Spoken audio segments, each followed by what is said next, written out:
Welcome back, Pit Podcast. Pit Crew, thank you for joining again for day 2 of great competition here at Goonettes. We are going through opening ceremony at the moment, but we're ready to rock and roll. Yeah, I'm excited to be here. Day 2, of course. We're gonna start off finishing off our qualification matches. Then we have alliance selection and playoffs. Yeah, round out the day. It'll be good. Yeah, gonna be good. So, a little recap of what are your thoughts on day 1? Who's looking good? What teams are thinking might be a dark horse to make a splash to playoffs? Splash. I swear, friend. Welcome, Editor Jack. Good morning to you too. Good morning, Jack. Yesterday, what I was paying attention to in particular was the back and forth of the hot team and the Livonia Warriors fighting back and forth for that number 1 spot. So that in particular is what I'm looking toward. What about yourself? I think much of today, I'm really wanting to see where 9245 Laker Dreadnoughts are going to be, because they're picking off right back at where they were at their last event, and they're looking really solid. still smashing and bamming with L2, L3. So I'm really curious, are they going to captain for Alliance or very first pick? Yeah, early on. Yeah, we were talking about it all day yesterday, right? They're a monster at L2 and L3, and they have precision. That 4-coral auto to start off the match, it's hard to beat that team. Absolutely. The really biggest thing that they're going to have to look for would be who can assist in Alge. Now, my theory is if, let's say, theoretically, 6-7 does ends up picking up Laker Dreadnought and Hot, we're going to need an Algae bot. Mhm.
Right, altercations about to happen.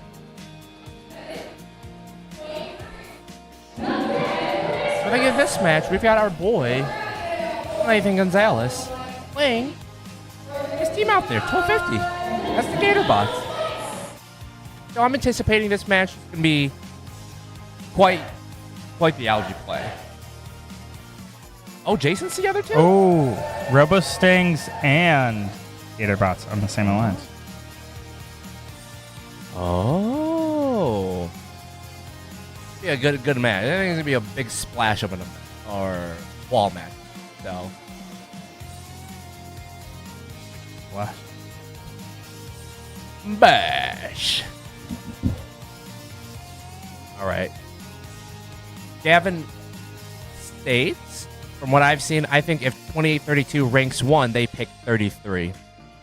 I think it's an option. It's an option that they might pick up 33. What does anybody know what rank 33 is right now?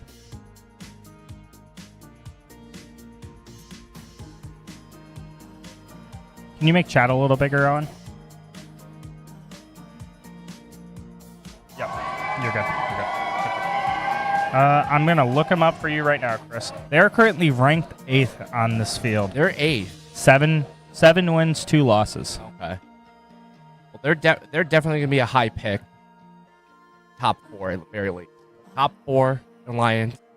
First pick.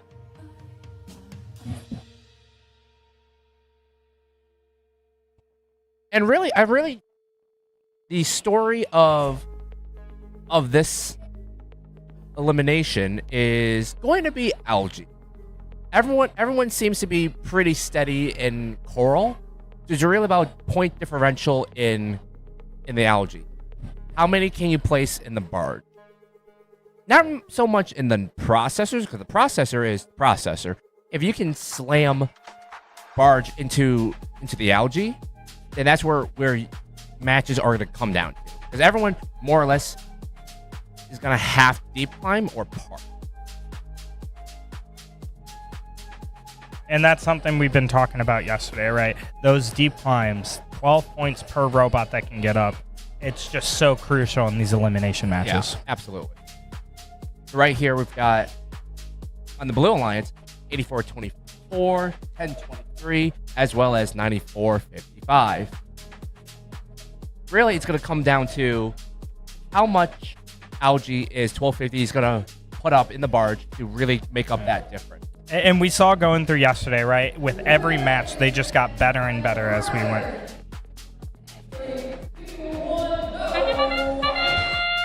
Lights out, and away we go as we start our first qualification match of the day. Blue with the early lead, 18-13, my bad, as the Robostangs get stuck on an algae to end that autonomous period. We go into our teleoperated period with the red in the lead. 10-23 had 2 coral in their bot, but they get them out. It looks like they may... 1250 going up with that algae. They shoot, they score it into the net for 4.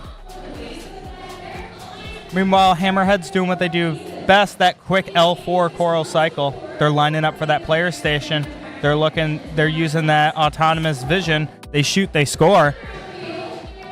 As you can see here, we've got 10-23 looking for an L4. They're aiming still. And they spin it on at the end. A little top spinner. Yeah. 94-55, looking to grab a coral from that human player there. They're going back and forth, trying to make sure it gets into their mechanism. With 1250, 4 algae in the barge with a minute and 20 second left in the match. my apologies, 84-24, that's Dynamite's looking to start that early climb, I believe. Or they're looking to play some defense. We'll find out shortly. 226. That's the Hammerheads. Out of Troy, Michigan. Hey, whoa, did you see 548 fling that coral? Oh. Yeah, we were talking about it before, that ground intake by that Robostang's machine.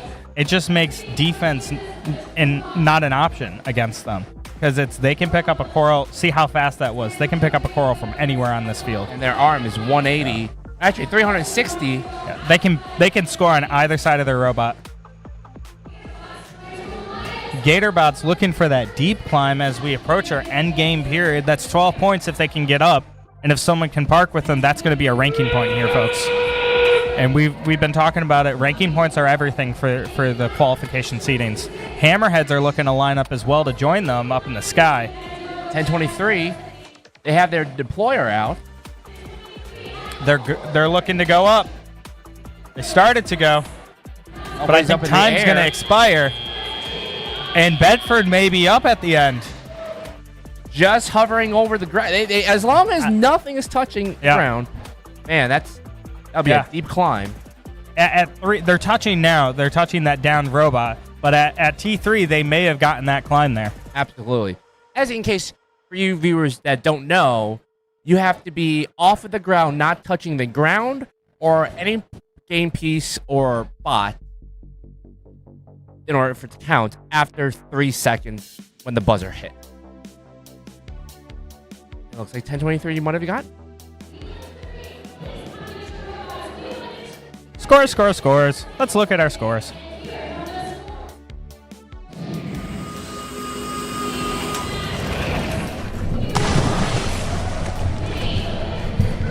And Red Alliance, they're bringing home 4 ranking points.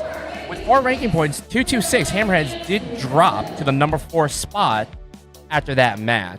And it shows you just how much ranking points matter in this game, given that 1 extra ranking point was added for the 2025 season.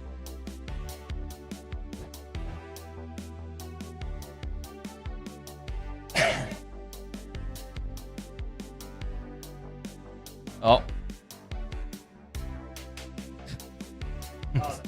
Smiley. In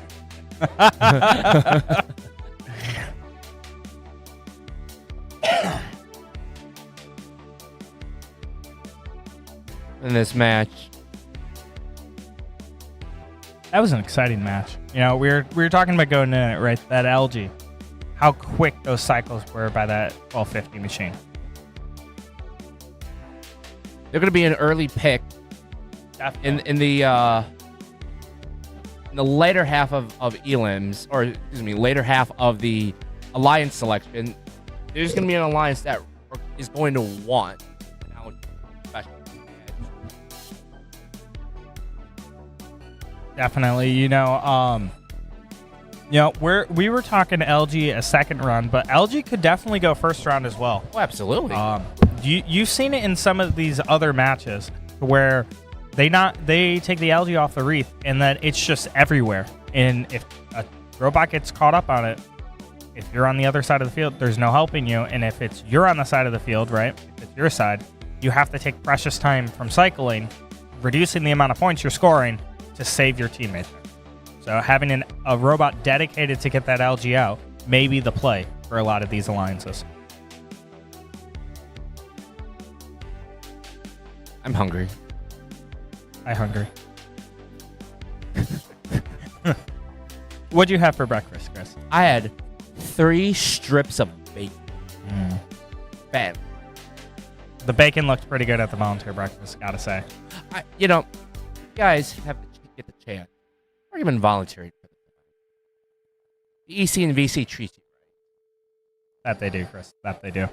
I am farting up a storm after the 3 Oh, slices of lovely. bacon, so I'm going to let you know ahead of time that we might... I think you should save it for Ian.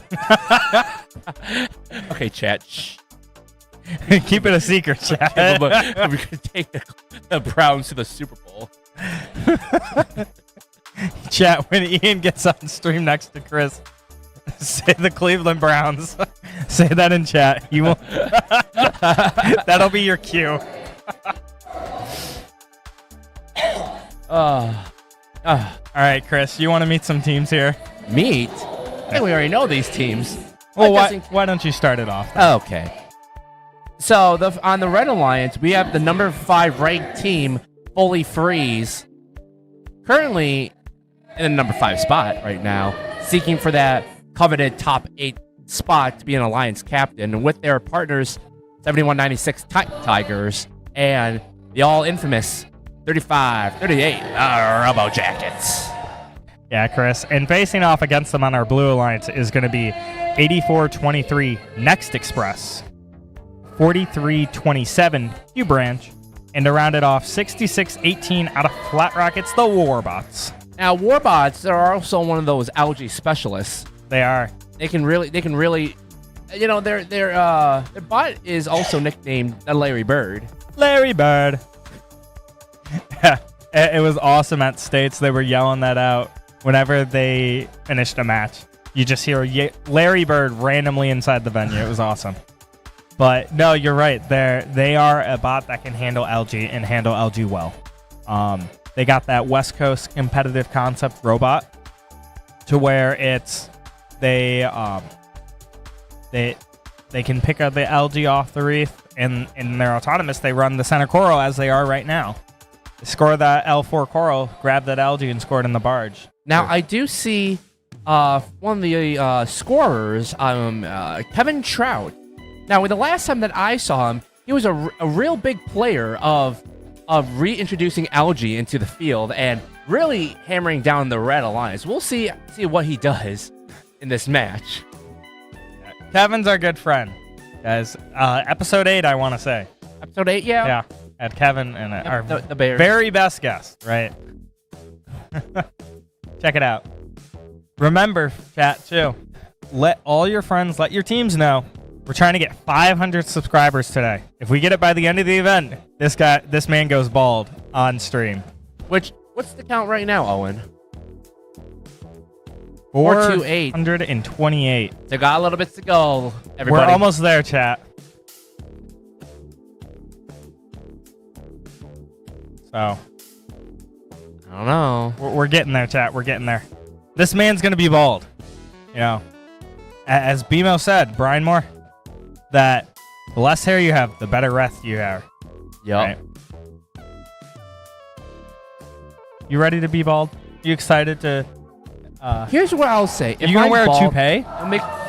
You gonna wear a toupee? Okay. Okay. I want to say I think I'll look good in bald. I don't prefer to be bald, but I'll be more aerodynamic. Aerodynamic is crazy. But with that said, we're ready to start this match. Red Alliance has all 3 bots moving with 2 L4 on the red side, 1 L4 on blue. Robo Jackets with that quick 3. They try and grab that 4 to end our period. They line up, they go up, and our time runs out. After auto, we've got Red Alliance 51 with a blue 20. Red Alliance are filling up that L4. This is a strong lead by this Red Alliance here. The Robo Jackets machine is just doing scoring fast. Them and that 9-10 machine, they're monsters on this alliance. Absolutely. They are the number 5 seeded team at the moment for a reason. With 43-27, that's Q Branch. Q Branch is looking to grab a coral from the human player station and looking to place one, looks like on that L4. It looks like the strategy for Blue Alliance, they're going to have to see if they're able just to get the ranking points. Mm-hmm. Yeah. Because with this score difference, I don't think Blue Alliance can make it at this point. It's really about fighting for RPs. Yeah, we were talking about it yesterday, diminishing return or damage limitation on these teams, right? Get as many ranking points as you can per match because that's what matters going into eliminations. Looking at this Red Alliance, though, Chris, this looks like a playoff alliance to me. I could see this coming together in playoffs. Absolutely. You see a little traffic with them running into each other, but that's just some communication. A couple matches and they fix that.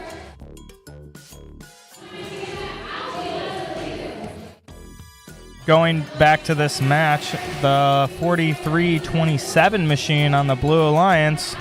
That's going to be Q Branch looking to grab that coral from the human player. Oh, they go up. Going around that wreath to score it on L3, it looks like. They shoot, they score. Meanwhile, the Red Alliance achieves the coral ranking point. That's coral on all 4 levels. Robo Jackets going up for that last LG as we start our end game. End game. Thank you, Chris. I can't speak today, clearly. As it looks like the Red Alliance has 3 bots capable for... No, 2 bots capable for a deep climb. Looks like Robo Jackets are still placing Algae into the barge. 9-10 are up. 43-27 attempting to get up. Looks like at the end of that match, that's going to be a ranking point for that Red Alliance as long as that 9-10 machine doesn't touch a downed robot there. Yep. We'll finalize the match momentarily here. And wow, you can see Red Alliance, a near-filled reef. Yep. Yeah, we've been trying to get there all day. Yeah. And we were talking about it before this match. We were talking about an algae landing back on the field, being reintroduced from play. Let's see the scores first. The scores are pretty cool here. Let's take a look. Scores. I love our scores. And so does the Red Alliance, taking the win here. The score of 169 to the Blues 58. That's going to be 6 ranking points for the Red Alliance and 1 ranking point for the Blue. Fully Freeze moving up to that number 3 spot here, and there's a reason there will be a top 5 alliance seed.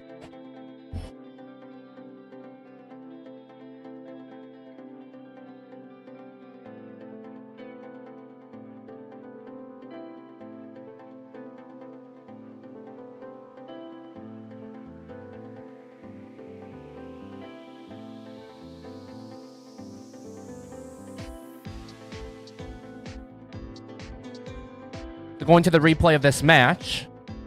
Oh. The Now we're going to replay. This match. Yeah. Now, Kevin, the GOAT, slams it on the field, ricochets the ball off the ground, and lands it right in the L1 trough, preventing the Red Alliance from scoring L1 in that side of the reef. Yeah, they stopped the L1. What happened to our replay? Oh, you fast forwarded it? Okay. I'm gonna exit scene replay. Yeah.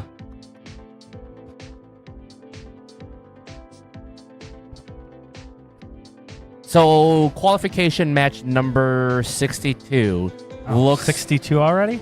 62 looks very strong. Yeah, looking at the rankings here, this is going to be a tight match. Now, these teams here are really balanced. Talking about this is one of the hardest off seasons of the year. Absolutely. And you can even see it with the team introductions here. We've got the Hall of Famers, 2834 Bionic Blackhawks, 33 the Killer Bees in the number 8 spot. They're in the number 8 spot, with Chris. Buzz XXX, and 3767 TZ Titans. And then going against them on our Blue Alliance is going to be 9312 Nerd Spark.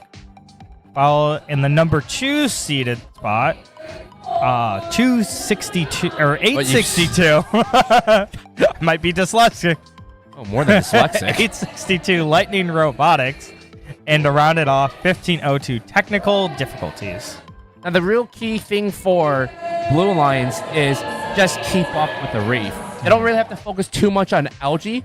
They really just need to keep up with reef against the Red Alliance, because the Red Alliance is a very strong reef alliance here. TC Titans has a really consistent ground intake with 33, possibly I would say the second or third fastest human player station bot at this competition, just right behind Laker Dreadnoughts.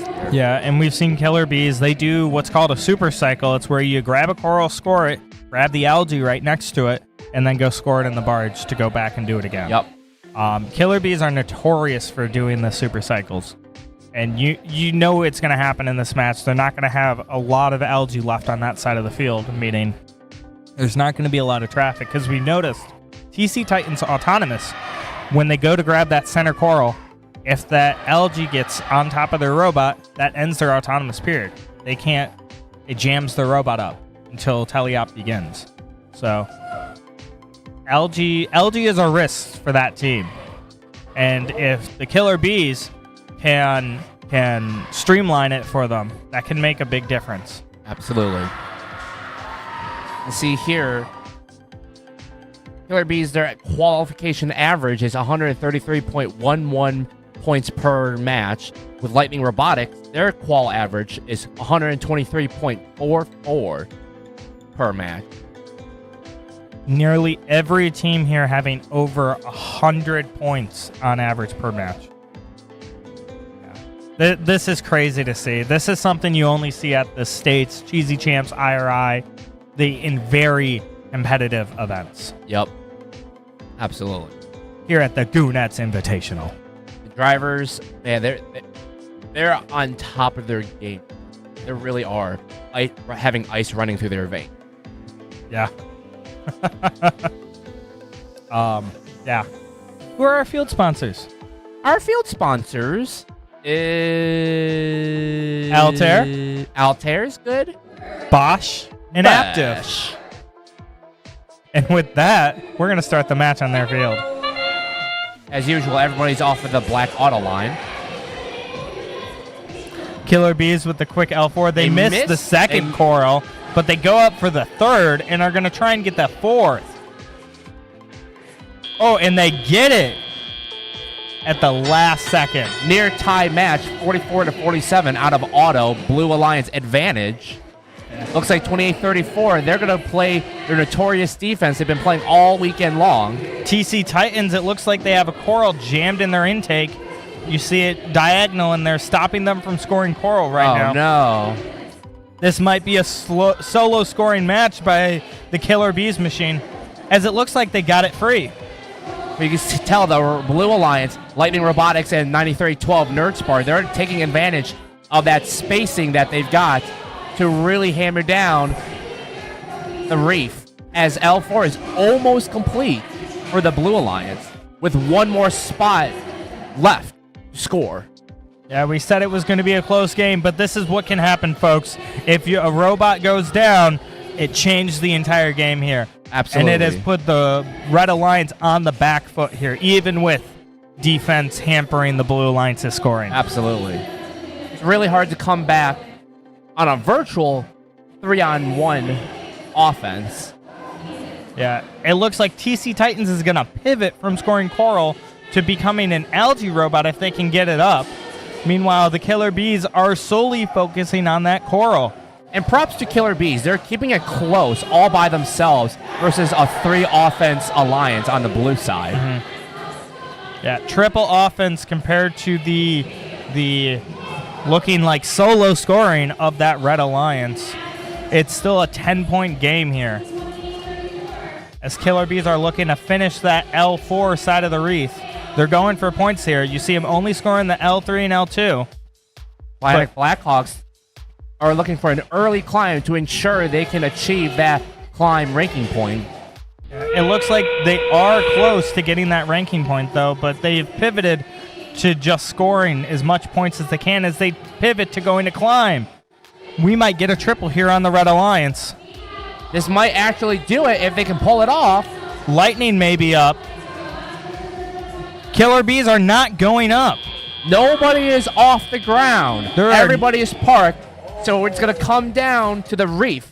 Who scored more Reef in that match? Exactly. If Killer Bees could have got that climb, that could have been the difference in this match here. 12 points would have flipped this match. But we'll wait for the scores from our lovely referees down on that field. I don't want to say this weekend's referees, they're doing such a hard job, but such a phenomenal work that they're doing, making sure that everyone's playing fair, everybody's in their game. And it's the Blue Alliance with a 124-114 win, with the Blue Alliance taking home 4 ranking points. Red Alliance only taking home the 1, dropping the Killer Bees down to 9th, and TC Titans down to 15th. And that's really putting in ranking implications for this event, as 33 not in the top. I hear Jason over. He's a little excited. We hear Jason behind the production table. He's having a little here. fun. He's having a little fun. But yeah, outside of captain spot, you still can be a captain if you're in the top 15 of the alliance, or in the rankings. But again, without being in the top 5, it's going to be very difficult to have an alliance that correlates to what you want heading into it. Exactly, Chris. Looking at that alliance, I did not see a playoff alliance there. It is hard to pick these alliances out. And that's what teams are going to do here. They're going to be looking at these kind of matches. They're going to be running their pick lists here. Absolutely. They're going to be coming up with a strategy of how can they win this event, because that's why the teams are here. They're here to win. And they're here to win with empowering women and They want all the cheddar. Exactly. They want all the biscuits. They want the cheddar and biscuits. Oh, Red Lobster, please sponsor us. Can we get a Timmy sponsorship too? Yeah, Timmy Hortons. I like Timmy Hortons. I love Timmy's. Starbucks, get away. Starbucks has some good drinks. I prefer their ice drinks. But any hot drink, Timmy's all the way. Yeah, Timmy's all the way. The Timbits, ooh. Timbits are... They're top tier. Yeah, I agree. I'm not a big fan of their actual donuts themselves, but their Timbits... Yeah, I can agree on that. I mean, I can always get behind a Boston cream. I love Boston cream. The pumpkin. I never actually had the pumpkin. I had it a couple weeks ago. The pumpkin donut is really good. I was shocked how good it was. I assume they're in season. Exactly. Okay. So, qualification match 63, we also have another team in the top 8 spot looking to punch their ticket as an alliance captain. So, on the Red Alliance, we've got Team 1189, the Gearheads, currently ranked in the number 7 spot. We're all Gearheads here. That is their motto, with 6081 digital dislocators, as well as 240 Tempests. Yeah, and going on the Blue Alliance, we got 8280 K9 Robotics out of Detroit. In the center, 7211 Hollywood. And to round off their alliance, 3655, the Tractor Technicians. Now, an advantage that the Blue Alliance has is that 8280 just came off of an off-season last week, and they won the event. Detroit City Champs, Detroit right? City Champs, Yeah. absolutely. And they looked really solid all event last week. So they're going to take that experience. They're going to take what they are currently for this event. They're going to learn to make a splash, score a lot of points. Yeah. If you notice in the last couple of years watching their team, they have completely overhauled their vision system to where now it's a point-and-click adventure for that team. And truly, truly, shout out to 8280, K9 Robotics, Leon, and everybody involved with Mez and for that team. They're generally putting in the work and really making a positive impact for everyone in the community, and especially in Detroit for First Robotics. And the work that they're doing is beyond inspiration. From how far their program has come to where everyone is gaining a positive experience. Yeah, I agree, Chris. And I gotta say, I love those team jerseys. Oh, their team They look jerseys are so good. slick. Yeah. It is so awesome. Gotta find out what company does those. Those look good. Maybe we could ask Leon, hey, you have any spare jerseys you want to Spare trade? jerseys. T-shirt trade. You want a Royal shirt? Podcast shirt. Podcast shirt. We'll see. Maybe you can donate it to the studio. I'll just take it myself. All right. Yeah. We're just waiting for that field. Field looks green. Just waiting on that thumbs up, it looks like. Waiting for the gate to be closed as well. Yeah, what I'm curious, though, is this match, is the Tractor Technicians going to be on defense again? We've seen it all day yesterday that they were they were figuring out their defense, and by the end of the day, they were doing it pretty well. But I do see a Coral in that robot right now. Maybe they're going to score this match. We'll find out shortly as we start this match. Auto begins. Everybody off the black line with 7211 going for that processor, and they make it. Yeah, it looks to be a double processor LG by the 7211 machine.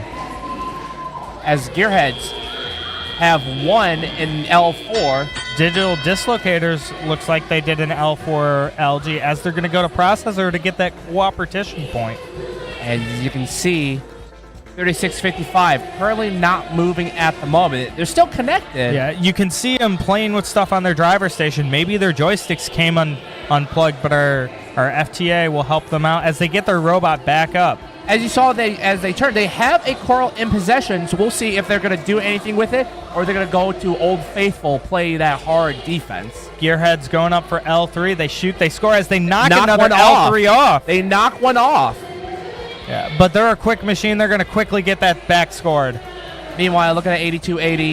8280, man, they're just cycling. They're really hammering down L4. Now they place one in L3. They're cycling, and they're going.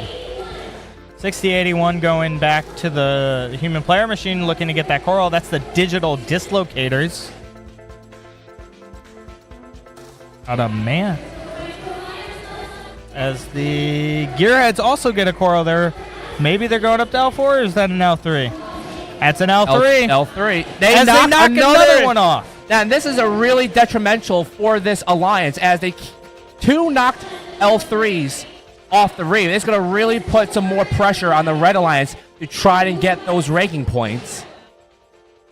As the Blue Alliance takes the lead here, 104 to 83 with 40 seconds left in this match. The Tractor Technicians are going to start doing donuts on the field. They want to show off that cool green and yellow robot. As you can tell, the Blue Alliance has already accomplished their Reef RP, so they're guaranteed one for the match. They might be back this match for our end game period. as Red Alliance are looking for a climb. Gearheads are looking for a deep climb, as well as 6081 digital dislocators. Gearheads are up. 8280's up. 7211's looking to get up, so is 6081. Can they get up?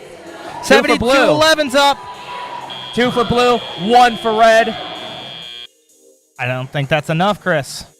I don't think so either. This might be the effect. Really, what really shocking for the Red Alliance? 2 L3s being knocked off of the Wraith here. I can tell they definitely got the L4. L2, they're close of getting it, but man, L3. Yeah, honestly, the multiple corals that Red Alliance knocked off there, that really did it. That would have been two or three extra cycles as we take a look at our scores to find out who won this match. And it's going to be the Blue Alliance with a score of 142 to the Reds 121. That's going to be 6 ranking points for that Blue Alliance and 2 for that Red. Now, K9 Robotics moved all the way up to the number 9 spot, looking to punch their way as an Alliance captain, as Gearheads actually remain in the 7th spot with the Red Alliance with their 2 ranking points. Yeah, Gearheads staying in the same spot, yeah. Yojic, thank you so much. Your jerseys, again, you guys, K9 Robotics, nothing but just positivity to you guys. So you guys are just fantastic. So, Love Leon, love you guys. Yeah, those jerseys right there, you can see them walking off the field. Oh, absolutely. They look so sharp.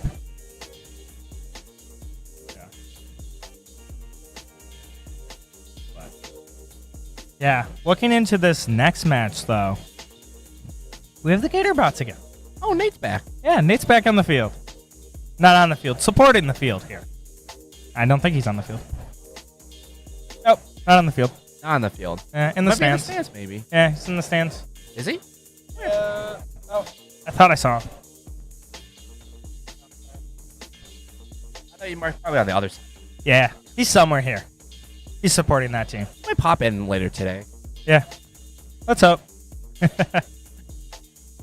So why don't you start us off and let's meet some Red Alliance teams here. So the spicy red flavor of the Dorito bags here, we've got 5530 Green Hill Lawnmowers with their bot name called Larry Senior Junior.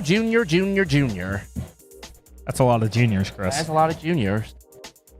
With 1250 Gatorbots, as we said, as well as their partners 2832. That's Livonia Warriors. Yeah, and then on the Cool Ranch Dorito side of the field, we have 262 or 226. Wow, I really can't read today. That's going to be the Hammerheads. In the middle, it's going to be 2620 out of Southgate. It's the Titans. And last but certainly not least is 6616 Mechanical Puma. Mechanical Puma. Yeah, as we look down to our field, our lovely field staff is also introducing the teams as they wave that Livonia Warriors flag. And that's Sydney that's emceeing right now. Mm-hmm. Lovely MC. Worked with her many times. Yeah, great job as always.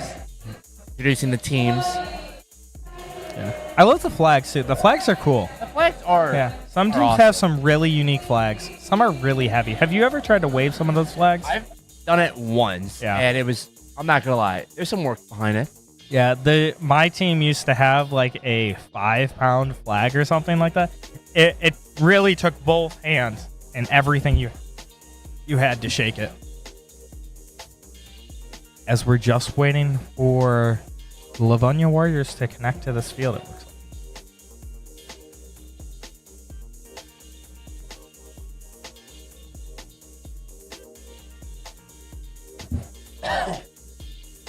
Apologies for that. Don't apologize. You don't have to. You talk a lot, you start getting cough. Yeah. That's true. That's true. Yeah. Speaking of a lot, I think today's NFL game. Oh. Sunday prime time. Lions, KC. We're excited here. As you can see from Chris's Lion hat right now. We're going to run up the score against Patrick Mahomes, Travis Kelce, Andy Reid.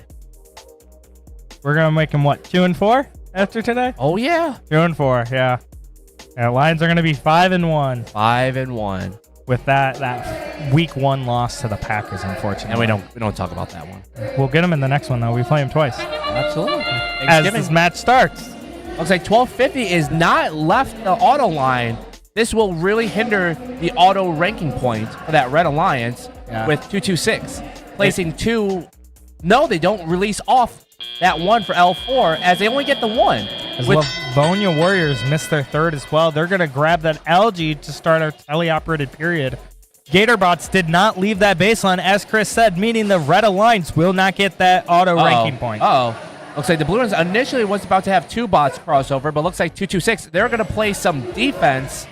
That's going to be the Hammerheads out of Troy, looking to slow down the Livonia Warriors as they get caught up on an algae, beaching themselves on that side of the field.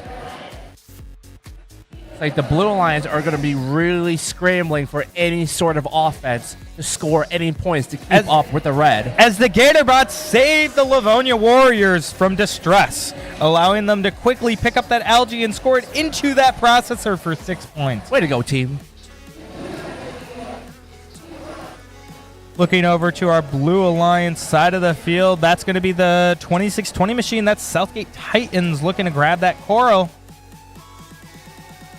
Maybe they're just saying hi. Arrow. But you know who else is saying hi? That's going to be the Gatorbots as they score another 4-pointer into that barge. That is 6 algae they have. 6. Yeah, Still got a minute left in the match. And they're still going. They're looking to grab that algae in front of the human player station. You know, they're going to remove that algae, stop what happened to Livonia Warriors from happening again as they reach up, they shoot, they score. Same with their partners, the Livonia Warriors scoring another L3 coral. In this Red match. Alliance is 78 to Blues 24. Blue really needs to pick up the pace if they want to have any shot to win the match. Yeah, I don't know if they're going to go for the win here, Chris. But Southgate 2620, they're going to start this climb very early. They're going to assure that ranking point in this match. As the Livonia Warriors are also getting ready to climb as we hear the buzzer. Sonar ping. Yeah, that's Sonar. what it is. Red Alliance are looking for all 3 deep climb. They're looking for the triple here. Livonia Warriors go up. Can we see someone else? The cage actually... The cage came undone. The cage came undone. Ladies and gentlemen, the cage has come undone. That's the first I've seen it come off. That's the first time we've ever seen a cage is fully off of the chain there. As we see our field staff taking a look to see exactly what happened there. That might constitute... Well, that might not actually constitute a thingy, but it's kind of cool that 5:30 is like, hey, I'm going to take that. Yeah, we see our head ref and FTA discussing the events of this match down on that field as they finalize their scores here in qualification match number 64. 64? Blue Alliance really just going for the RP. Yeah. Fine RPs, damage limitation. Exactly. As soon as the Hammerheads were down, they knew what they had to do. Hammerheads are going to play that aggressive defense like we saw. And it was just try and score as many RPs as you can to finish this game. Yeah. Which I don't recall. Did they get the coral ranking point there? And I just got told in my ears, it's fully freeze o'clock. And Miss Hong Fong is a lovely at 9:10.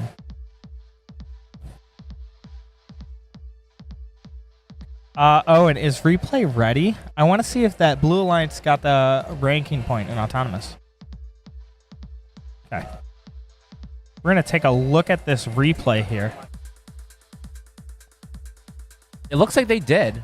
Yeah. Looks like everybody left. Oh. Too far. Sorry, guys. This is my first time using replay.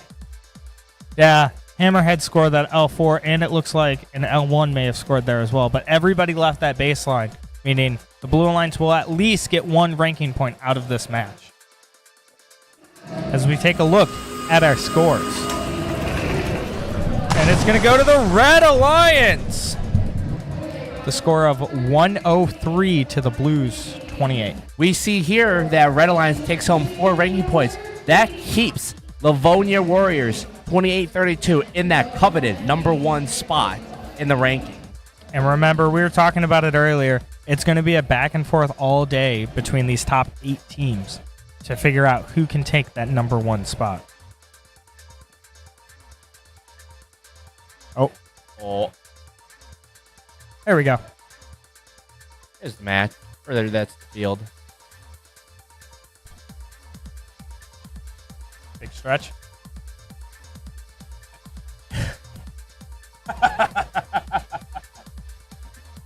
How are you doing this morning, chat? It's a pretty early morning for us. Most people will say that we're crazy for waking up early on a Sunday. Crazy. Chris, I was crazy once. Oh, and do we have any tier lists that we can go through? Let's do. How about game? You want to do game console? Actually, yeah, game consoles would be 6. Best game consoles. But as our producer just put up on the field, check out our merch store. We have a merch store. Right there. Yeah. You could scan Right the here. QR code right there or visit the website. Right there. Right there. Right there. See, Shop.pitpodcast.com or take a look at scan that QR code. Top. Great stuff. We'll leave it up there for a minute. Great stuff. Yeah.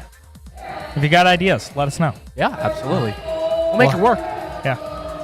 Maybe an off-season tour shirts in the works for next year. I think that'll be very nice. Yeah. Always looking for some new ideas in chat. You guys have some of the best ideas here. But with that said, you want to take a look at these teams? Let's do it. Now, funny enough, the Red Alliance 245 Atom Bots 8424 Tractor Technicians Next Gen, and right now your number 8 seeded team 7865 Robotics. On our Blue Lions, we have 6078, the Robo Rams, followed by 815 Advanced Power, and to round it out, 1481 the Riveters. There'll be a riveting match.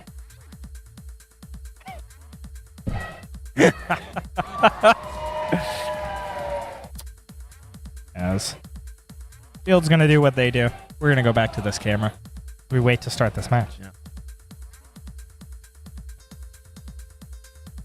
Yeah. I'm good. We got Oreos. We have 8 Oreo. I'm good. Can you just cough closer to me? Do you want me to? You came up to me. Just, Well, I was reading chat. I was reading Gavin's message. hey, bro, he's got all your diseases on my Pit Podcast polo.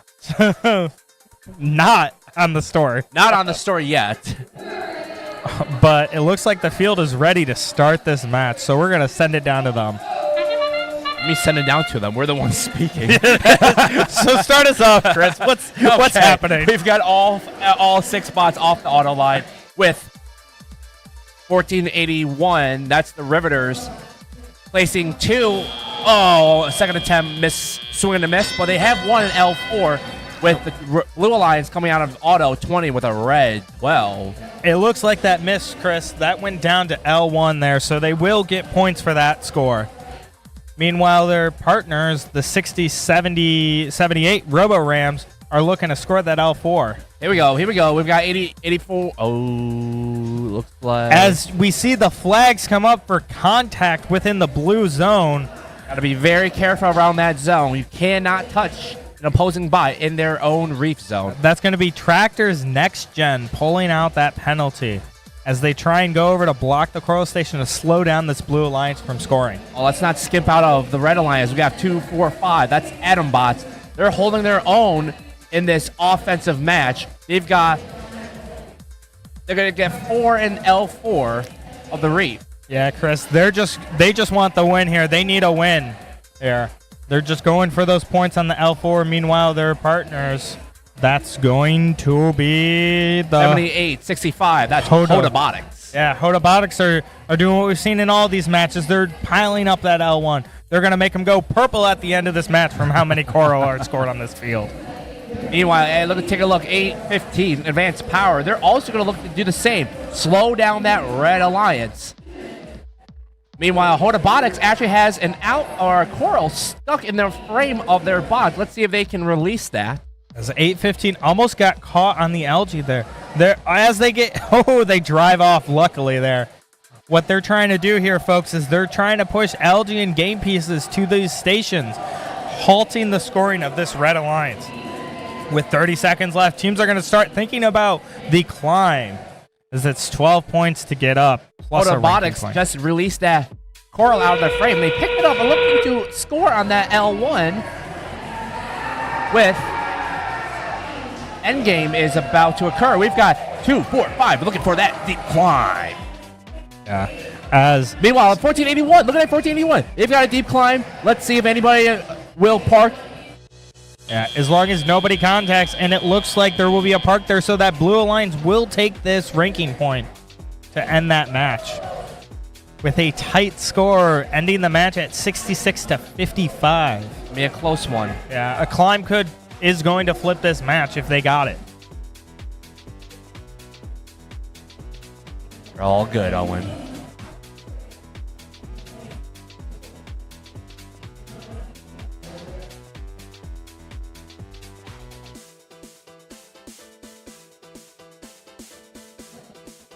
Scores. Chris is going to tell us about the scores.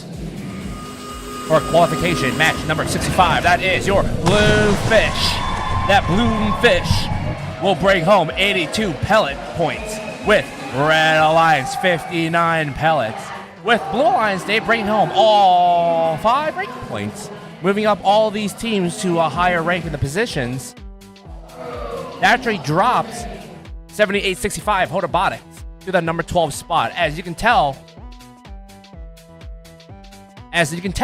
that rankings will change throughout the day as ranking points becomes a major factor now in the later half of Walls.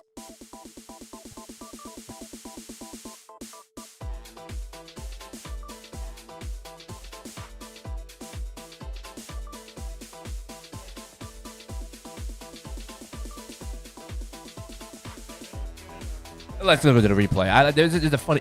You guys want to see a funny? You guys want to see a funny Moment here on the replay. This might be in the bloopers. We're going to press play.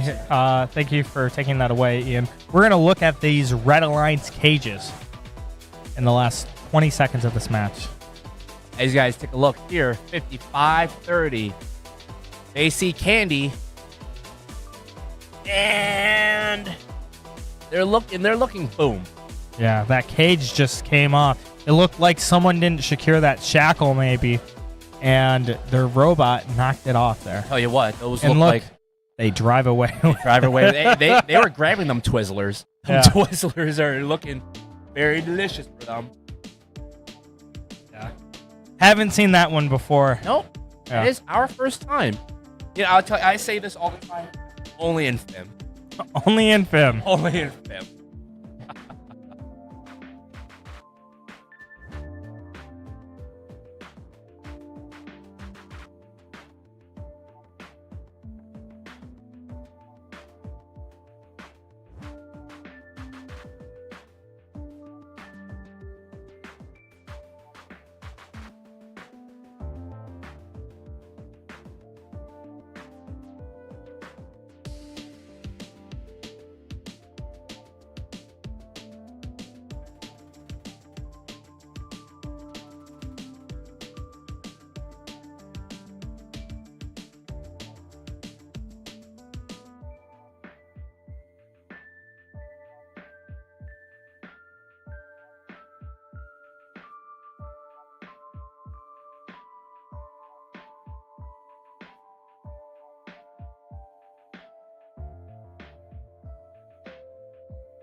Oh, just Yeah. Oh. Can we get the replay banner away? We're in replay. We're going back in time. I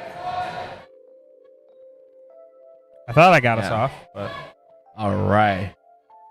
We'll have producer Owen fix that for us. Thank you. That's why they get paid the unfun bucks. That's why he's behind the table, you know.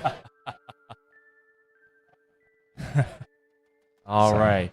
So here, hey, 66. This is going to be a fun qual match. So we have the Red Alliance 548. That's the Robo staying with your number 4 ranked team 67, the hot team, the Heroes of Tomorrow, as well as Bedford Express 1023. The hot bot. The hot bot. Hot bot. Yeah. I like the hot bot. I like hot too. Oh, I'm supposed to talk about teams. No kidding. The Blue Alliance. Yeah, no kidding. Started it off is 7656 MC Hammers. In the middle, 6642 Harrison Stingers of Steel. With their robot Buttercup. And to round it off is 10607 Das Jaguars? Das Jaguars. Das Jaguars. For Academy of Arts and Sciences. Yeah. Really hear that. I almost coughed on you again. I was kidding. I was joshing. So you can see here that we've got 3 strong teams on the Red Alliance, with the hot team arguably one of the faster cycle bots here at this competition in the number 4 spot, with a current average qual match of 143.88 points. Yeah, currently in ranked 4 too, fighting for that number 1 seed against the Livonia Warriors here. Yeah, they have that ground intake on that bot, and it's so quick, that transfer to score. Oh, absolutely. Especially when they can manipulate both coral and algae at the same time. They go over to the barge and just launch the algae into the barge, and just very fast. Yeah, it's that windmill design. That windmill design is just efficient. We see it on Strike Zone as well here in Michigan. And I think the Tech Bikes also had a windmill design. Not sure about some other teams. Maybe you guys can let us know if I missed another. But yeah, I saw that design going into this season. I didn't think it was going to be that good, but those teams proved it to be one of a very good robot design here. Hence why they're usually one of the teams to watch out for each year. Their processes, their design concepts. It's always impressive to watch the hot team. So we have a Discord here in Michigan to where they do what's called adaptive generation design, something like that. To where basically they tell it where it can have material, where it can't have material, and the holes and stuff, and then it automatically creates the part for it, and it just looks cool because it's like organic looking. Oh yeah. Yeah, and they 3D print it, and then they throw a photo in the Discord, and it's like, try and guess what this part goes to. And you never can, because it's always some obscure large part. Oh yeah. They have a large format printer. Yeah. I think they're using Stratuses for their printers. I'm not entirely sure. But with General Motors, they got to have good printers. Most teams have 3D printers here. Half our robot is 3D printed. Heck, our entire elevator supports are 3D printed on our robot. Our back brace to keep the elevator square, it has 3D printed braces to hold the metal on. Because we couldn't get access to a CNC quick enough, so we're like, oh, wow. We'll just 3D print it. See what happens, yeah. It never broke. No student could break it. That's pretty impressive. All right. Going to the field side. And see the gates closing up. And almost ready for this match. You can tell here, same idea for the Blue Alliance. The Blue Alliance, all they're going to look for is to do damage limitations. Just get ranking points and really just keep up. As autonomous mode begins, we have 3 red off the black auto line, with only 2 for the blue, with 1, that'd be 6642, still on that black auto line. That is going to change auto ranking point amplifications with a red 40 to a blue 13. Red Alliance advantage. As you can see here, the hot team, they're going for their ground intake, picking up a coral off the floor, as well as 548. That's the Robo-Stings. Robo-Stings are also one of those phenomenal ground intake bots at this competition. With 1023, they place one algae into the red barge. Taking a look at the Blue Alliance, we've got 10607. Looks like they're not moving at the moment. We'll see if they're able to come back to the match and take advantage of their time to score. With 76, 56. That's MC Hammer cycling from the human player station, trying to score as many L4 as possible. With 66-42, playing that hard defense onto that Red Alliance, really pushing away Coral and trying to prevent all those ground intakes. The Red Alliance is a full ground intake alliance, so nobody is spending time at the alliance select stations. All the human players are really pounding their core on the floor, looking for any way to score, as the Red Alliance has a near L4 completion. Looks like the Red Alliance are going to really play for that RP. With 40 seconds left in the match, we've got a red 108 to a blue 40. Hard hit by 66-42 in that red driver station, looking to stop 548 from scoring. But they placed one. They're looking for that L3 placement, and the Red Alliance, they just accomplished their Reef RP with Endgame. Endgame is about to do some cool stuff as Bedford Express looking to climb on that deep cage. So to 76-56. Looking for a climb with 3 seconds left on the match. As time has expired, we've got unofficial scores of Red Alliance 130 to a blue 45. We'll see if that's finalized very shortly here.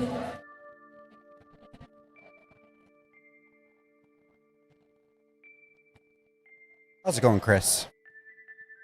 Thank you for joining, Ian. Yeah. We're having a fun time. We're doing one of these. We are doing one of those. I see, yeah. We're doing one of these. You know, starting with, oh, shut up for a second. We've got scores. The Red Alliance takes home the victory with a 144-57 score. Your Red Alliance takes home all 6 ranking points, which means 67 moves all the way up to that number 2 spot. Bedford Express in that 7-seeded spot. Really putting those teams in a position to be an Alliance captain in the later half of Alliance selection. Yeah, that's a big match there, Chris, for those hot team in Bedford Express members, for sure. Still got to work on waking up, though. Let's see here. Blue Alliance putting up 54 points. 12 points in barge. Yeah, really solid there. Look at us on the full screen. How's it going, Chris? God, we look so good. That's a word for it, sure. So, it's a new morning. It is a new morning. How'd you sleep last night? Good. I slept. Always an important step one, huh? I actually don't know if I slept good or not. You know, I'm sleeping. It's like, how can I, like, that I slept good? Well, if you didn't wake up in the middle of the night, I'd say that's sleeping good. That's how I'd define it. I didn't do that. Oh, look at chat today. We've got quite a few messages that have rolled in over your guys' first hour on here. Mainly, it's actually from Jack. Yeah, well, Jack is, #1 fan of the Pit Podcast, which, by the way, Jack is our lead proponent of the reminder that if we get to 500 subscribers by the end of Goonettes, so we're running out of time. We just have about 7 or 8 hours. Something like that. Then Chris will shave his head. He'll go completely bald. But Goonettes Invitational Day 2, Chris. Obviously, yesterday we saw the hands-on hallway. Amazing, amazing thing that's unique about the Goonettes Invitational. We had Brandon and Lily on. It was really nice. And we're hoping to have some more guests later today. Some of the amazing key volunteers here at the Goonettes Invitational. But so far, we're just worried about getting these matches done. Yeah. Well, speaking of the hands-on hallway, real quick, there's a rocket. There was a rocket. It was pretty big. I'm curious if we go back to the hands-on hallway cam. Oh yeah, the rocket's gone because there's no hands-on hallway today, but There's the concessions. concessions is back and going. First like a girl. There you go. That's the Goonettes Invitational right there. Love that logo as well. The whole branding for this event is really, really solid. I'm It really a is. huge fan. Great recognition. It's great. Yeah. Very easily identifiable. Speaking of identifiable, this is going to be a fat match at qualification, match number 67. On the Red Alliance, we've got Gordon Ramsay for 3604 Goon Squad, 7598 SCA Constellations, and Team 1189 Gearheads, who are currently in that number 8 spot. Man, we're all gearheads here. Apparently we are. Over on the blue side of the field, though, we have the number 5 ranked team currently from Pigeon, Michigan, 92-45, the Laker Dreadnoughts. Joining them in the middle is 94-55 from Livingston County, the Dynamites. And rounding out your Blue Alliance, it's Team 862 from Canton, Michigan, Lightning Robotics. Blue Alliance, they have the number 5, and they have the number 4 ranked team, with the Red Alliance having the number 8 ranked team. And the number 11 ranked team, the Goon Squad's been doing pretty solid. Absolutely. So this match is about to start, Chris, but I'm expecting this to be very competitive. You can see here, everybody's off of the black auto line. Gearheads are looking to place for that L4, but miss. However, Goon Squad, they do place 2 in L4. As well as the Blue Alliance, we have 862 looking to place another one, but just falls short and lands in that L1 for that Blue Reef. Yep, 43-37, the advantage for the Blue Alliance out of auto. That Laker Dreadnoughts 4-piece auto, it is just the most beautiful thing I've ever seen in my life, and they do it every single time. As look at the strategy here with SC Constellations, they're playing smart defense, really blocking up. Actually, they're really focusing on 92-45, as they know 92-45 Laker Dreadnoughts are a L2 and L3 machine. However, we see... Beaching on some LG there, that'll make it a little bit more difficult to play some defense. And we'll hope the SCA Constellations can get back up and going, but Laker Dreadnoughts over with another piece. Their teammates, Team 862, orange and blue, got a piece in their possession. They're going to line up towards the backside of that reef, trying to get some more work done on that L4 that the Laker Dreadnoughts can't work on. Taking some time to line up, think about it. And it'll fall just a little bit short there. But the Goon Squad, another piece of algae for that Red Alliance, Chris.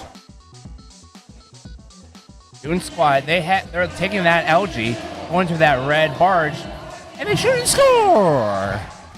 Yeah, and we said we were expecting a close match, and right now that is playing out here. Red Alliance, the slight edge, about 20 points advantage on the Blue Alliance here with about a minute left to play. The Gearheads making some good work of the coral over from that feeder station. Taking a look on the blue side, Laker Dreadnoughts are really playing catch-up now, really seeing if they can fill up every single spot at L2 and L4 with A62 Lightning Robotics. They're really looking to assist to place more L4. Yeah, 92-45 right now. They are kind of starting to hit that rhythm. A little hiccup on that last cycle, but for about the last 35-40 seconds, they made some good progress on L2, L3. We'll see if it's enough, though. Red Alliance still showing ahead in our live scoring as we enter the end game. Laker Dreadnoughts and Lightning Robotics appear to be up. Gearheads have a quick climb, though. We'll see if they can fall get off. They're touching the ground. they do not get the deep climb. Blue Alliance has 2 in the air. 1 for the red in form of the Goon Squad. So, yeah, Chris, we're gonna have to wait for our final scores, but I think Red Alliance might have pulled that one out. To be fair, the deep climbs on that blue lines might have pushed them to the edge a little bit. It's gonna be close. It's gonna be really close. Absolutely, absolutely.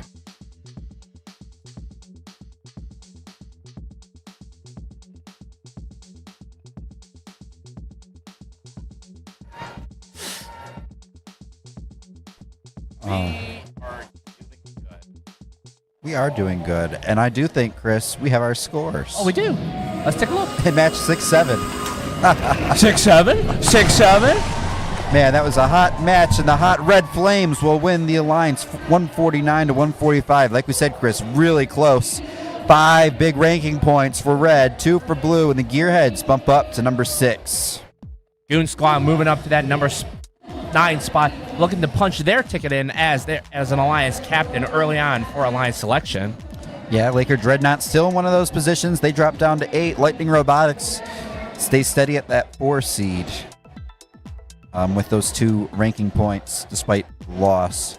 Both alliances getting the auto and barge RP in this match. Big ranking point.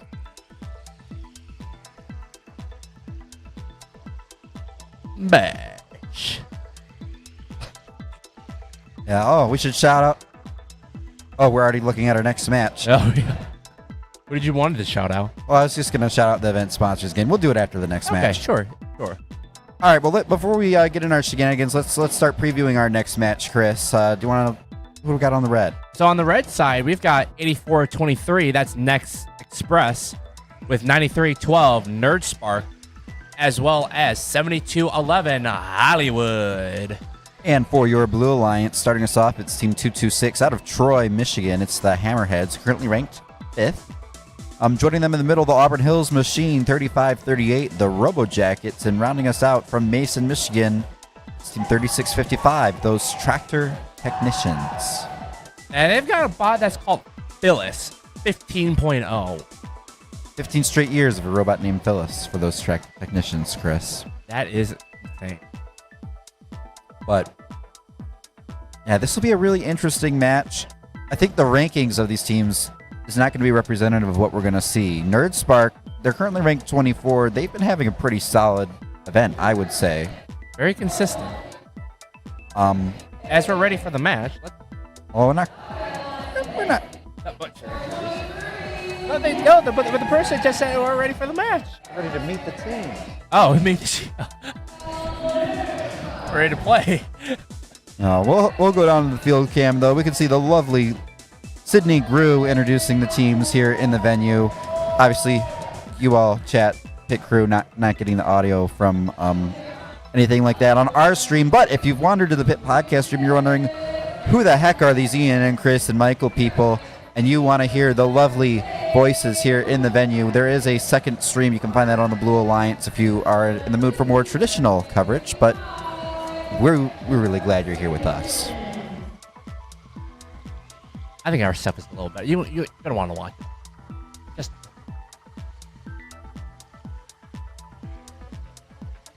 So I missed what was happening with you and Michael before I got here. I thought I saw Owen pulling up a video game console tier list. Yeah, that is right. Was that something that we were about supposed to start doing? Yeah, eventually pull up a tier list for us. So maybe that's something we can start looking at after this next match. Maybe a little bit of time right now. Looks like Nerd Spark, some last minute adjustments to the robot there on the field. Yeah, there looks like they're aligning the bot. Looks like they're actually getting off the field. Still have Hollywood on the field too, I believe. Alignment. Yeah. Really important, Chris. Maybe that's something we can talk about a little about here with the autonomous. Really important your robots are aligned properly. Some teams, it's all kind of like path planner sort of deal. Some teams it's kind of more of a manual hard code with, either time or, using encoders for distance. So you want to make sure your robot starts in the position you expect it to, the way you've been testing it. Oh, absolutely. Because the last thing that a team should be doing is placing their bot just wherever and not ensuring that it's on the same spot. Because this is where during auto you will get those inconsistencies if you don't have your processes in down to set the bot exactly the same spot on the field each map, right? Yeah. Yeah, that's one of the... It's the thing of it, you know? Dan Kamara, once upon a time, was an FTA He was. That's true. in Michigan. And during his tenure with that one show, really made it a point that gotta have your bot in the same exact spot every match. Remove any variables that might occur. Absolutely. Especially in this day and age of FRC, auto is very important more than ever, Yes, especially it for is. ranking point amplification. So, With that being said, we've got our match underway. All 6 robots off that start line. Hollywood, it's a swing and a miss trying to get some LG into that processor and they missed their auto. second one. As well as you've got 226, the Hammerheads placing 2 on the L4 with a blue advantage, 30-19. Yeah, it looked like something might have been a little off with NerdSpark for that auto as well. They, maybe just like we were talking about, the importance of being aligned. Something just seemed a little bit off there. That's not characteristic of what we usually see out of them. An amazing team there. Is 36-55s over on that red side of the field, as we've seen them do for most of this competition. They're playing a little bit of defense. Looks like they're going to try to They knock things around a little slam bit. right into 7211 to that red England player station, as well as 226 Hammerheads placing 1 for that blue L4 with their partners 35-38. That's the Robojackets. Robojackets are assisting that L3 play, looking for those ranking points. Yeah, it looks like Robojacket's giving a little love to L2. Might be a situation here, Chris, where we see this Blue Alliance trying to get that Reef RP. On the red side, 36-55, looks like they're stuck on an LG, immobile, unable to play defense. That will give all 3 red bots full advantage to be on a 3 full offense. Yep, and we see those teams move in. We got the Next Express and Hollywood, both with a piece of coral coming from the opposite feeder stations. Hollywood drops theirs, and Next Express does as well. That's 2 more pieces of coral, and they're closing the gap a little bit on that red side, 82-75. Make it 89 or 79. If I could read numbers. Okay, you're also It's dyslexic close. too. Yeah, a little bit here. Oh, 36-55 almost gets off the Yeah, LG, it but looks still close there for a second. Game begins. Yep, last 20 seconds. We have our Cage Cam presented by Royal Shirt. Royal Shirtery for all your shirt needs. They do FRC teams, events, off seasons. 72-11 is up. Meanwhile, 226 is also up. We've got 1 swinging for red and 1 swinging for the blue with 2 parks at the red side. Finalize the scores. Yeah, this is going to be really, really close, Chris. Gavin, I think your bot that was able to swap Coral and an effector, Coral to Algae and effector for 23-37, it rocked. That's a very nice. Yeah, that came up in our episode with Clinton Bollinger, right? And Bollinger. Now, what episode was that over there, folks? They're not. They're playing. Madden They are right now. having fun with Madden. What match was Clint?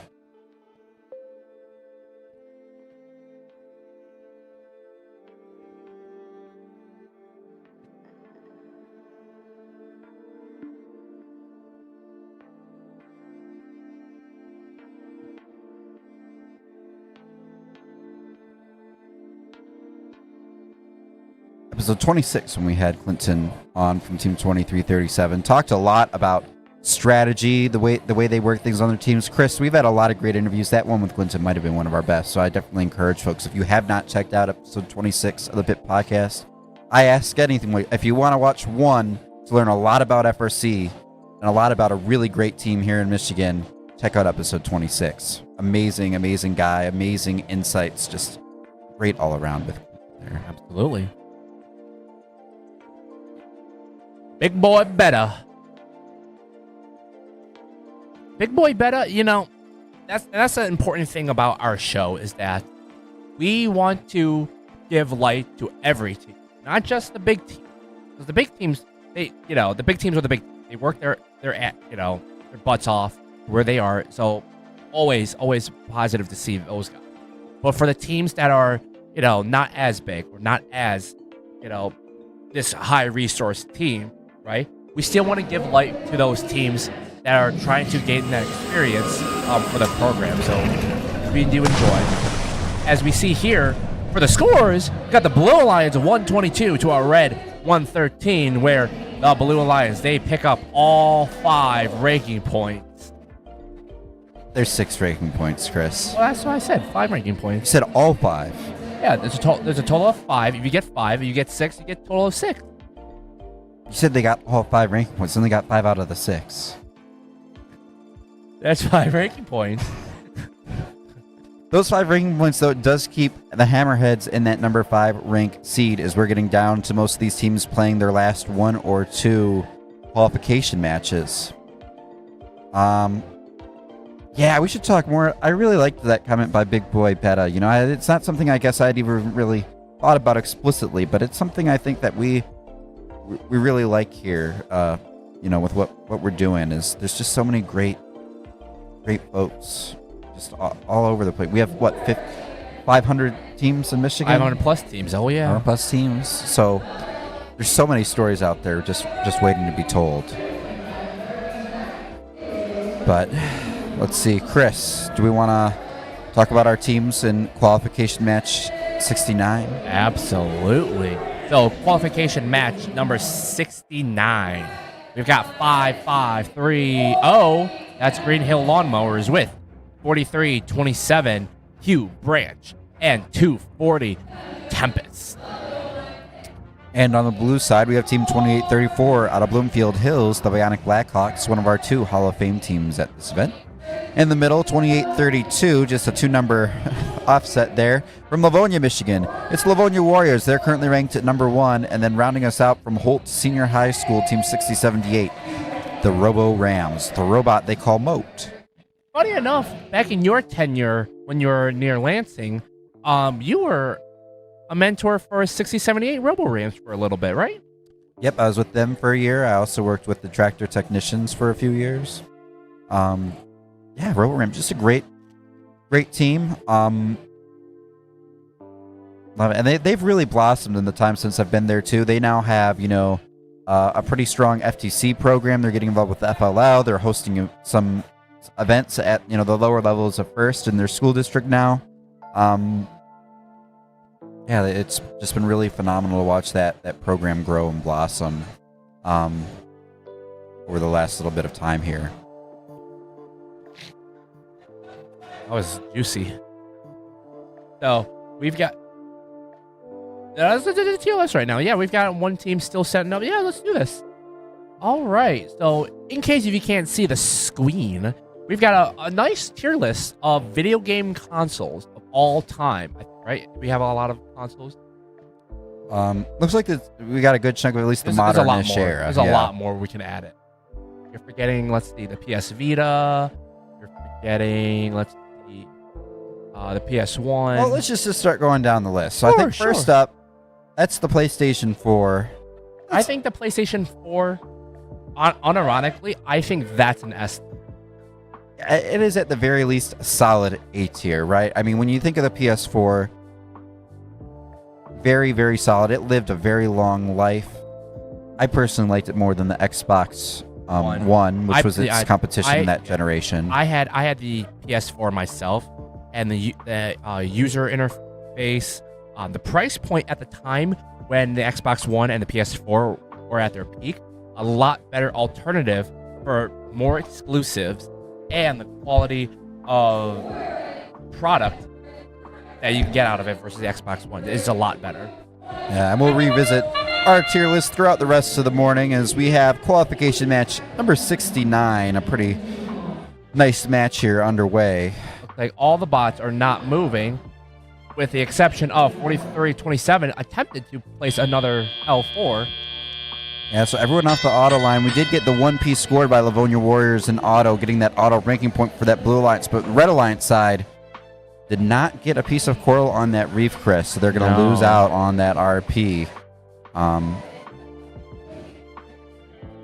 See here, Livonia Warriors are grabbing that algae. They're going to place it into that processor. Yeah, and they got 2 pieces in there, so they've done their part of the cooperation bonus, trying to lower that number of levels of the reef that need those 5 pieces for that other ranking point. Looks like now they'll just focus on clearing out some more algae, go dunk it in, and then maybe start focusing on some coral at that point. 20-point advantage for the Blue Alliance. See here, 240 Tempest. They're looking to place a coral, looks like on L2. On L2, looking to assist for that ranking point of that match. And they shouldn't score. See that red human or that blue human player on the close side of the field here. Well, at this point, it's way past when they threw in that one piece of algae. But we got another one coming, Chris, so we'll see. We got 55-30. 55-30, they're looking to place L4. Lining up. And they also place it. Looks like they're going to go for that ranking point. Both alliances achieve cooperations, lowering the threshold for the RPs here for each alliance. As you can tell with Livonia Warriors. Livonia Warriors are also placing another coral on that L3. So does 60-78. That's Robo Rams. Robo Rams has a coral in their possession. And on the other side, got 43-27. They're looking to spin away, looking for that climb for that end game. And we're gonna get what? Shut up! You're messing my game up. You're messing my game. I don't even. What's happening? What's happening? We're seeing robots climb. Q branches in the air. Livonia Warriors in the air. The Bionic Blackhawks are in the air, and we do have Tempest parked as well. Blue Alliance 2 climbs, at least from our perception up here at the end of that match, should solidify the win for them. Be a close score on this one. We're on camera now. Let's get rid of that camera.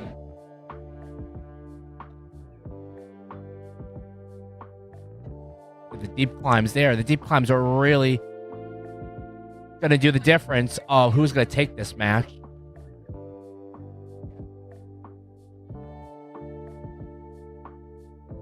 All right, we're just lining up more interviews, folks. More interviews? Who do we got coming up? We'll see. Well, wait, it'll be a surprise. It'll be a surprise. Yeah, definitely. That's the joys of pulling double duty of being host and manager. All right, let's take a look at the scores.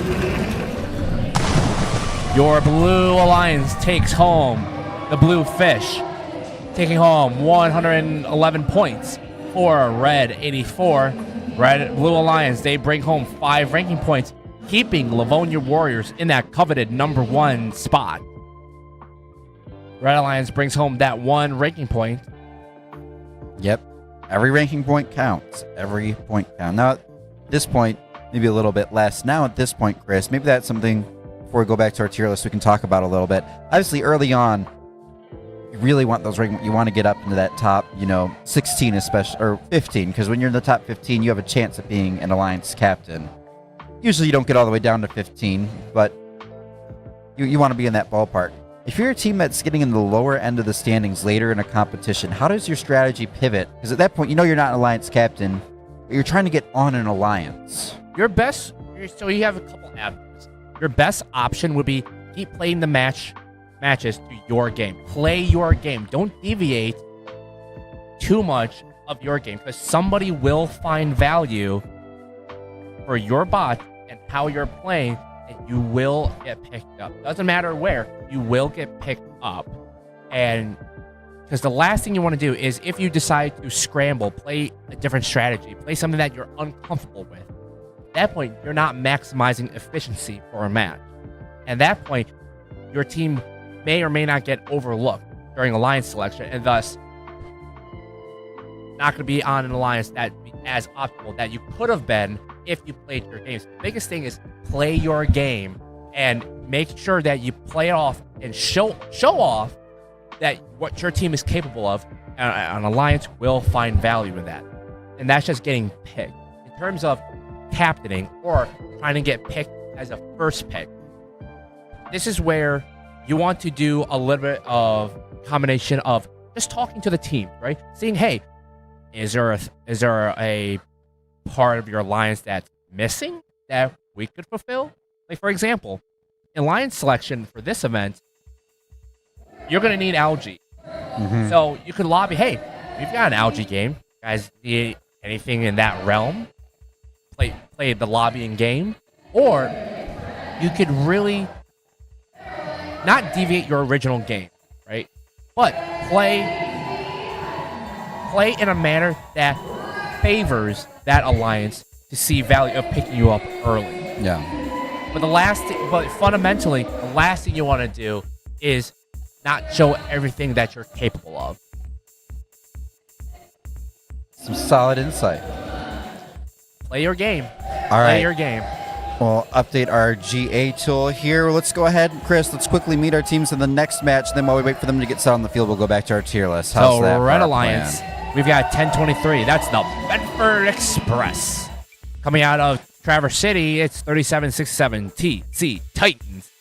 And you have their alliance partner, 6618 Warbots. And for your Blue Alliance from Detroit, Michigan, it's Team 6616, the Mechanical Pumas. In the middle, it's the Mason Machine, 8424 Tractor Technicians Next Gen, driven robot they call Dave 2. And rounding out your alliance is 1502, the Technical Difficulties out of Chelsea. See them wrap things up on the field. We'll get us back up here. We'll see our tier list. So the one knock I wanted to get on the PS4, Chris, we talked about all of its strengths. The one con I have, and I played PlayStation 2, I played 4 and 5. I never played 3, but from my perception, I feel like the innovation from 3 to 4, there wasn't many big changes. It was more so just small upgrades, better hardware. I want to say from that jump, it's really the graphical power and processing power that was, I believe, if I remember correctly, 110% more power than the PS3, if I remember correctly. But again, during the height of the Xbox One and PS4 era, a lot of exclusive. Yeah, you wanted a PlayStation. PS4, it's an S tier for me.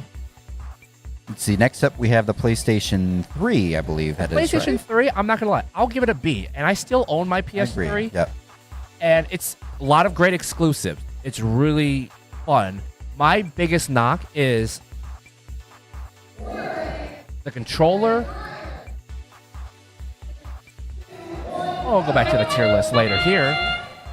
You have your all 6 robots off the auto line with 1502 technical difficulties, looking to place that coral. However, Warbot slams an algae into that barge net. With after auto, teleop begins 52 red, blue 12. Yeah, that was a really good showing by the Red Alliance and Autonomous, Chris, and that will give them a huge advantage that we'll see if they hold on to it throughout this match. We see the Bedford Express. Next tech, or wait. No, that's 8424. That's Tractor Technicians Next Gen. Looking to play a little bit of defense, slow down cycle times. Yeah, a little bit of almost pinning action we saw there on 6618. Haven't seen much pinning this weekend. DC Titans place one in that L3. Looks like the Red Alliance, they're going to go as fast as they can, looking to grab that ranking point early on in the match.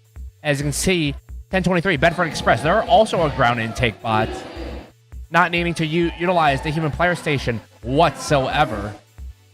With on the other side, in the blue, on the blue side, that is 66-16 Mechanical Pumas. Looks like they're going to be an L1 specialist looking to slam as many coral in that L1 trough. Yeah, looks like getting a little stuck in their outtake right there. It'll fall to the ground. But they'll go back and get another. Does look like the Warbots are over on that blue side of the field now, playing some defense, trying to slow down the technical difficulties out of Chelsea. As they'll head over, they're going to put up a piece of coral on the L4. 122-62 with 40 seconds left to play. DC Titans working on the L1. And that Red Alliance, they tried for the cooperation. They put the 2 pieces of algae into the processor there, but at this point,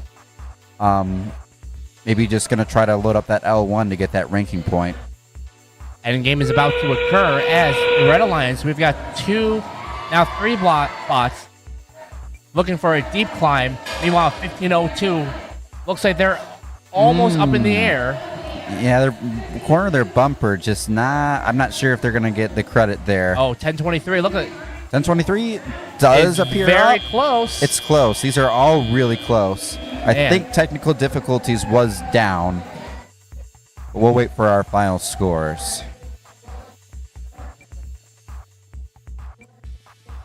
That's a very good scoring match. Looks like the Red Alliance may be close of that Reef RP. Might have just missed it, but who knows? Yeah, I don't have the best angle of it here. We can't see the backside of that red reef on the L1 level. Obviously, in the live scoring, does not give them the credit for having all 4 levels, those 5 pieces of coral. So we'll have to wait. See, maybe the lights will go purple if our referee and scoring crew is unsure. But we'll wait and see.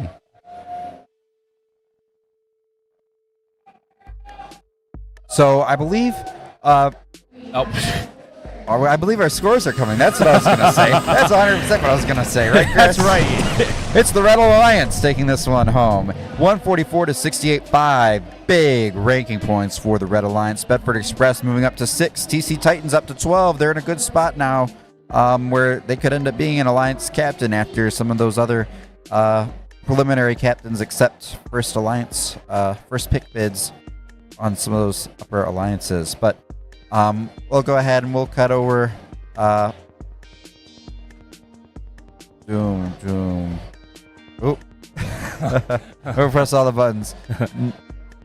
Oh, we don't want to have to mess up. Let's get that tier list back up there. So this tier list, I think the PS3. So actually, I was talking with with producer Owen. I think that was the Xbox 360. Actually, right? Oh, that's the next one. Okay. So, Owen, get the PS3 out of the S tier because it's definitely B tier. Yeah. My biggest gripe was the controller. The controller was just terrible. Yeah. Too small.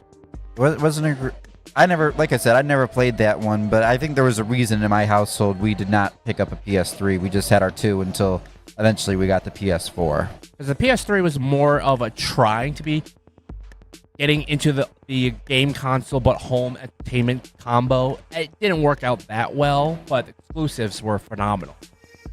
And I think next up we had the Xbox 360.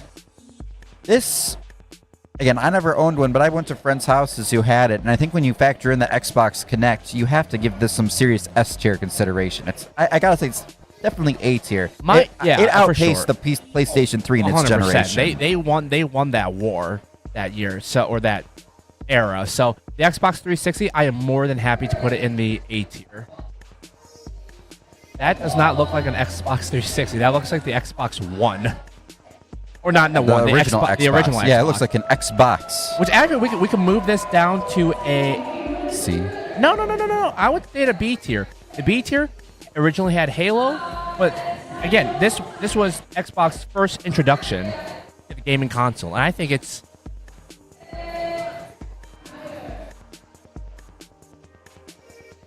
That's my opinion too, Michael. Michael's saying 360 is S tier. We should bump it up. 360, that Connect. Yeah, well, that's a 3DS too. We're not there yet. Honestly, their exclusives weren't as good as the PS3s. That's why that alone, and the UI was not great as well. It was decent, but not great. That's why I'm happy to put it on A tier. S tier, not quite. Not quite. No, the X360. Are you blind? There you go. Thank you. All right, we'll go with that. Looks like next up, well, actually, let's take a pause here. I think we're getting close to this match starting, so we should meet our teams. When we come back, it looks like we got the PlayStation 1 that we'll be talking about. So qualification match number 71. Just going to rip through this. Red Alliance 1481, the Riveters. 9455, Dynamites. 7196, Tech Tigers. And for the Blue Alliance, it's 6081, the Digital Dislocators. 10607, the DAAS Jaguars. And the number 2 seeded team right now, Team 67, the Hot Team. Win here would, definitely probably help them clinch that top 2 seed, but don't know beyond that. Not sure how big of a lead Livonia Warriors has in their ranking score right now. So, PlayStation 1. This is, I think, a tough one for us to accurately gauge, given our age when that console was kind of at its peak. Kind of when I was first starting to game, PlayStation 2, Xbox Original were already out, right? Yeah. So... No, I never played the PS1 myself. However, the context of why the PS1 was a thing will be said after this match. As we are underway, all 6 robots moving. A couple pretty slow, but still off that line. That's all that matters. Especially when you have alliance partners throwing up coral all over the place. I see 2 pieces up. Make it 3 now on both sides of the field. So we're all tied up 30-30 at the end of the autonomous period.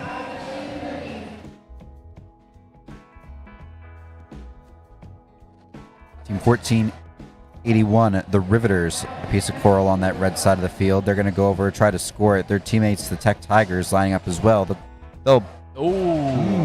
both will drop in a piece on that L4 level.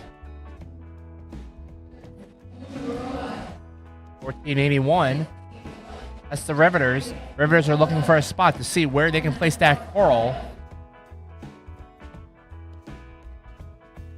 Meanwhile, 67, the Hot Team, places an algae into their blue barge, looking for those corals on the ground, just picking up wherever they can find them. 94, 55, that's Dynamites. Dynamites are looking to grab another coral from the human player station.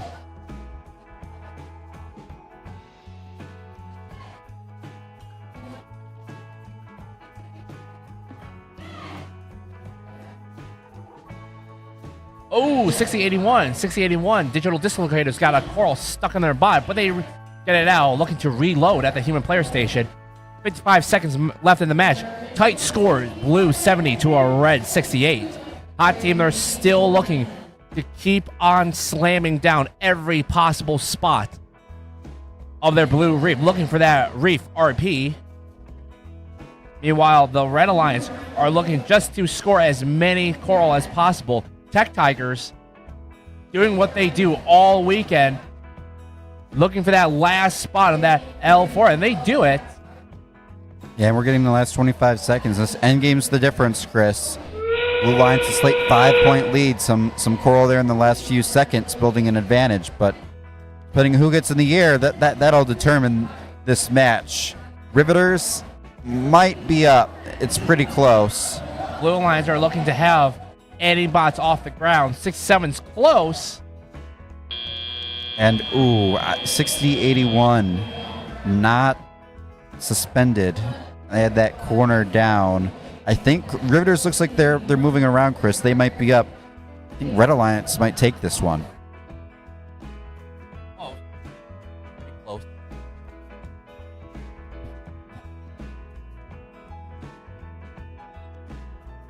A 7 RP lead, Gavin. Thanks for the info there. Yeah, so probably the Livonia Warriors, especially if Hot loses this match, they've locked up that 1 seed. All right, so talk about the context of the PlayStation 1. The context of the PlayStation 1. So, the original team was working for Nintendo. Nintendo. As we got scores. Probably not the best to start a whole spiel there. And it will be the Red Alliance taking this one home. You hear some cheers in the crowd. So the hot team, the EAS Jaguars Digital Dislocators, just a 1 ranking point. Hot will drop down to 3. Red Alliance, though, 5 big ranking points. Riveters moving up to 19th. Tech Tigers to 18th. So we'll keep an eye on that moving forward as we'll pull back up field cam, picture-in-picture cam, and tier list cam. Talk about the PlayStation 1, Chris. So the original team on Nintendo wanted to create their own console, I believe due to differences in vision and how Nintendo wanted their game consoles to be marketed for. The original team on Nintendo left to create their own company, PlayStation. So the PlayStation really changed up the video game industry forever. Like, all their games were really marketed for like the more mature audience. Yeah. You having classic games of Tomb Raider, Star Fox, and Street Fighter, and all those games. They really pushed the boundary to what gaming could and can be, and their console itself was very rocky, like graphically game changing, and the controller almost unseen compared to, let's say, the former Sega Dreamcast or the N64. It was very different, and because of that alone, and because of the fun games that did come out of it, S? No. I'll put this in the A tier. Okay. A tier. It was really game changing. Nice solid console there. All right, next up, that is a PlayStation 2, S tier. the PlayStation 2. S Yep. tier. No question. Next. S tier. So why S tier for the PlayStation 2? Graphically it was better. Processing power was faster. Games were awesome. That's Controller was fair. fine. All right, next up, PlayStation 5. This one I gotta also say S tier. S tier. Okay. PlayStation 5, when you compare that to the PlayStation 4, big improvement in performance. And then the DualSense 5 controller, I think especially, really has become one of the top choices in terms of gaming. Obviously, depending on different contexts, like there might be some that are more comfortable, familiar. Some people prefer the 2 joysticks offset like that for the Xbox versus PlayStation I like down the there. symmetrical joystick placement of it too. I like the symmetrical joystick placement and all the technology, like the rumble, just the way the triggers work on it, all the software that even is going into that DualSense 5. I think it's a Personally, really big the only one. gripe I have with the PS5 is that their storage only comes in 500 gigabytes right off the rip. Yeah, Now I think they have models now that are a that's terabyte. 1 terabyte now, but my PlayStation, I got it during the height of the pandemic and during when the PS5 was a shortage. Yeah, you had a lot of scalpers in the early, almost 2 years, I think, of the console's existence. Yeah, so that's why for me, I would put it in A tier. Storage wise, only 500 gigs in this time and age for gaming. I don't think that's acceptable. That's why it's an A tier for me. Bottom of S tier. I think that's Yeah. good. Nice. All right, let's pause the console talk for a little bit. We have some pretty exciting stuff going on in chat. Big Boy, Beta, and Gavin, kind of some analysis for us. Got 33 the Killer Bees on the red side, 26-20 Titans, and 2-4-5 Adambots. Yeah, and then on the left side in this match, number 72, it's 910, the Foley Freeze, 548, the Robo Stings, and 7596, the SCA Constellations. And kind of what we're seeing in chat. And I guess this match will be a big factor in it, right? With the Killer Knights, Team 33, and 910, the Foley Freeze, both playing. 910, I believe they are currently ranked number 3.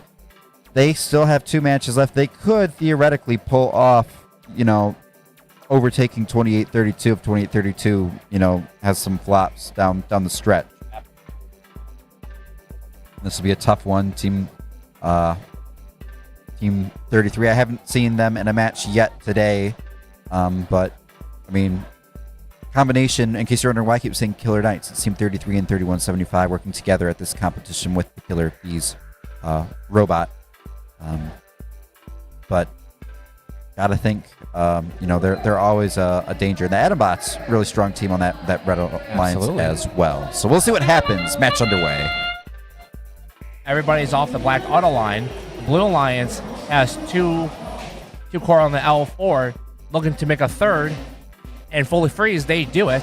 Meanwhile, 33, the Killer Bees are hung up on that red reef. Yeah, and you see the A stop by the Killer Knights there. Kind of knocks that coral way down. Both those coral way down those top pegs there. We'll see if their robot's still working or if that might have broke something. SC Constellations playing that relentless defense, looking to slow down 33. Yeah, that sounds like a 9-10 strategy if I've ever heard one. Putting someone strong over there to get some good defense, try to slow down this alliance, try to outpace them with the two-team offense of the Robo Stings and the Foley Freeze for blue. Killer Knights up another piece on L4. 55-50, Red Alliance currently with the edge.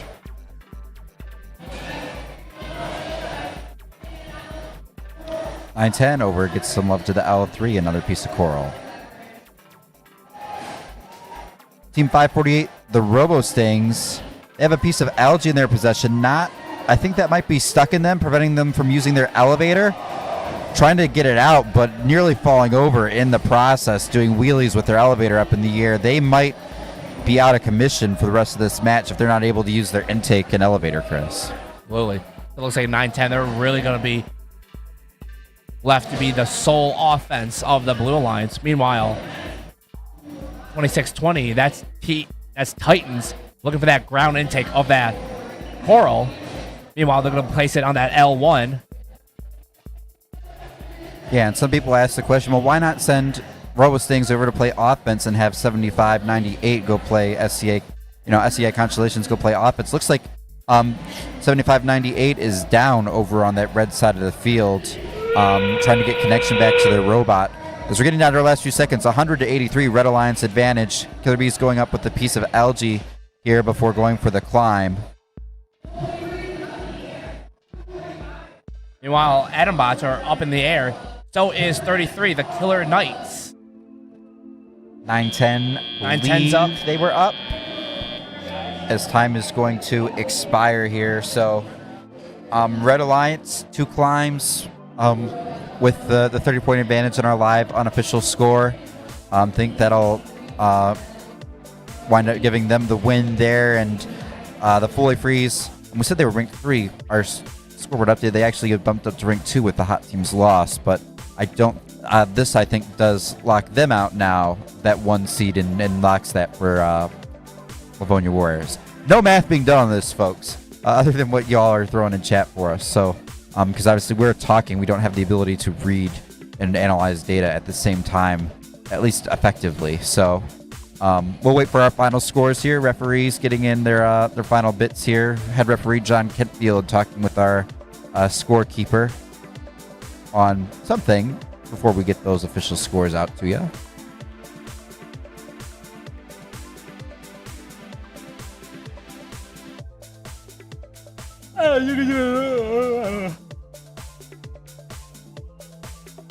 Yeah, that's a tough match for that Blue Alliance, Chris, right? I mean, it felt like everything went wrong. Robo Stings with the piece of algae stuck in, then the SCA Constellations, the connectivity issues on the far side of the field.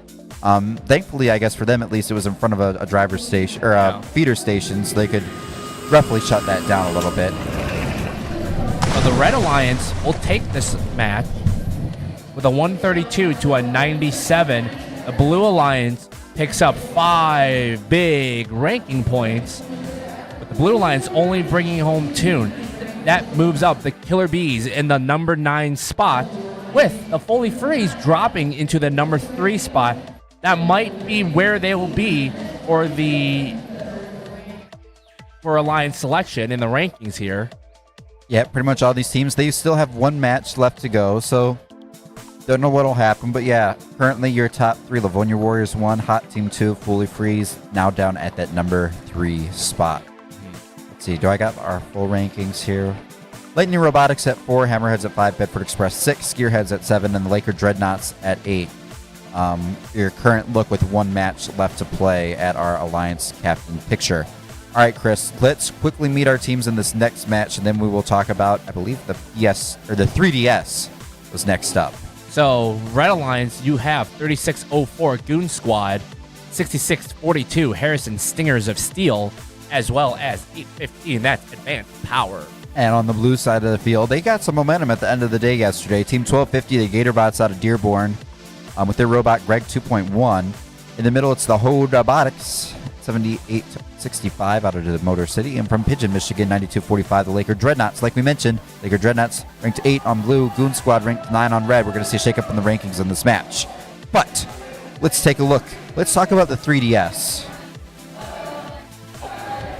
The 3DS was revolutionary for a portable game. In what way do you feel like the 3DS was revolutionary over something like the regular DS and DS Lite and DSi? So again, I've never owned a DS or 3DS, so this is outside of my realm. But a 3DS really brought over the graphical power a portable handheld console can produce. With also the fact that you also had a joy thing on it. Really had a lot of great games too. Mario Kart, Super Mario. No. My Zelda. personal opinion, DS, I owned a DS, the DSi, both. I thought they were revolutionary. You had the two screens, the touch screen, obviously Nintendo games everyone loves. You know, a lot of exclusives for Nintendo. I think they've definitely, like you were talking about with the story with the PlayStation 1, they are a very different direction than what you see out of Xbox and PlayStation. My biggest knock on the 3DS, I feel like there were a lot of sequels to DS games that were really great on it, but the whole concept behind the console itself with like it being 3D, I don't think it really worked the way they thought it would. I was about to say too, the 3D aspect of the handheld, there was a lot of complaints that people were getting headache and just like could not see straight because the 3D feature was just... Yeah, and it got to the point in the later part of the generation, they came out with a 2DS that was cheaper because it didn't have, I guess, the technology or whatever required for the 3DS, the hardware. So, I would say 3DS, it's B tier. I'd say it's B tier. If we had the DS is not in this list of consoles here. DS I would give a solid A tier, but the 3DS, it's a low B tier, maybe a C tier. Right, Owen?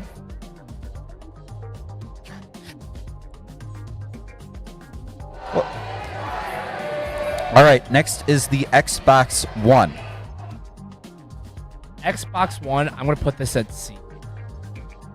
I think that's fair. It really did nothing to be better than the PlayStation 4. Here's what is the defense for the Xbox One? The defense? Yeah, what's the good thing about the Xbox One? It had okay games. I mean, they really pushed for the home console instead of the game console, but that'll be more discussion after this match, as we've got 1250 Gatorbots taking an analogy from their reef, placing it in the barge, and they score it. With 9245 doing their thing, getting that 4 Coral auto. Step up and drive. It's Reefscape, presented by Haas. Do we still say presented by Haas for the game in the offseason? I don't know. I don't think the actual game announcers on the field are at all, which is probably telling. But although Haas, we really appreciate their support of First Robotics. Now, I think this will be their 3rd year in a row being the presenting game sponsor for FRC. So really cool to see them supporting the program like that. But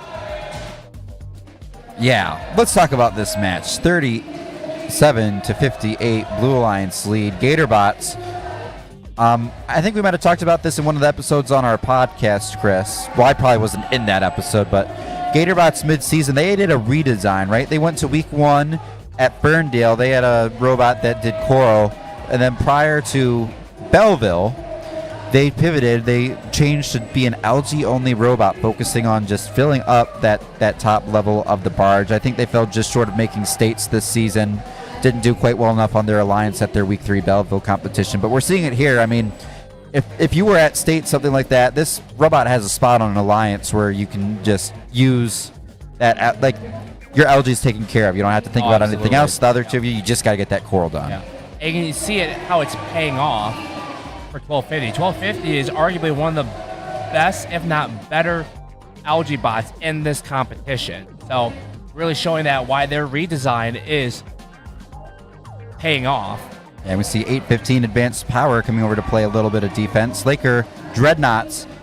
You can see L4 is untouched, but that L2 and L3 are looking pretty darn full. I think we also see Robotics, also not an L4 robot, but doing some good work on L1 with their machine. On the contrary, Red Alliance side, that L4 looking pretty full. Goon Squad, Harrison Stingers of Steel, made some good progress over there as we enter our end game with the cage cam powered by Royal Shirtery. You see here 92.45, they're up in the air. We got 1 for red, 1 for blue, 2 parts, so it's going to be an even end game. We'll see how the match is fair when it's finalized. Yep, Laker Dreadnoughts and that blue alliance look like they're going to pull out the win. And I believe that would probably be a 5 ranking point match. Obviously did not get the reef bonus because there was nothing on L4, no cooperation to see achieved by both sides. Well, that was clean. Okay, we've got a guest that about to pop up. With the scores showing up. The Blue Doritos taking the match with a 146 to a 98 score, with the Blue Alliance bringing home 5 ranking points, moving everybody up in the rankings. Yep, Laker Dreadnoughts up to 7. Goon Squad jumping down to 11. Hey, it's me. Welcome, Jason. You. Chris, how's your mom? What about Miss Hong Fong? How's she doing? Okay. Cool. How's your mom? Great. Are you sure? Should I not be? Had a great time. Okay, so let's talk about anything else. We'll pull. Let's pull up the tier. So here's where our tier. Oh list yeah. is. Okay, what are we doing? We've got game console. Ah. God, you nerd. Wouldn't he not be a nerd if he I was doesn't hoping it was like game something good. consoles? This is good. Game console. All right. We S tier. Okay, well we're not on the We're Wii. not on there. The We are Xbox- talking about the Xbox One. the Xbox One. Xbone. Put that on a C tier because because the games were not as good exclusive wise. The controller wasn't perfect at all. There was actually the controller is virtually the same as the 360, just slight tweaks to it. Well, that's it. They really focus on the home console aspect. That's what really put them down. All right. So that was our Xbox One. Next up, the Xbox Series S, Series X, our current gen Xbox. I think I don't know anything about this. I've never used this it. console's not bad. They push closer to the game console market, but still keeping the home console aspect as like the basic. Like you don't have the the home the streaming and all that stuff, right? You only had the basic. So, which I would honestly keep it as a C tier. There's not much improvement that it did other than graphically it did. Whoa. Top of C Oh, tier. man. Yeah, it's the Xbox One, yeah, the C tier. And the Series S too. I thought that was a PS2. No, No. we put it in S tier. Good boys. PS tier's S. All right, next up, I believe that is the. N64. I don't think that's an. That's an N64. That's an N64. Ian, you're blind. That's an N64. Do you not see the trident controller? Oh, yeah, it is. Jason, what are your thoughts on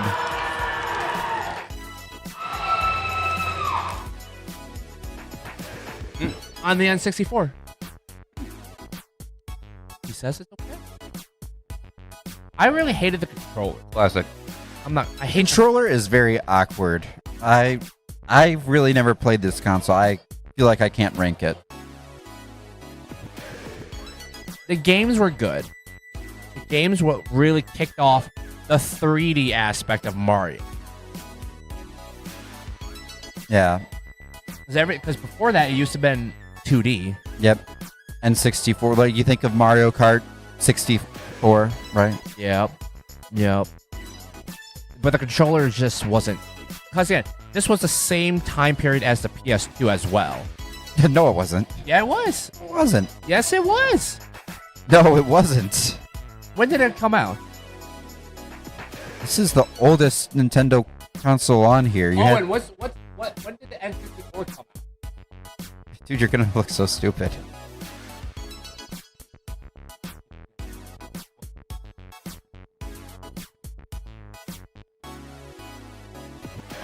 Yeah. Because it went to Nintendo 64, then you had your GameCube, and then you had your Wii. Oh. It was kind of like GameCube Wii era where you had your PlayStation 2. Well, my mistake then. I think the PS1 and the N64, that's where they were together in that era. So Ish, yeah. yeah, but I mean, and the N64 they were still utilizing cartridges, and the controller was just really bad. So I'll give it a B. This is a B tier. I'm a B. Yeah, bottom B. Yep. All right. Okay. We're going to save the console everyone's been waiting for after this break. We got to meet our teams here for the next qualification match, which is coming up any second now. Quick intros, Chris. So on your Red Alliance, we have 862 Lightning Robotics, 7656 MC Hammers, as well as 7211. That's Hollywood. And for the Blue Alliance from the Motor City 8280 K9 Robotics in the middle, from Flat Rock 6618 the Warbots, and the Green Hill Lawnmowers round us out 5530 the Ann Arbor Machine Green Hill Schools Green Hill Lawnmowers with their robot Larry Senior Junior. If these robot names are inaccurate, just know we haven't confirmed them at all. It's just what's being thrown in front of our faces. So they could be last year's robot or 2 years ago's robot's names. We don't know. Jason, what are your thoughts on a robot? These ones, or just in general? Just in general, I guess. I think they're fun. I think what's so good about them is how like low key they are. Like they're not really used. You know, like you'd have no idea that Hollywood's robot is named Perry the Periscope. Yeah, unless you go talk to them in their pits and explicitly ask. For sure. All right, all 6 robots moving here in auto. We see the Warbots try to dunk. I love Larry Bird. Oh, that was a fun comp. Step up and drive. It's recycle. It's recycle. You stupid idiot. It's Reefscape. Hollywood is up as our 862. A couple pieces on L4 for that Red Alliance. On the blue side, they'll try to match in the form of the Warbots and the Green Hill Lawnmowers. Lawnmowers are lining up. That'll be a swing and a miss. 8280 though, a little swirl around the rim and it'll drop in for 5.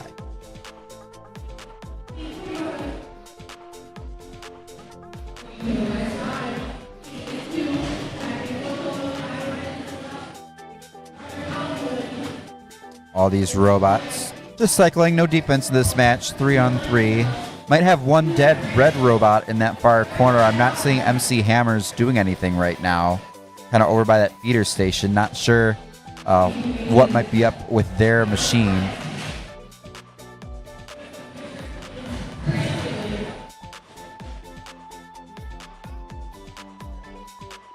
(70-62), Blue Alliance lead, 66-18. It's a swing and a miss. Some good attempts there, Chris, with that LG, but just none of them quite dropping in. They're all a little bit too much force on the dunk, or too far forward, maybe. I'm Absolutely. not sure. You need to have a soft touch with the LG. Just like that. There we go. First one in for the Warbots. Those nets don't have a whole lot of slack to them, so LG can bounce out. You got to make sure to place those gingerly. With 55-30, placing one in the L3, as well as 82-80, K9 Robotics. K9 Robotics are looking to grab that Reef RP. Meanwhile, 72-11, that's Hollywood. Hollywood are coming over to that red barge. So as A62, it looks like both of these teams will look for a deep climb. 66-18, that's Warbots, as well as 82-80. Looks like they're off of the ground. 72-11 is off the ground, as well as 862. You might have a double. Who? Double. 862. Who? 862. Orange and blue, am I right? Really tight match here, Oh. Chris. What are I you got you. thinking, Jason? I'm thinking. What's for lunch? Yeah, I'm hungry too. I already know what's for lunch. Hey. What's for lunch? All right. Scores. We got scores. Let's take a look at those scores. Is your Blue Alliance. It's the Blue Alliance. Wow. 123 to 120. My best Tom Nader impression there. He goes, ooh. So both sides get that auto and barge ranking point, but Blue Alliance, the 3-point lead, gives them those extra 3 ranking points for the win. K9's up to that number 9 seeded spot, moved up 2 spots there. Lightning Robotics drops down 1-5, which this will be their last match, I believe. So now it's just over to start thinking about how they are going to approach Alliance selection. Man, one more L3. One more L3. All it took was one L3. Yeah. We will see K9 Robotics and MC Hammers one more time. Everybody else from here on out, that was their last qualification match of the day here at the Goonettes Invitational. Chris, let's meet our teams in the next match, and then let's go back to our tier list. On the Blue Alliance, you've got 84-23 Next Express. 10-23 the Bedford Express. As well as 10-607 Das Jaguars. Yep, and on the blue side, out of Holt at 60-78, the Robo Rams. In the middle, the Albion Machine, 93-12, Nerd Spark. And rounding us out, we're all gearheads here. It's 1189. All right, let's get rid of our thing there. Let's pull up our tier list. Right, Owen? Yep. Yep. All right, let's pull up our tier list. Let's pull up that tier list. Thank you. Ah, The Wii. The Wii. Yes. Top of We don't S even need. tier. We don't even need to discuss it. I think we do, though. No. The Wii No. is just the best thing that ever happened. Yeah. All right. Moving on. The controller, The best. Wii Sports, anybody? The best. This was just the most innovative console I think I've ever seen, and it's a shame that the Wii U sucked. All right. Game Boy. B. I'm going A. I have the Game Boy Advance. So, No, just for that. C. Game Boy Advance? No, just for that. D. Game Boy Advance? All right, so Jason apparently doesn't have any basis behind his takes other than other people's thoughts, hence why he says go Ducks. Go Ducks. They lost, by the way, Jason, 30-20. No. You can tell he's a true Ducks fan because he learned the next day. But yeah, the Game Boy, I feel like this was one of the first real mobile Gaming, yeah. that worked. game. Yeah, that it worked really well. Obviously, no color. Game Boy Advance, Game Boy Color. I mean, there's all sorts of spin-offs. It was a really popular console. Really, outside of now that we have smartphones, I mean, there was the PlayStation Vita. Like, people tried, but I feel like Nintendo really cornered that mobile gaming market between, the Game Boy, then the DS that came after it. And now even with the next console we're going to talk about, the Nintendo Switch, which kind of, I think, married the failure of the 3DS and the failure of the Wii U and turned it into something really unique that isn't really a PlayStation 4 or Xbox One at all now at this point. 3DS was not a nearly as failure. powerful. It was. The what? Everyone had a 3DS. It wasn't a colossal failure, but it wasn't, I think, as big as it could have been. It was huge. Anyway, The Switch? I'm putting it. I will put it in S. it's an S tier Oh, console. I was gonna say A. I see in chat, Big Boy Betta said Nintendo Switch D tier, but I'm sorry to do it. It's a solid A. That's We'll wrong. go towards the bottom of. We'll go to the top of A tier, maybe. Yeah. Okay. The reason why, because this changed mobile gaming to allow actual. You could play console games mobily. Yes. Not exactly. well, per se, Right, not well, but you could. but you could do it. And you can play it anywhere you want as long as you have a dock. As long as you have other joysticks. you can take it to your friend's house. You can just plop in yours and their dock, and you can play their game. We've seen that all the time at some of our Pit Podcast recording sessions. Gavin, are you referring to the Xbox, Xbox 360, the Xbox One, Xbox Series S? Just in general. Switch did age pretty terribly. GameCube is A tier, I will yeah. say the Switch aged terribly, and the Switch 2 just came out, and I feel like it's trying to make it better, but it's still, the hardware is really going to struggle to keep up with the true consoles. But it doesn't need to, because it's this weird middle ground thing where it's handheld and it's a console, and you also have the fact that it's Nintendo. You have a lot of exclusives that are, all the Mario games, all the Zelda games, the whatever other franchises you want to list. It's just its own unique thing. Yep. I fully agree. It's just, it has it built up its own identity. Oh, that alone, I personally put it in the S tier, but a high A is there. A Stream Deck is not per se The Steam Deck. the Steam Deck. We'll leave that out. It's its own thing. It's for now. It's a PC dog. It's a Steam Deck, though, Chris, not a Stream Deck. This is a Stream Deck in front of our face. As this match is underway, qualification to match 75. Little trouble with the grip there for the Bedford Express. Good on the second try, though. They will drop in a piece of coral. Blue Alliance has 5 L4 out of auto.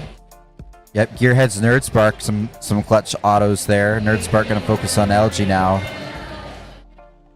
Yeah, we didn't talk about it in the intros, Chris, but one of the small things I always like to point out, Bedford Express, Next Express playing together in this match. The Bedford Senior High, Bedford Junior High kind of sister teams.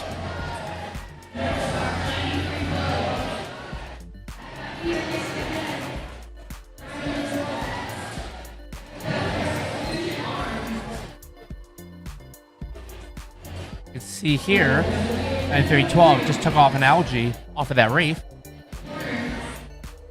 Here has to do the same.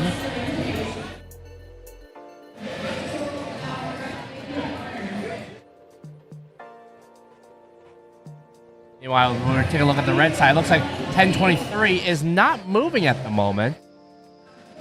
Really opening up the window for the Blue Alliance to continue scoring. Yeah, loss of Bedford Express is pretty big, not only for that Red Alliance, but Bedford Express, currently ranked 6th going into this match, like we said, probably hoping to be picked by some of those, Alliance 1, 2, 3, 4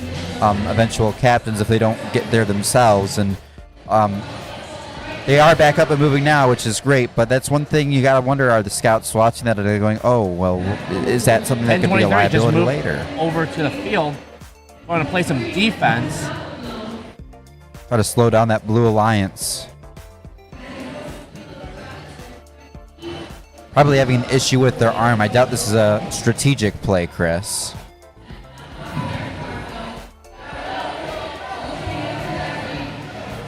Here, end game is upon us. That team 1189, they're on that deep cage looking for a climb Yep. They'll They're- lift themselves up in the air just like that. pretty easily. While 1023 looks to do the same. Only one up for blue, none for the red. And time will expire. I do think Nerdspark got that park, so looking like a 5 ranking point match for blue. Nothing other than the auto ranking point for red. We'll see our final scores here in a second.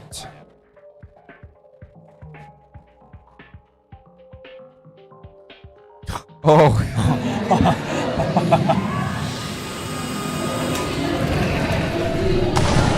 Blue Alliance takes the victory with a 144 to a 43 score.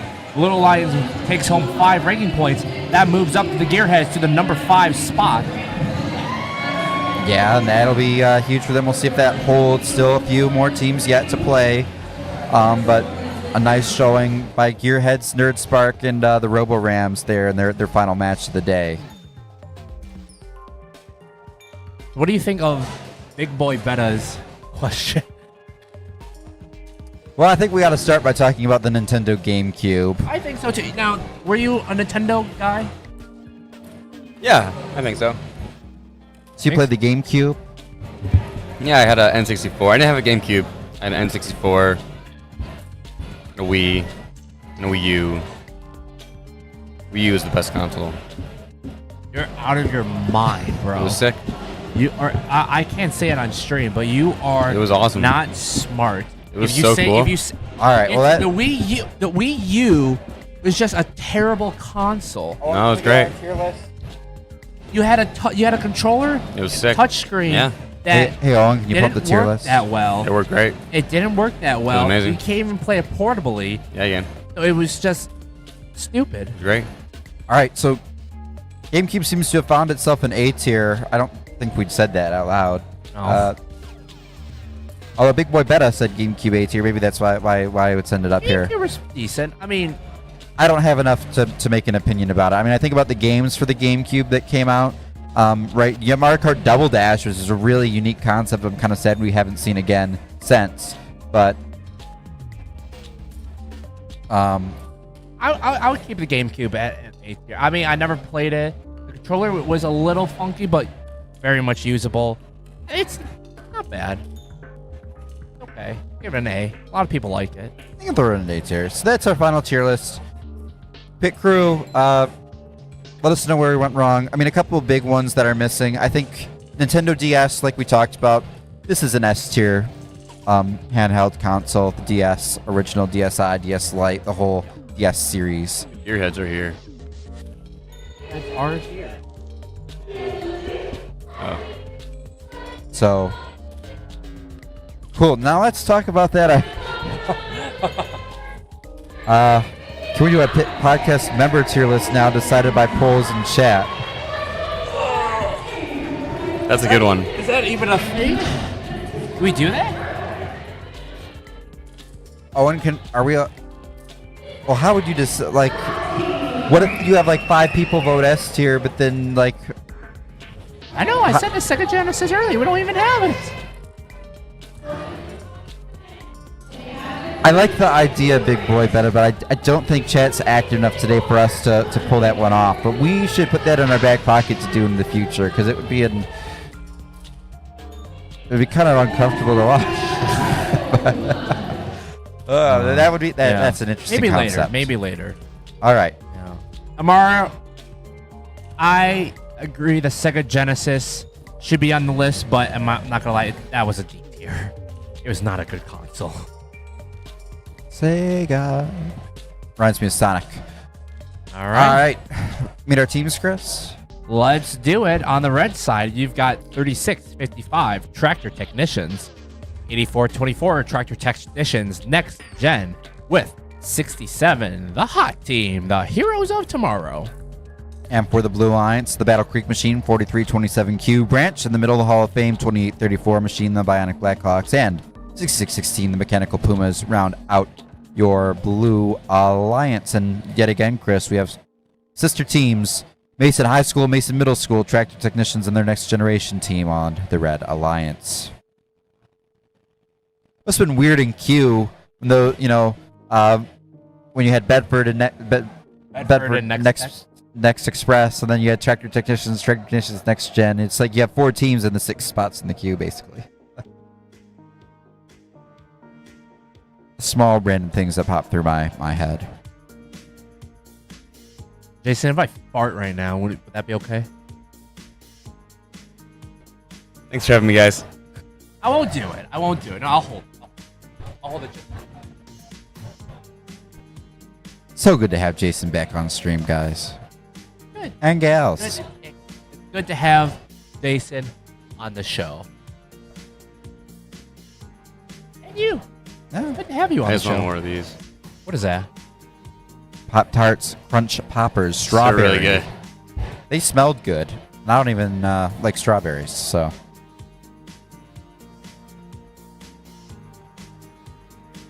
Yeah, here at the Goonettes Invitational, everybody, we're really pleased to have you along. We'll go full screen. You can see the field there behind us. Manager Ian, Chris Fong, Jason Kippy with ya. As we have our thumbs up, we're going to see this match here, Goonettes Invitational.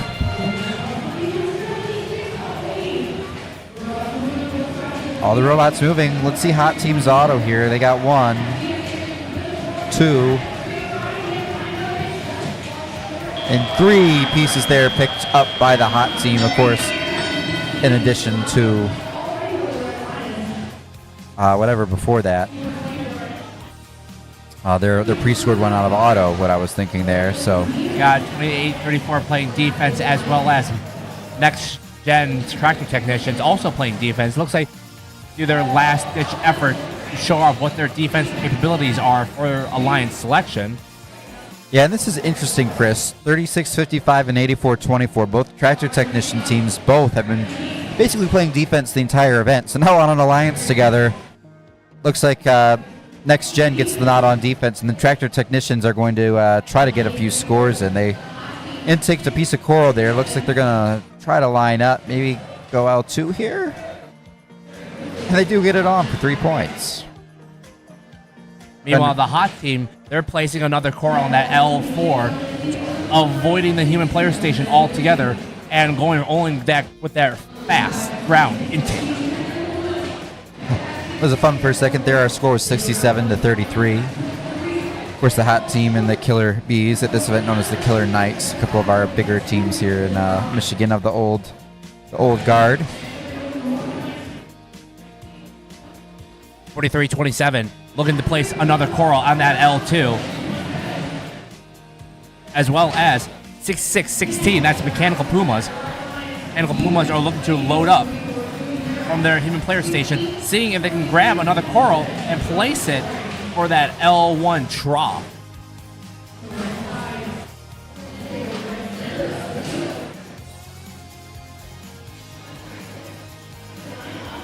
Yeah, Red Alliance with the lead. You see a whole bunch of coral just being thrown out on the field there for Team 67. That round didn't take to pick up. They're not going to go for any more pickups, though. Endgame is in. 28-34 is up in the air. 67 is looking to do the same. They're up. Oh, just barely. We'll see if they stay steady. But yeah, we got 2 up for blue, 1 for red. That's not going to be enough to overcome the deficit if our live score is accurate, though, Chris. And 67 stays up, a 5 RP match. That should get them pretty close to locking in that 2 seed. Yep.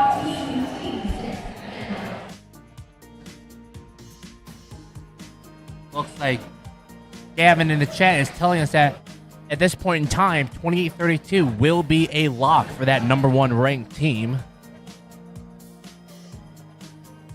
And you see that ranking point average, Hot Team and Fully Freeze tied at 4.27 before this match began. Hot Team getting the 5 RP here will bump them up a little bit.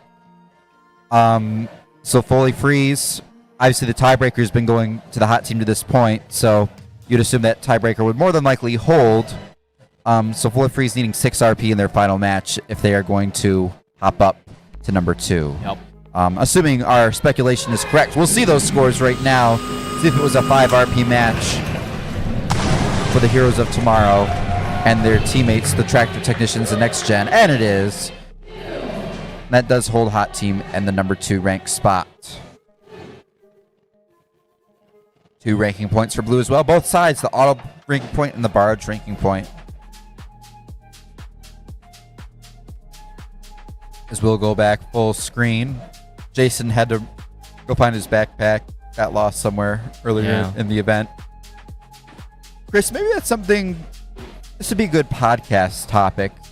It seems like every year, well, for a long time we only had 2 ranking points. Now we have the 3 earnable ranking points outside of the win-loss tie. As we're going to get adjusted here by manager or director Michael.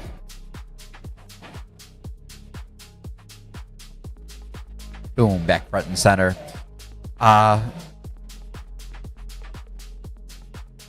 Obviously, there's no such thing as a gimme. Right. But this year, it felt like the auto ranking point, as long as you all could move and you had one robot that could score, that was almost like a freebie. Then you have your climb, which is like, as long as one of you can climb, you can park. Also kind of a little bit more difficult than auto, but still fairly passable. But then we always have that last ranking point where it's like, I don't remember what it was. Oh, the last ranking point is a bit more difficult. Yeah. I think we should have the program should have stuck with just a 5 ranking point system instead of adding the extra one, because there's less ranking points up for grabs. The extra 2 that you can get should be not the hardest, but should be a little more challenging to obtain.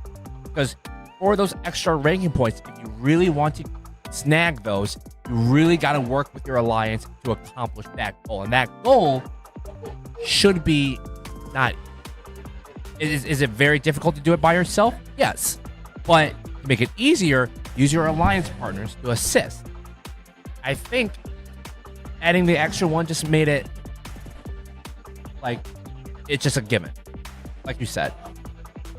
Yeah, well, I don't know if I 100% agree with that, because I feel like on the flip side of that, now there's a bit more opportunity for differentiation between the different teams in the rankings. It goes a little bit, I don't want to say less to luck of the schedule or who your teammates are and who your opponents are, but it just gives you more opportunities, more approaches to take. I think the more interesting thing, though, is that all ranking points don't always seem to be created equal. I mean, even back when it was 2 ranking points for the win and then the 2 ranking point, when it was 4 possible ranking points, it was like, if you think back, I'm trying to think 2017, there was a ranking point for 40 pressure points, which was pretty difficult to hit for most teams. And then the other one was, I think, you needed to get 2 4 rotors. Was it all 4 rotors? All for that 4 ranking? rotors. Which was also pretty difficult. So that was the best. 2016, maybe we think. There was, the one for the boulders, which proved to be a little bit more difficult with how fast robots were in the cycle times in that era. Mm-hmm. Then the other one for the defenses, I think, was a bit more approachable for a lot of teams, because you didn't have to go for every defense. It was like you just had to deactivate 4 of the 5 or something like that, right? So, I don't know. We should do some deeper statistical research on that. I know Blue Alliance keeps stats on how much each ranking point was accomplished. Maybe I feel like there's something to talk about there at some point. Maybe we're not prepared to talk about that right now, though. So we got a match coming up. We got a match. We got to meet our teams. On the Red Alliance, we were bringing out 3604 Goon Squad, 7196 Tech Tigers, and 226 Hammerheads. And on the blue side, technical difficulties from Chelsea 1502, the Newport team 240 Tempest, and then SCA Constellations out of Wixom team 7596. Round us out. The robot's underway.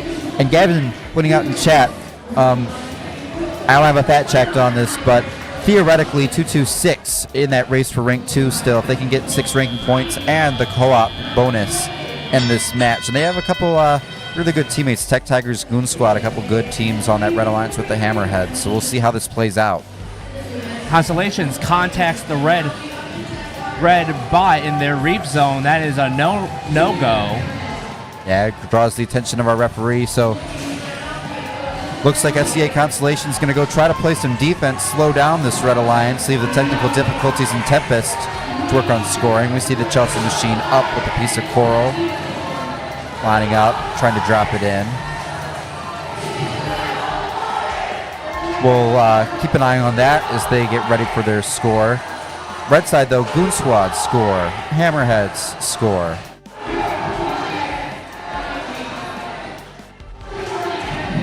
Tech Tigers going back for more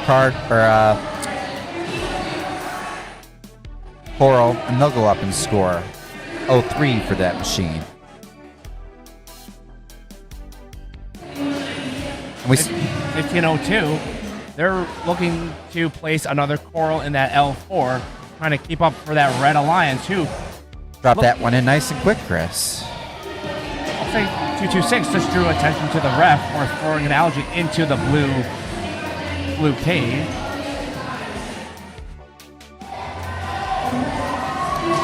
Red Alliance with the 78-45 lead, and kind of that 6 ranking point scenario tossed around in chat does not look like we're going to get there on the reef at this point. SCA Constellation are still playing that relentless defense, slowing down the Red Alliance.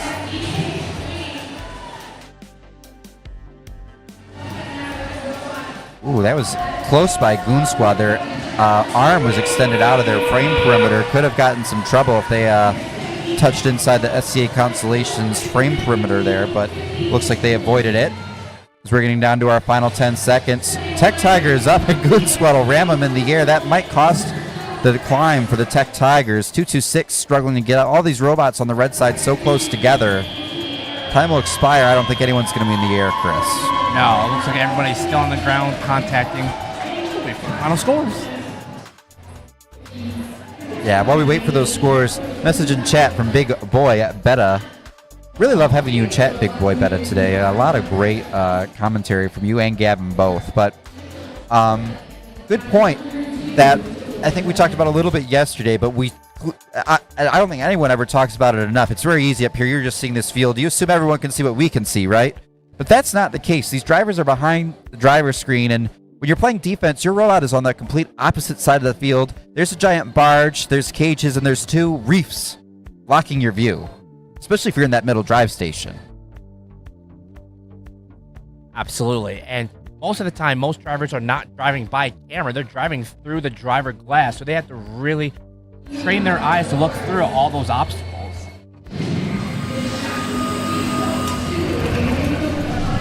And it'll be a Red Alliance victory here. 128 to 53. I'm dyslexic, Chris. I should probably go see like whoever diagnoses dyslexia, because it. Really? Yeah. Except I don't think it's the number. Like I read the numbers wrong. I don't know. It's like I transpose them in my head. Like 3s and 5s are the same to me. But yeah, 5 ranking points for the Red Alliance. Looks like they had multiple deep climbs there. We didn't see that from our perception, but the referees have a better view down on the field, so we'll have to... wait, hold on. Wait, yeah, wait, what? Wait.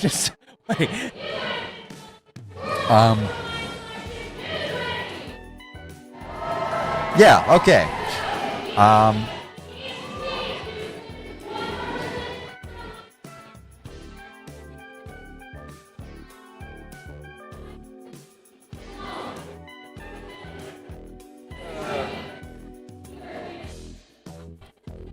All right, just 3 matches left to play here in qualifications at the Goonettes Invitational, and then we'll have Alliance selection and lunch. Ooh, lunch. Anyone know what's for lunch? Chris, who do we have on the Red Alliance in this next match?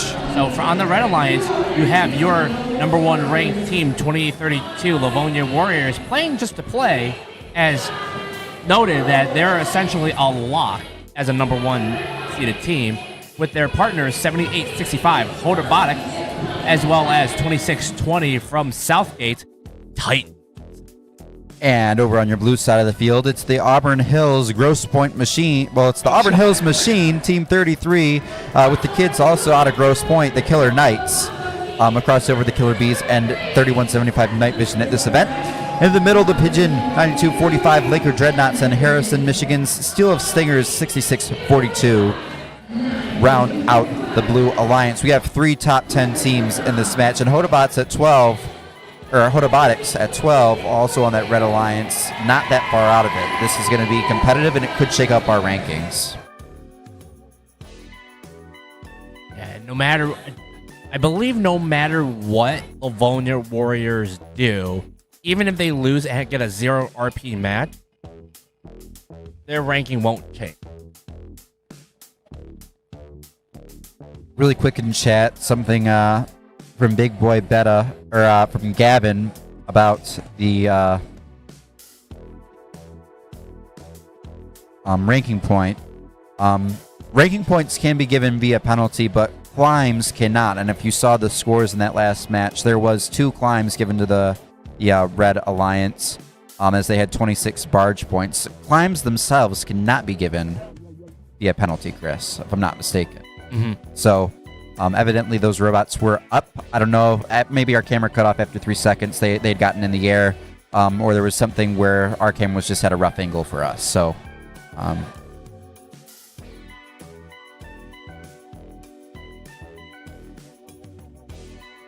match 78. Let's see, what do we have in our next? This might be... Yeah, I think this is the most prospective Alliance captains in those current top 15 or so ranks that we have in a match left in our final 3 matches today. So, can you give us a good idea of the picture here of what things are going to look like in the playoffs?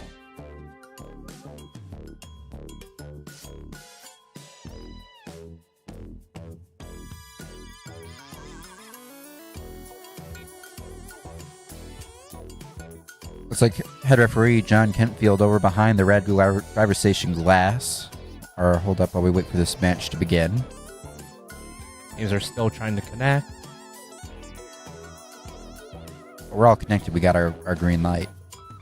You missed it yesterday. We chat yesterday, Chris, how to know when the field's close to being ready. So as you know, right now, let's get us out of here.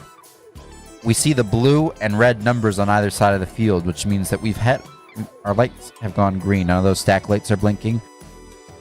When the lights are still green, that means not all 6 robots have connected yet. So we're still waiting for these teams to get connected to the field. Now, at least preliminarily, it looks all connected. Now, sometimes once you're connected, there's still things you're waiting on, some small comms issues. But the field itself, all the robots are connected. All the radios are receiving the signal from the field, at least from the field's side perspective.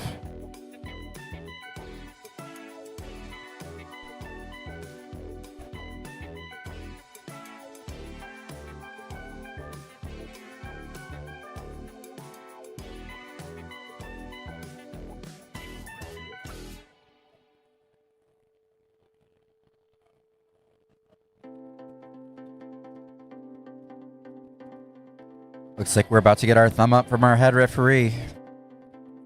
We're about to see this match get started. Drivers behind the lines.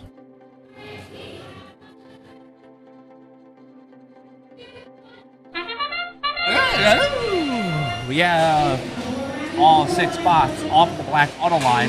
33, the Killer Bees. The Vision, or the B Vision.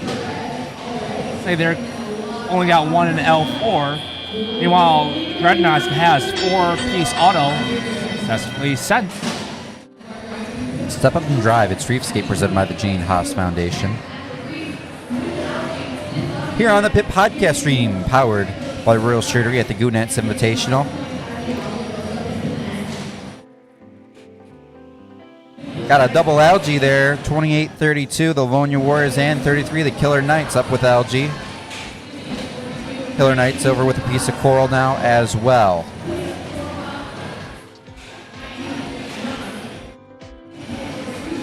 (92:45) doing their thing, working on L2.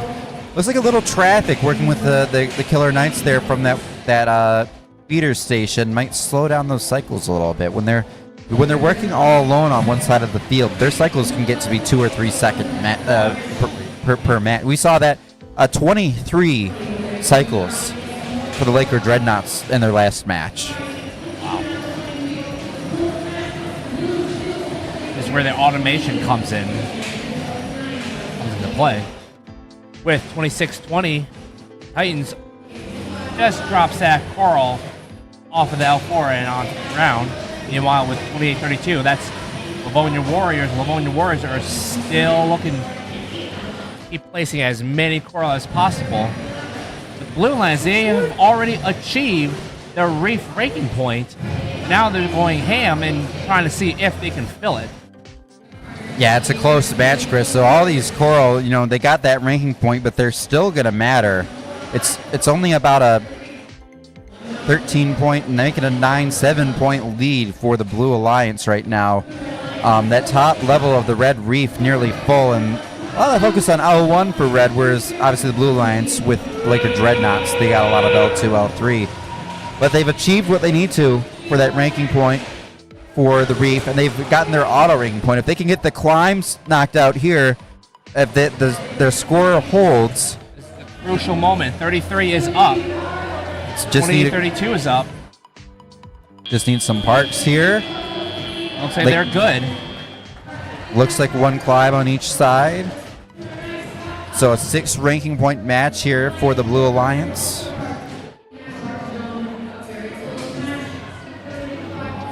So that could give 92-45 a good bump up in the rankings, put them in a strong position to be an Alliance captain if they so choose.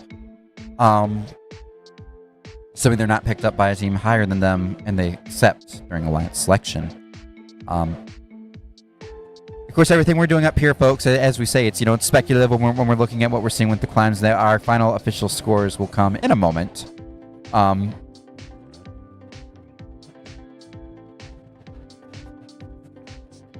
Subaru.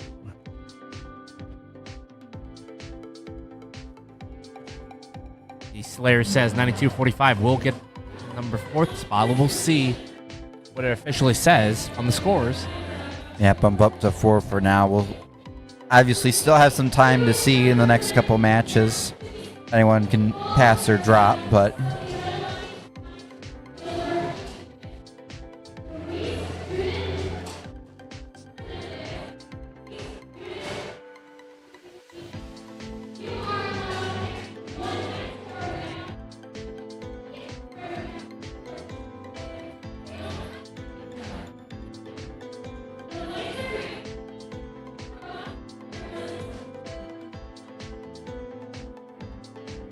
scores on the way, it sounded like. Maybe a bit of a... Here we go. It's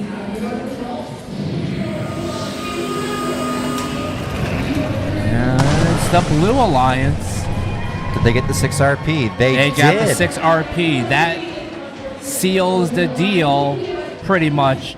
With 33, they're moving up to that 8 spot. Laker Dreadnoughts to that number 5. And Livonia Warriors just taking home the 2 RP in that match. 1 for Auto, 1 for the Barge. But enough of a commanding lead already at this point in the competition. They're staying at that number 1 spot. We already talked about it earlier. They've got that locked up. They're trying to already think who they're going to pick. And, in the off chance that, there's declines, who are their backup options as that first pair.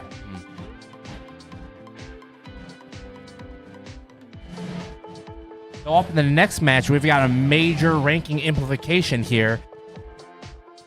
9-10 fully freeze. If they get at least 4 RPs, 92-45 will lock up the number 5 spot. This would be a tough match as the Red Alliance also has MC Hammers 76-56 and 815 advanced powers to assist.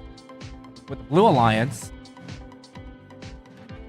Yeah, on the Blue Alliance, you got the Robo Stings, the Riveters, and the Digital Dislocators, as you see the numbers associated with those teams on their screen, as well as their current rankings. And yeah, Fully Freeze currently ranked number 3.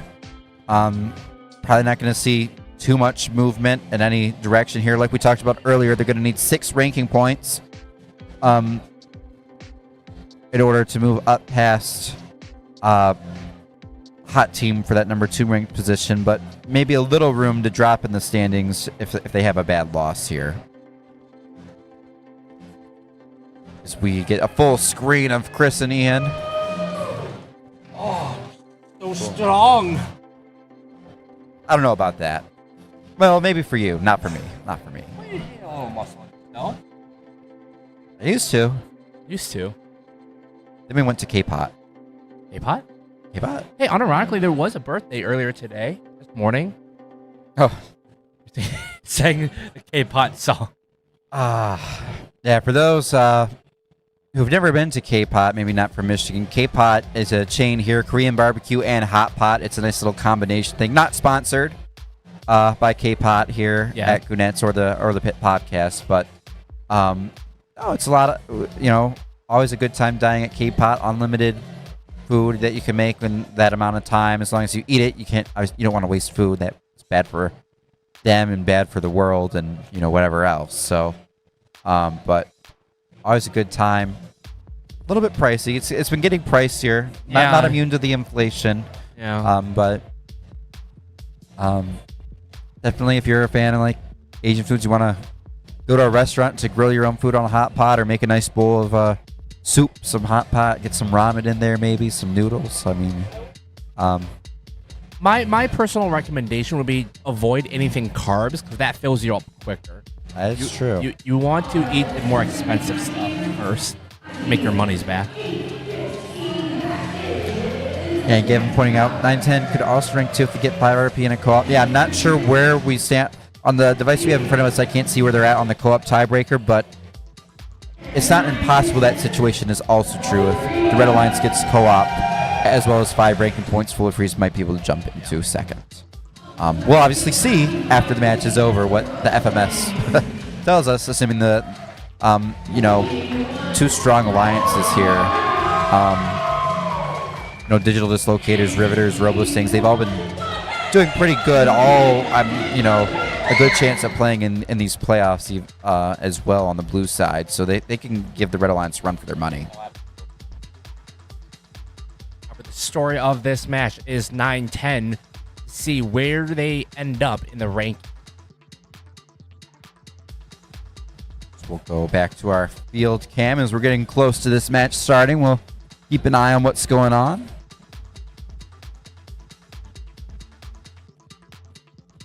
So we see Gavin 69 has 2 co-op matches. Freeze only has 1, and then they have the match score tiebreaker on the Fully Freeze as well. So, assuming that's all true, Gavin, then I believe you are correct that they'd go past if that happens in this match. Mm-hmm.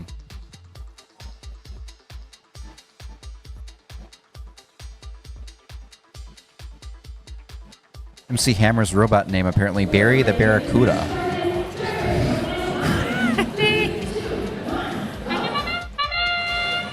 Everybody's off the auto line. 6081 Digital Dislocators places their L4.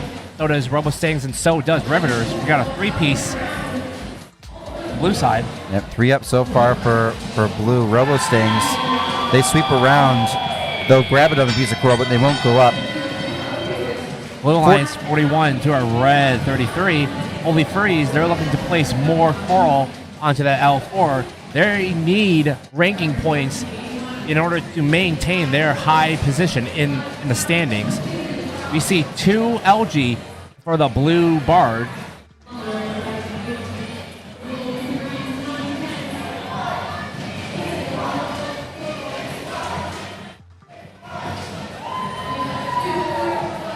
Yeah, Yeah, fully freeze. You can see they're thinking about that ranking point. They're focusing on L2 right now. They're going to try to get all 4 levels, those 5 pieces, but could be a trap trying to thinking about. Oh, that's not good. Looks like we got a field fall. Oh. Aaron, our car. Yeah, so we're hearing inside the venue a tear in our carpet here on the field. So, Matt, qualification match number 79, we're going to reset, replay. We have to fix the carpet. Yep. Obviously important, Chris. These carpets, especially at off seasons, usually they're not new. They've been used at in-season events before. This carpet probably at the Woodhaven event earlier this year. And once you've gotten through, 80 qual match plus 50, so I mean you're looking at getting close to 170, 180 matches on this carpet now. You're gonna start to see some wear and tear on it, and when you have those holes, these robots, as you can tell, if they're damaging carpet, they can do some damage. You don't want that to cause any problems with your gym floor. Obviously, we have masonite and tarp under the carpet as well to try to protect it, but yeah, don't want to risk anything. Don't.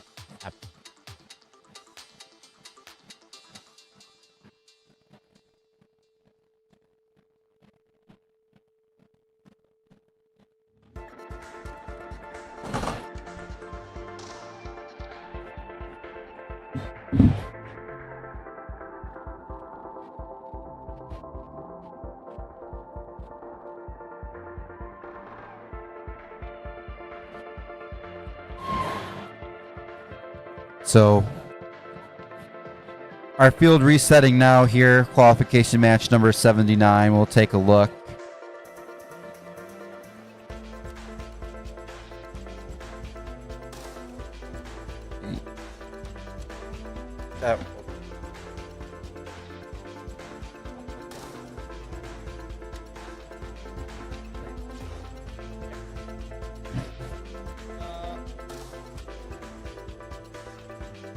Little disorganization here. Sorry, folks.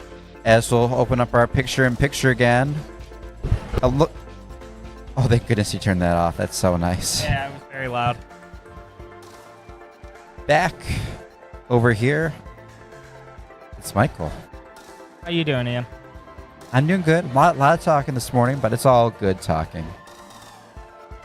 A lot of fun matches as our lovely field tech prepare this field. Yeah, so Michael, you obviously you are technically trained as a field supervisor, and FTAA as well. You know all about these fields. Why tearing the carpet like this? Why is it so important to stop the match? Prevent it from getting worse. Really, if a robot would have driven over that when it was damaged like that, there's a chance that it rips the carpet further and pulls it all the way to the driver's side glass and damages the masonite and the floor. That's the big thing. Yeah, so good thing we're able to stop that really quick. Thankfully, not too deep into the match here. But, we were seeing a little bit of talking about this in chat. Because obviously, Story, as I'm sure you were listening and not playing Madden. Oh, of course, I was listening to every second. While we were waiting for this match to get started. Huge match for 9-10 here, currently ranked number 3. A 6 ranking point match or a 5 ranking point match where they get the co-op bonus would bump them up to be the number 2 seed at our competition here.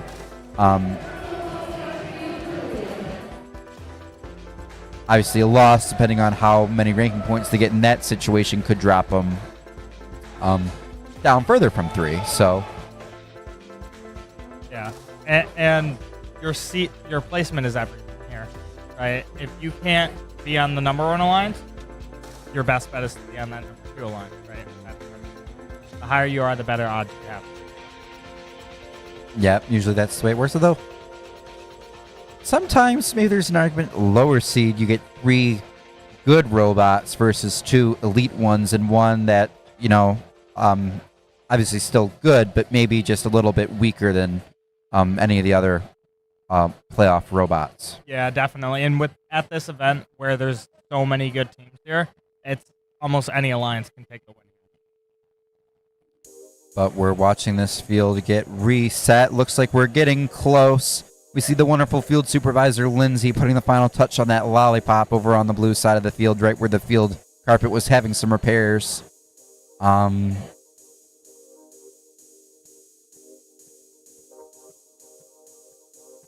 As Gavin mentions in chat, if 9-10 remains 2, 67 will probably not move up to and stay third playoff. Which that does not mean that Alliance 1 will not pick 67 to compete in the playoffs.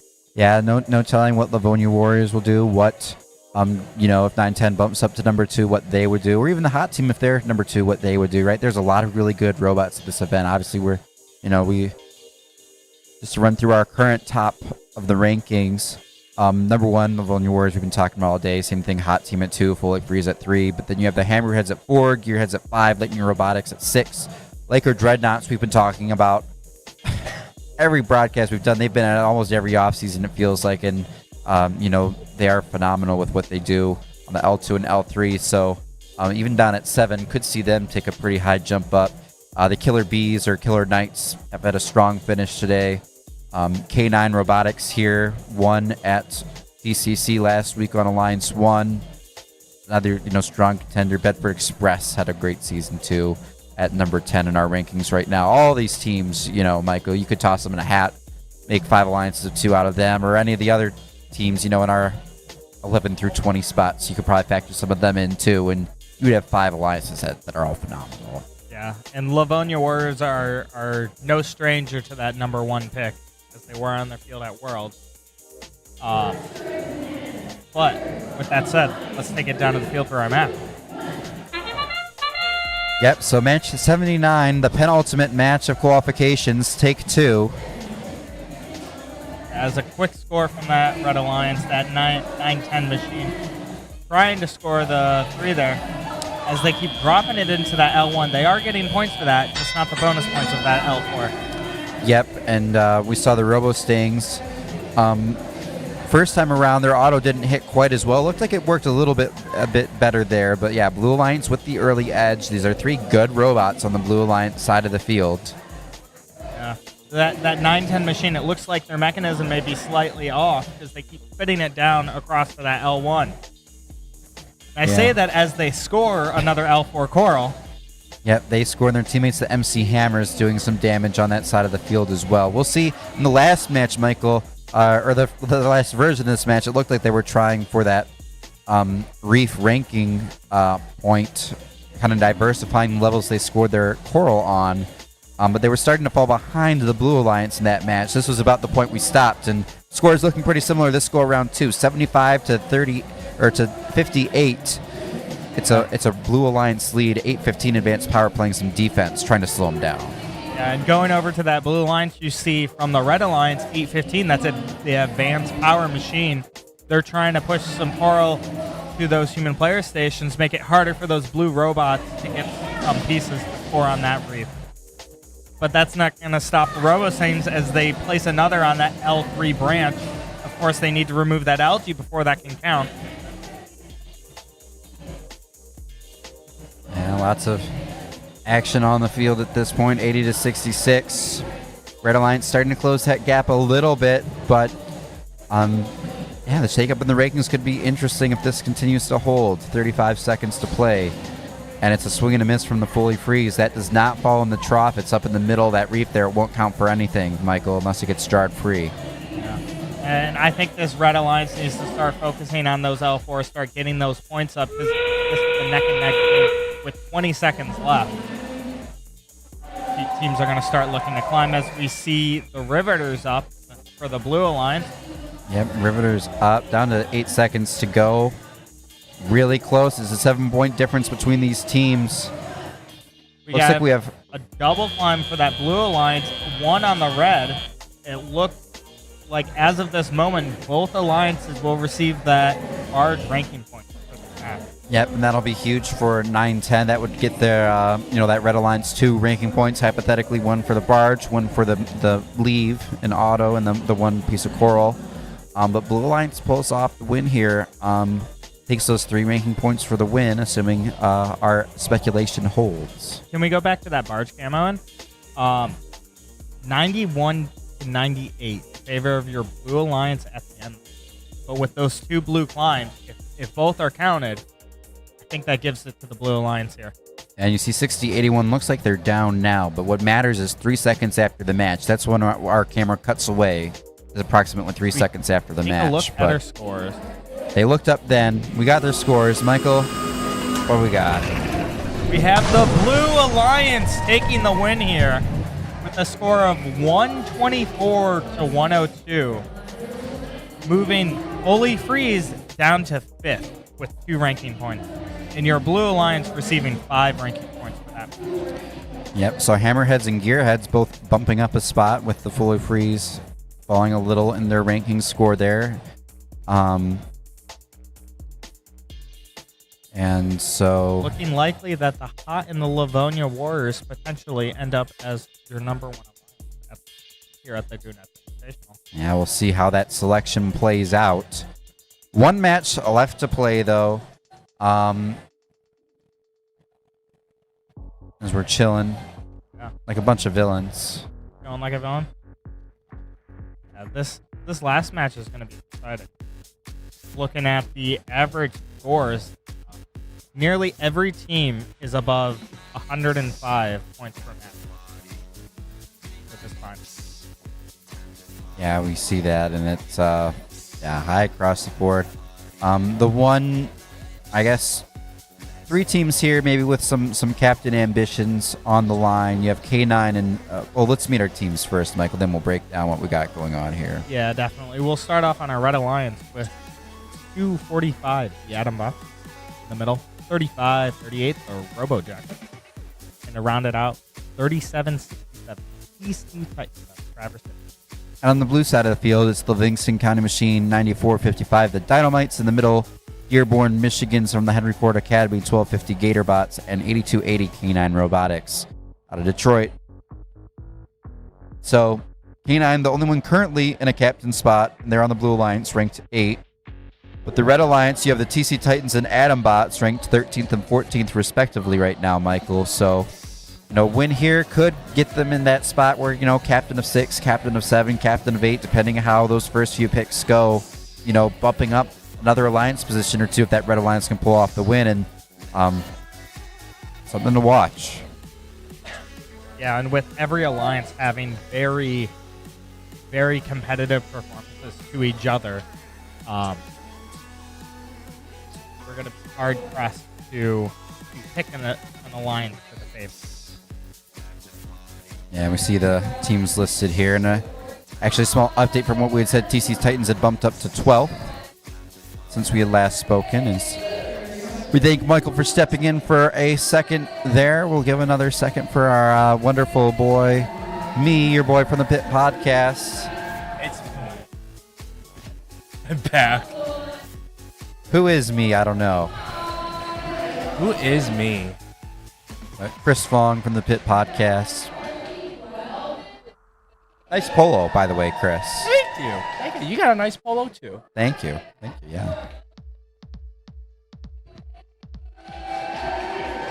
So, Last call of the mat or the day. yeah, last call of the day. We're talking with Michael a little about this before he got back. So, Fully Freeze loses that last match, drops in the rankings down to 5. This match, 3 teams with some captain ambitions still in there. K9 for blue, Atom Bots, TC Titans for red. 2 pretty evenly balanced alliances. Gatorbots, they're kind of strong finish with the algae. We'll see if They've they been can. rising up the ranks really quick, as Yeah. really attributed to their algae play. Yeah, one last chance maybe to prove something to potential alliance partners here as well. And heck, if the Blue Alliance wins, it's not impossible they might jump up to that 16, 15, 14 seated position. They could end up being a captain themselves, depending on how things shake out. Yeah. So, still have our green lights. We're waiting for one team to connect to the field, and I believe they just did, as we see those lights, those team numbers on the driver stations flip to red and blue.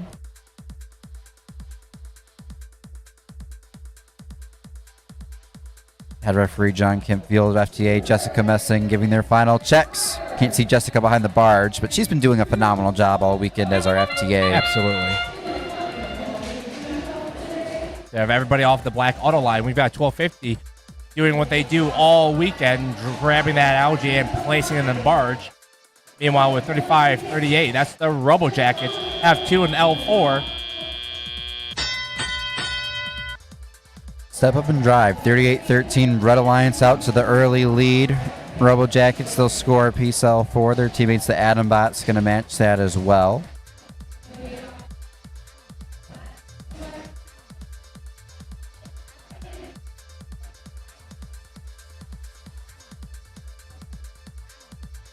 Robo Jackets.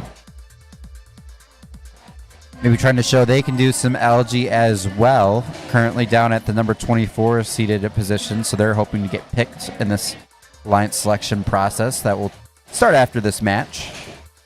As well as 8280, that's K9 Robotics. K9 Robotics looking to place the Coral L4, but drops, goes into the L1. That will count. 37-67, TC Titans. Some nice quick cycles using that ground intake. And that's one thing.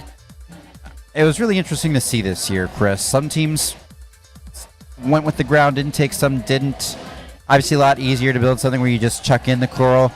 There's an argument for that being an effective cycle, but when you can shorten them, shorter field, if you have an effective, consistent ground intake, not only helps there, but like I think I talked with Michael, or it might have been you earlier this weekend, the defense on those driver stations, it's easier to get around that with the ground intake too. You don't have to get all nice and close. Absolutely.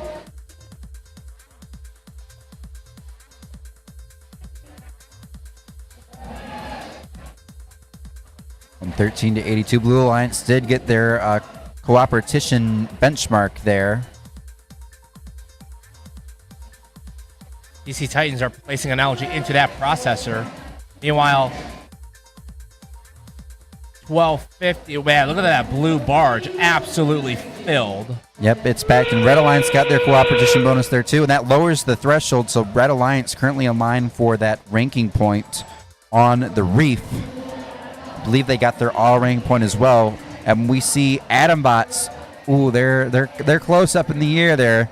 I think they're gonna end up being up 3 seconds after. TC Titans giving them some insurance up in the air as well. K9 for blue up. Lots of ranking points going around in this match, Chris. Absolutely. You can see the red score, unofficial, very high. So we'll give this a second for our referees to finalize our scores. And then we will see what comes next.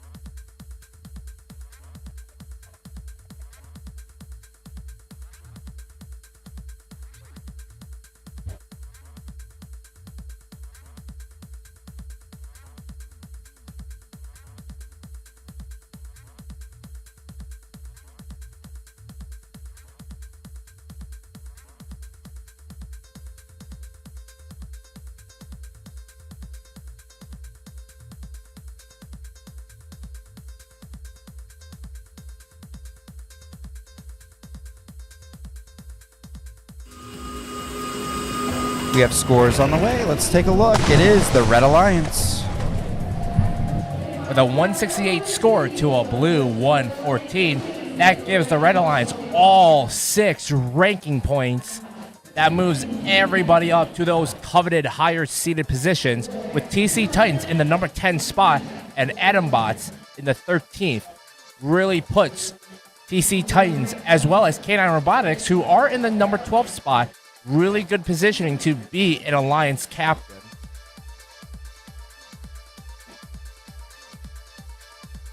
Absolutely. So, final match of qualifications complete now, Chris. And now we're going to give a little bit of time. All these teams, they got to finalize the final parts of their pick list, see if anything happened in that last match that might change things for them. Obviously, need to get all those representatives down to the field, and then we get underway. Absolutely.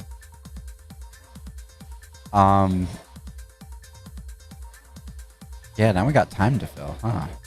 We have time to fill? We do. I mean, we got to wait for line selection to start. Oh, well. Why don't we talk? Oh. 3 to 5 minutes. So question chat by D Slayer. We have your answer. 3 to 5 minutes until we'll start alliance selection. We won't be using the traditional bibs, it sounds like, either. We have a Goonettes specific thing for our alliance captains. They're kind of designations. So, Chris, overall thoughts, Goonettes Invitational to this point. We've had the hands-on hallway. We've had 80 amazing qualification matches. Where's our mind?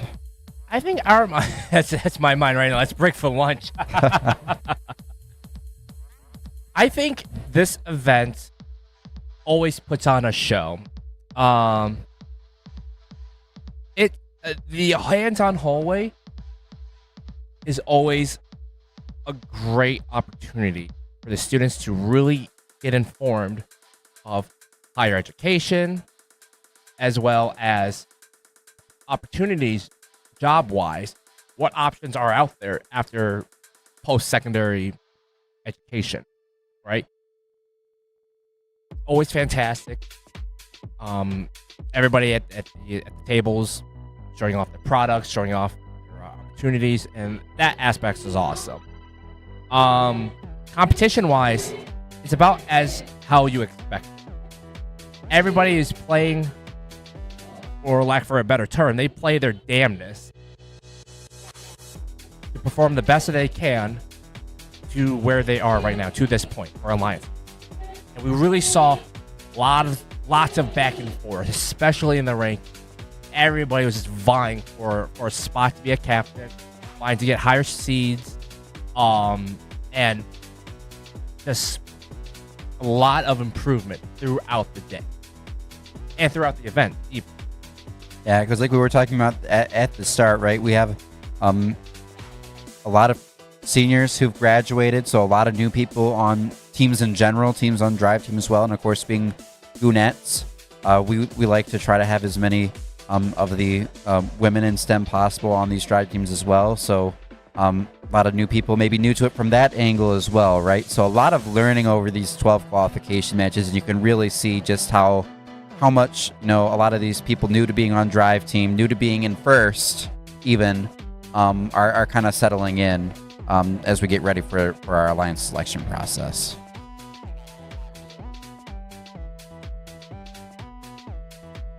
Yeah. Manager Ian, host Chris with you as we're chilling. We'll take a look down at our Branding. Beautiful branding right there. Not able to pull up our field right now, it looks like.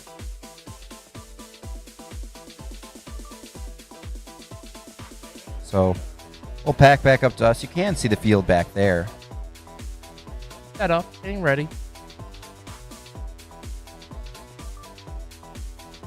Getting ready. You can see in the way back there. If I can line up my finger right. All the representatives. All the representatives. They're back behind that red Alliance glass. A little bit blurry on the stream, but that's okay. By the way, nice hat. I almost wore the same one. Oh, thank you. Thank you. I feel it's just appropriate, given how we're on prime time. Yeah, Goonettes might be done by then.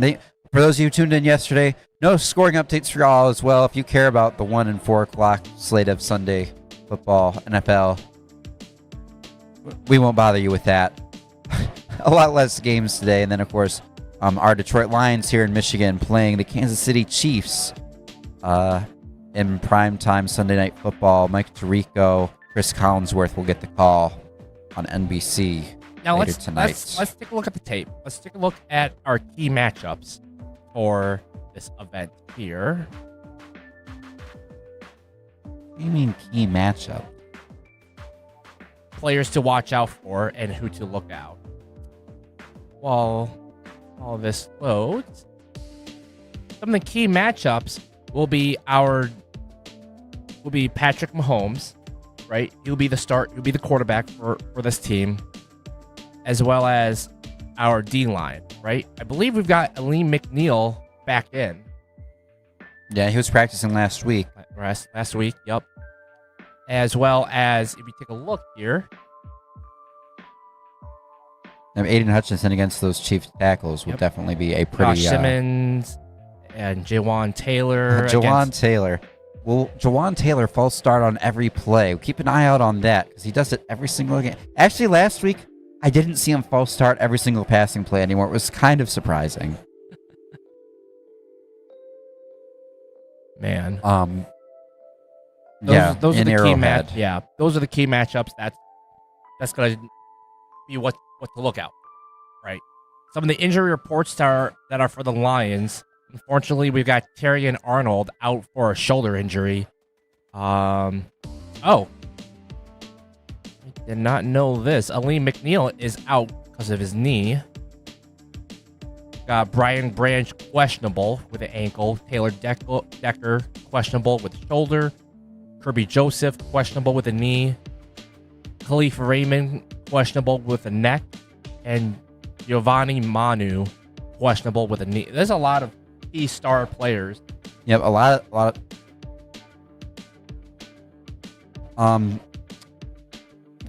a lot of key starters on this roster. And we're going to take it down to the field, Cam, for a second. Look at this beautiful artwork.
All right, we're back, everybody. Just had a signed podcast hat we were giving to a volunteer, so I had to figure out the details on that. We're back on the stream now, unmuted. So let's see. That's enough about football. Football is really excited. I'm really excited for the Lions tonight, but we are at the Goonettes Invitational, Chris. This is a privilege.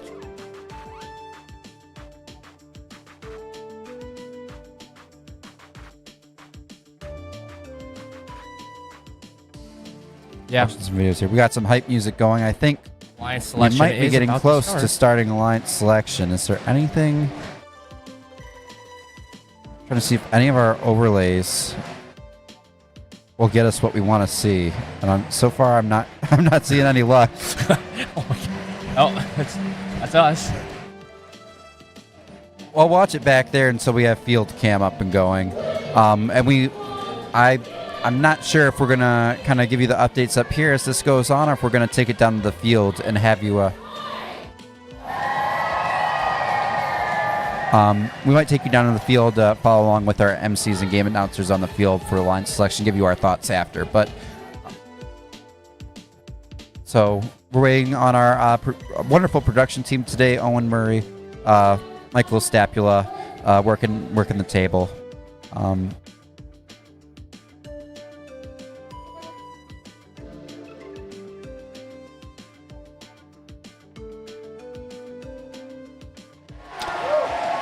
Still our best single up here.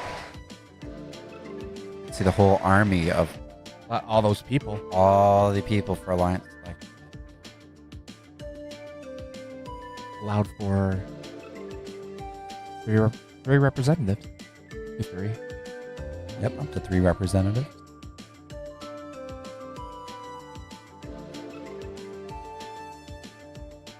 Oh, mentor volunteer of the year. Yep, currently listening inside the venue. Me and Chris are. Oh, there we go.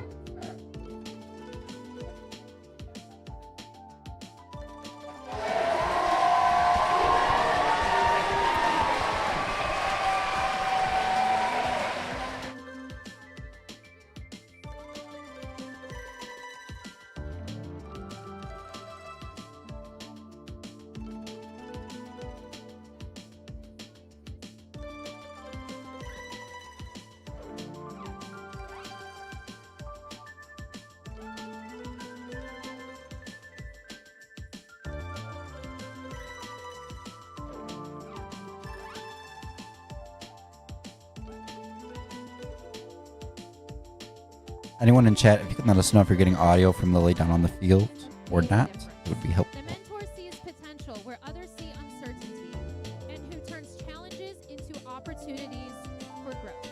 This mentor has done precisely that. Through her leadership, energy, and heart, she's been driving a change that is already reshaping her team's future. She took charge of recruitment with a special focus on All right, thanks for the heads up. We're working on it. If it does start coming through, let us know. Very quiet. Yeah, Gavin's chat's okay. We're bumping it up. Oh, we got you. We got you. Not only taught code, but she's inspired confidence. When students were hesitant to dive into programming, she made it approachable, fun, and meaningful. She's even spent extra hours teaching lessons outside of Ooh, there we regular go. meetings, helping new members discover a love for technology they never knew they had. She lives the spirit of gracious professionalism every day, making sure that every student feels welcome, valued, and capable. She encourages students to step out of their comfort zones, to learn, to grow, and to believe in themselves. And she reminds them that robotics isn't just about building machines, it's about building people. Beyond her technical mentorship, she is deeply attentive to her students' health and well-being. Her kindness, patience, and awareness reminded everybody that being a great mentor means caring for the whole person, not just what they do. It is my honor to present this award to a mentor whose dedication, compassion, and leadership has made a difference. From Team 33, please welcome out Wendy Fogland.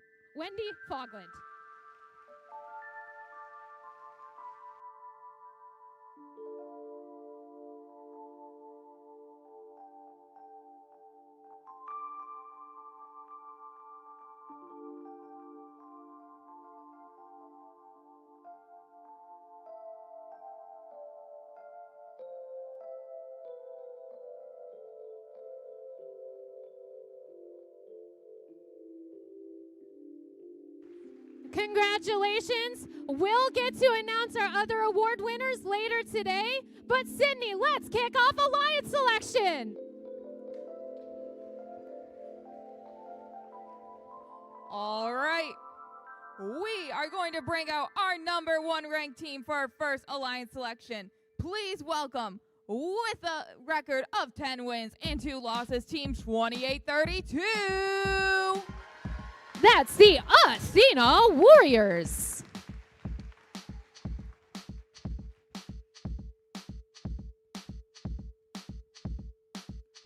Welcome. Who would you like to have join you? On behalf of Team 2832, Livonia Public Schools, Aishin, and all our other sponsors, we would like to invite Team 9245 to sail the seas with us. Team 9245. That's the Laker Dreadnoughts. What do you say? On behalf of Team 9245, we gratefully accept. Congratulations.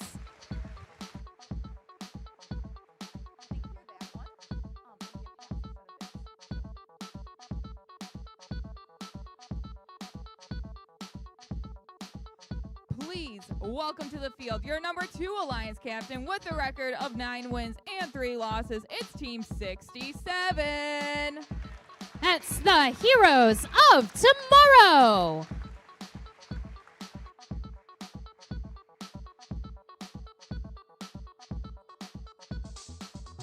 Team 67, who would you like to have join you? On behalf of Team 67, General Motors, Huron Valley Schools, and all of our sponsors, we would like to invite Team 33 to join our alliance. Team 33.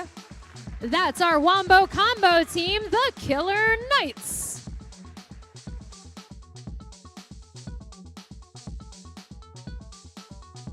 What do you say?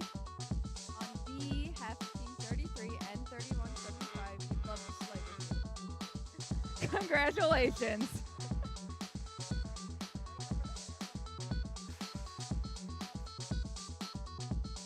That brings us to our number 3 Alliance captain with a record of 10 wins and 2 losses. It's Team 226. That's the Troy Hammerheads.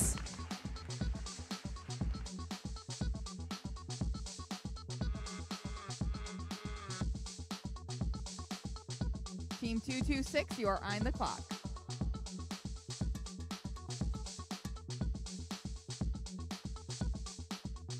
Who would you like to have join you? On behalf of 226 and all of our sponsors, we want 862 to join us on our alliance. 8662. That's 862, Lightning 862. Robotics.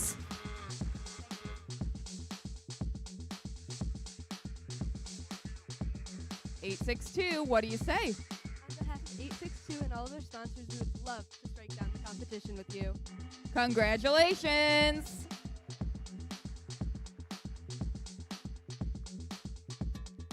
Now it's time to bring out our 4th Alliance captain with a record of 8 wins and 4 losses. Please welcome to the field Team 910. The Foley Freeze.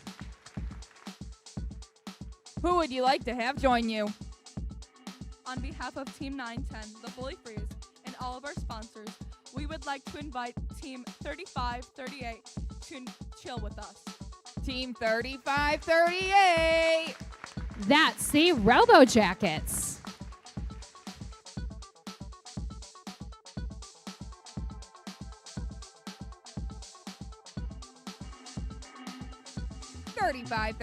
What do you say? On behalf of Team 3538, we accept. Congratulations.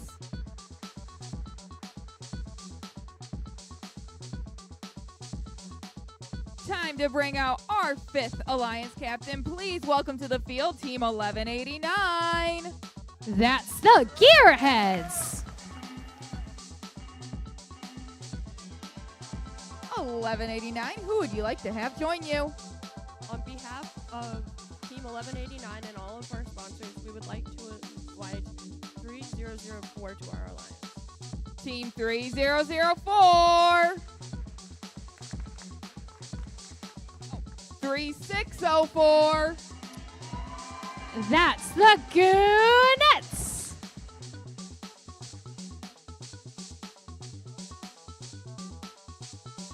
Hi, Goonettes. You're all right. What do you say? On behalf of Team 3604, we gratefully accept. Congratulations.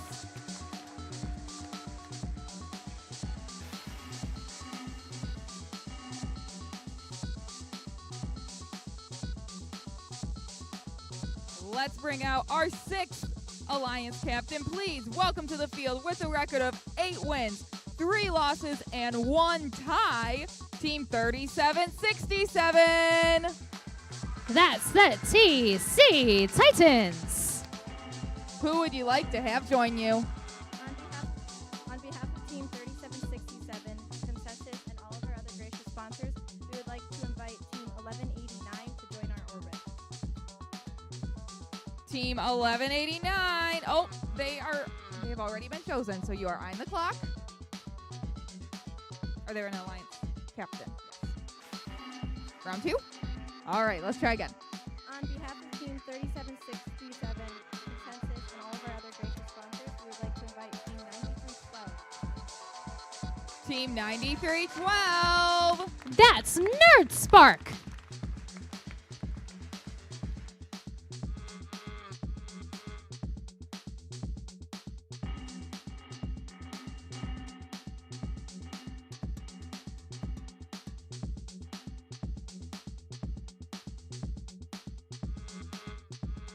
Nerd Spark, what do you say? On behalf of Team 90 through 12 and all of our sponsors, we would love to nerd out with you.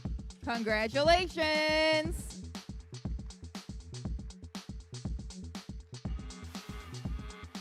Please welcome to the field your number 7 Alliance captain with a record of 8 wins and 4 losses. It's Team 1023. The Bedford Express.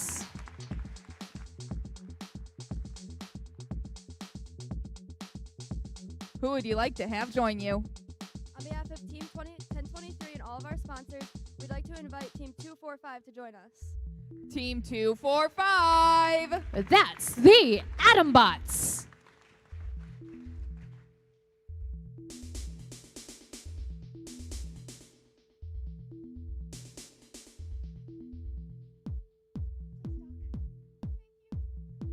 What do you say? On behalf of Team 245 and all of our sponsors, we'd love to bond with you. Congratulations.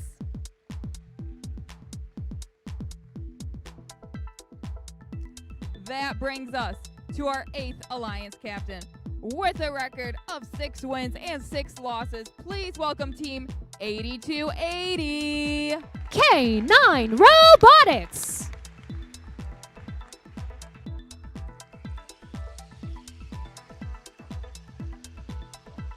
Who would you like to have join you?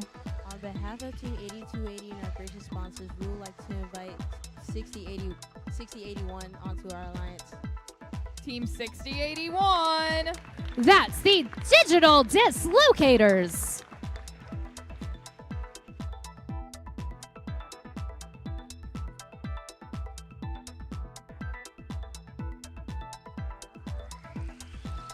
What do you say? On behalf of Team 681 and all of our sponsors, we gratefully accept. Congratulations. All right, our number 8 Alliance. It is time for you to select your second robot. You are eyeing the clock.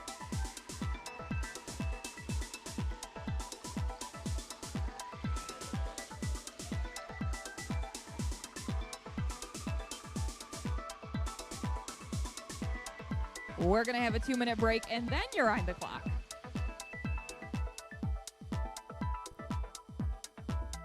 All right, Chris. Oh, we can't get our picture-in-picture up, but I think we're live to the stream right now, so we're through our first round of Alliance selections. Any immediate thoughts that stick out to you? But right now, right, I like number 2832. They can play that multi-L4 technology. Let 9245 just play the cleanup, play everywhere L2 and L3. However, it's hard to deny the strong number 2 Alliance 67 and 33. Yeah, maybe we'll want to take the picture-in-picture off because we're kind of covering up the numbers here, unless we can move it over to the left. Okay, we're working on adjusting it. I'll say one thing doesn't surprise me at all: the Livonia Warriors. They take Laker Dreadnoughts right off the bat. Yep. Your L2 and L3 is covered. Yep. So now you have a lot more flexibility of what you want to cover Absolutely. there. Heck, you can even play defense too with the third pick or the third bot. Yeah. However, let's not sleep on Alliance 6 and 11, Alliance 7. DC Titans and Nerd Spark, very consistent. They can score a lot of game piece quick when they work. As same idea with Bedford Express and Bot. Yeah, a lot of upside of those alliances. Absolutely. And Interesting pick for 3 and 4, taking the latter half of teams not in the captain position as their first pick with 862 and 3538 Robojacket. But again, makes sense. yeah, and maybe I don't know if I would say it's the biggest surprise, but obviously the Killer Knights hadn't had the best day yesterday, but they're picked up first pick of Alliance 2, working with the hot team. You know, a couple of the legacy teams in Michigan pairing up together again at the top of our group here. But that is what we saw through round 1. We're starting round 2. We'll see who all these teams pick up for their second bots. We'll throw it back to the field. Sydney Grew leading the Alliance selection.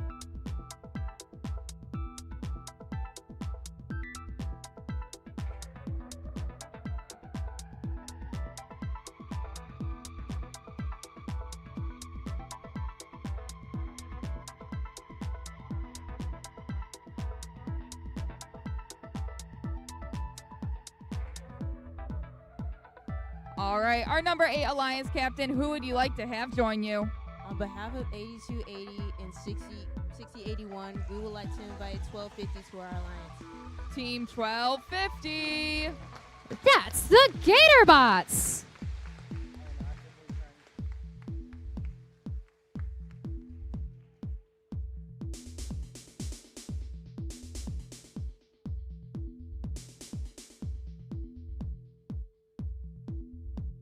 What do you say? On behalf of Team 1250 and all our gracious sponsors, we would love to chomp with you. Congratulations. All right. Our number 7 Alliance captain, you are now eyeing the clock. And you're ready. Who would you like to have join you? On behalf of Team 1023 and 245, we'd like to invite Team 548. Team 548. That's the Robostangs.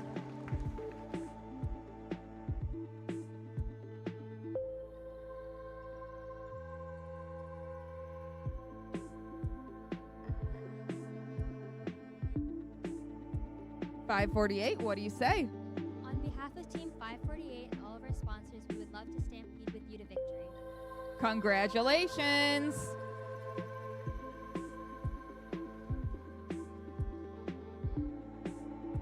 All right. Our number 6 Alliance captain, it is your turn to select your second robot. Third robot, you are now eyeing the clock. Who would you like to have join you? Team 3767 and Team 9312 and all of our sponsors would like to invite Team 7211 to join our alliance. Team 7211. That's Team Hollywood.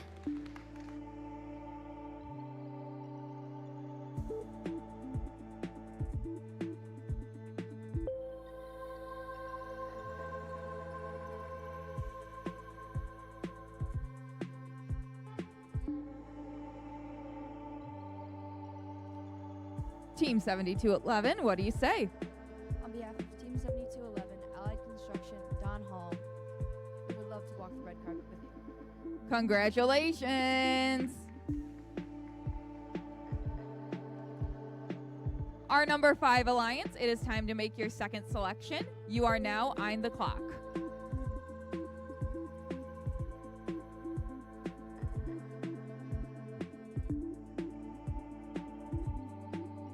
Who would you like to have join you? We would like 1481, the Riveters. Team 1481. That's the Riveters.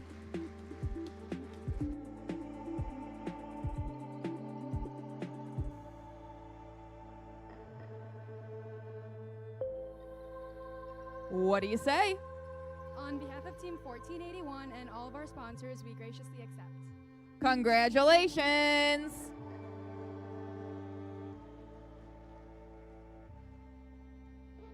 Our number 4 Alliance, it is time to make your second selection. You are eyeing the clock.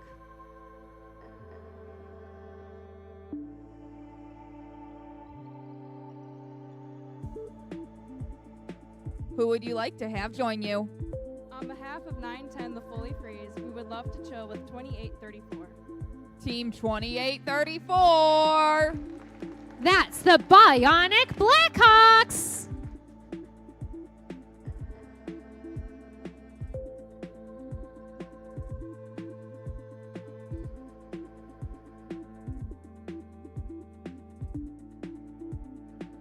What do you say? On behalf of Team 2834 and all of our sponsors, we graciously accept. Congratulations. Our number 3 Alliance, it is time to make your second selection. You are now eyeing the clock.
Who would you like to have join you?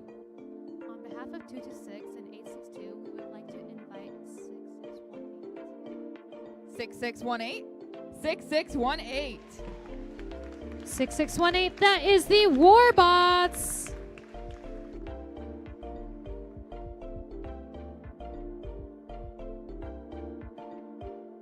What do you say? On behalf of Team 6618 and all our sponsors, we graciously accept. Congratulations. Our number 2 alliance. It is time to make your second selection. You are on the clock and you are ready. Who would you like to have join you? On behalf of Team 67 and 33 and 3175 and all of our sponsors, we would like to invite Team 4327 to join our alliance. Team 4327. That is Q Branch and Frederick.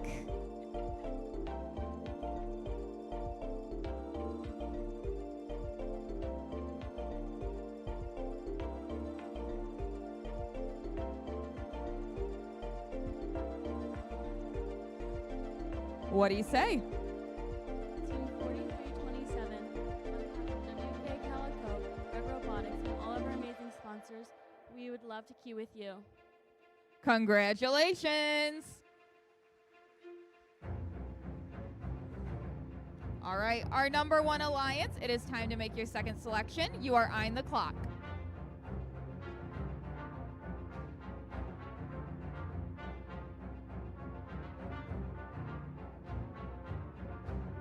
Who would you like to have join you?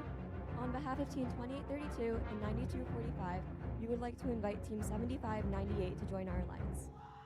Team 7598. That's the SCA Constellations.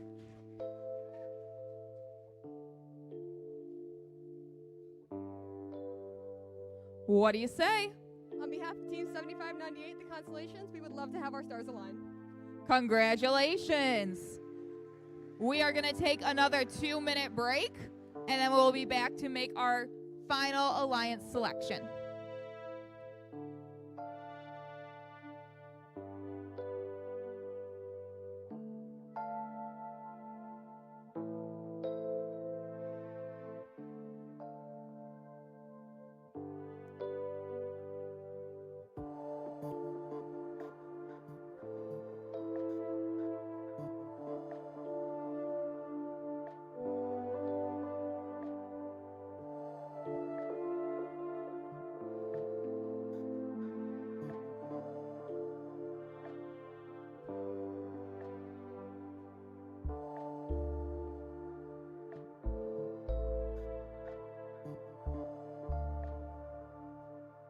Oh. How's it going, everyone? Back to another pause here in our alliance selection. Sounds like we're going to be going back around, picking backup bots. So, alliances of 4, 32 of our 40 teams advancing in the playoffs, no backup robots. Sounds like that is the configuration at this event.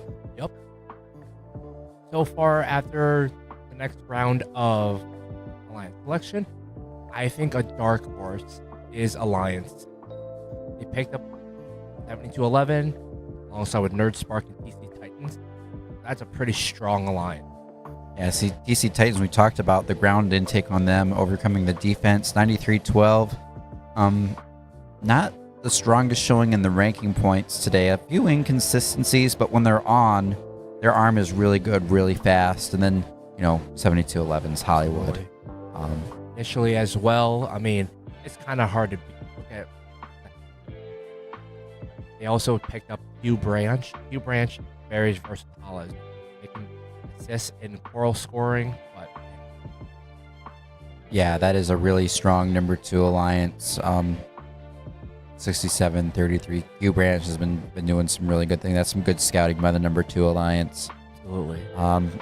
Let's see, number 4 alliance, I don't think we talked about it as much. 910 picking up 35-38. I think we had it in Number chat. 1 alliance, you are on the Someone clock. saying that their alliance for 910's building the sleeper alliance. That was Gavin that said that a while ago, but I believe we're starting the next round of alliance selection, so we're going to take it back down to the field. More thoughts in a minute. Who would you like to have join you? On behalf of Team 2832, 9245, and 7598, we would like to invite Team 7656 to join our alliance. Team 7656. That's MC Hammers.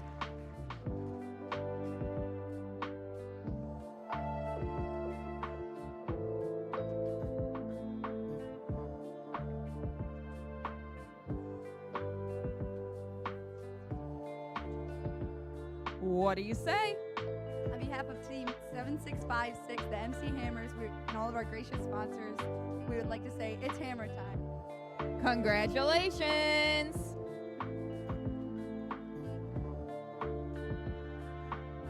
Number 2 Alliance, you are now on the clock.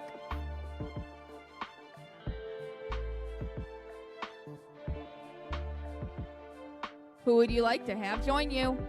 On behalf of Team 67, General Motors, Huron Valley Schools, and all of our sponsors, we would like to invite Team 1502 to join our alliance. Team 1502.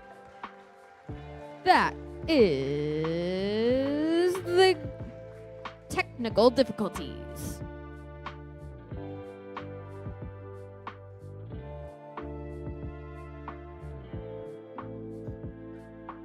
What do you say? On behalf of Team 1502, we graciously accept. Congratulations!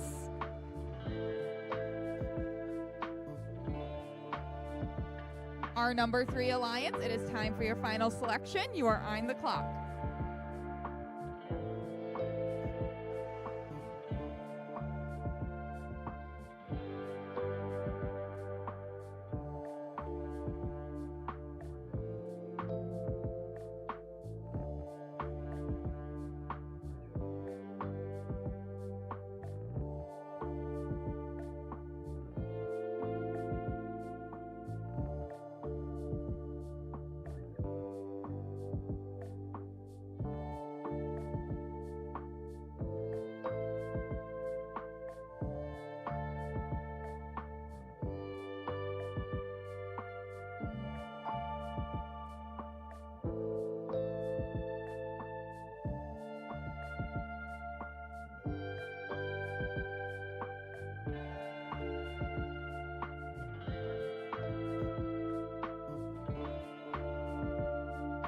Who would you like to have join you? On behalf of our alliance, we would like 7196 to join us. Team 7196.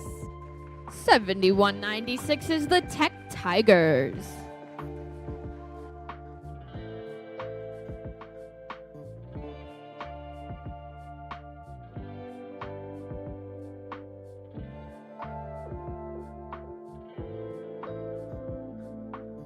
What do you say?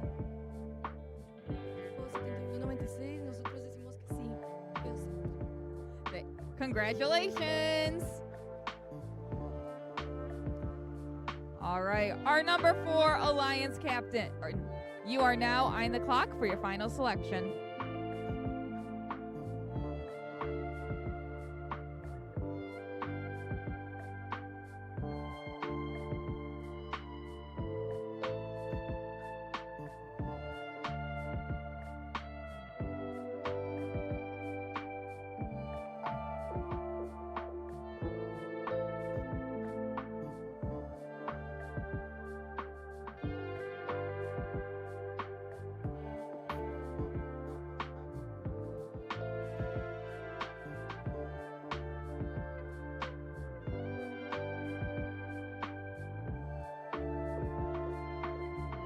Who would you like to have join you?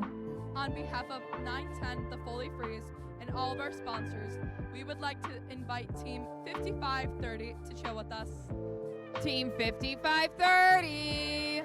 The Green Hills Lawnmowers.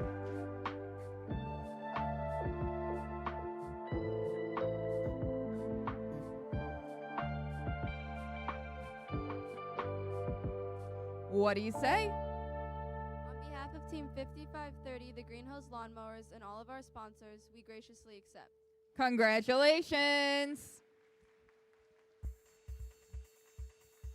Number 4 Alliance, it is time for your final selection. You are on the clock. 5. Number 5 Alliance, you are on the clock. It's been a long weekend. Who would you like to have join you? On behalf of team 1189, 3604, 1481, and all of our sponsors, we would like to invite 6078. Team 6078. 6078. They are the Robo Rams.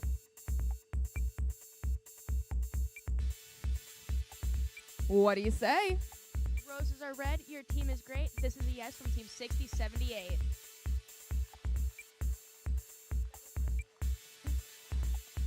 Congratulations. That was adorable.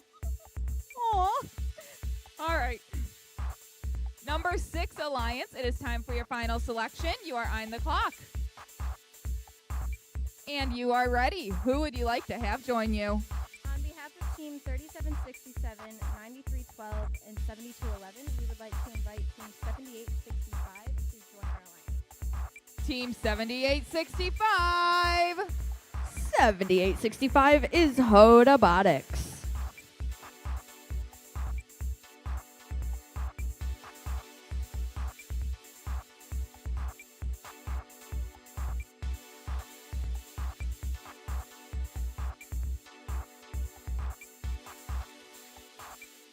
What do you say? We graciously accept. Congratulations.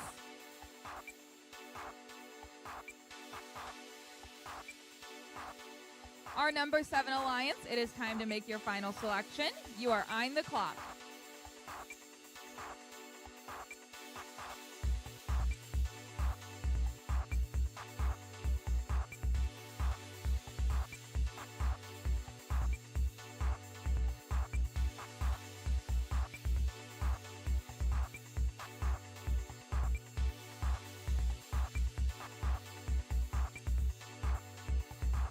Who would you like to have join you? On behalf of Team 1023, 245, and 548, we would like to invite Team 6642.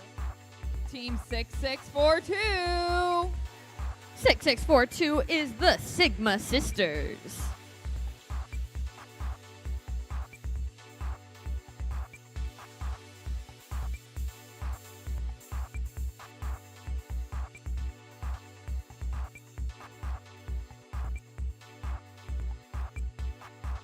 What do you say?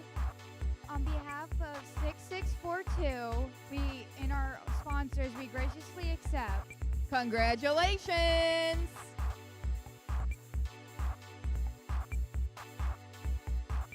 Our number 8 Alliance, it is time to make your final selection. You are on the clock.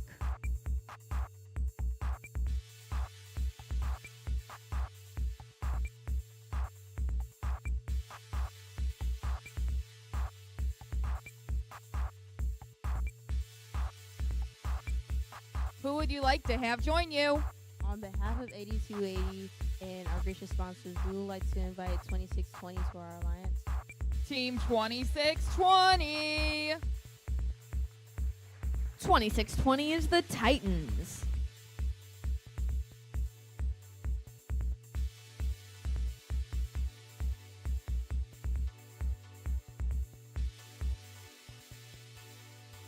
What do you say?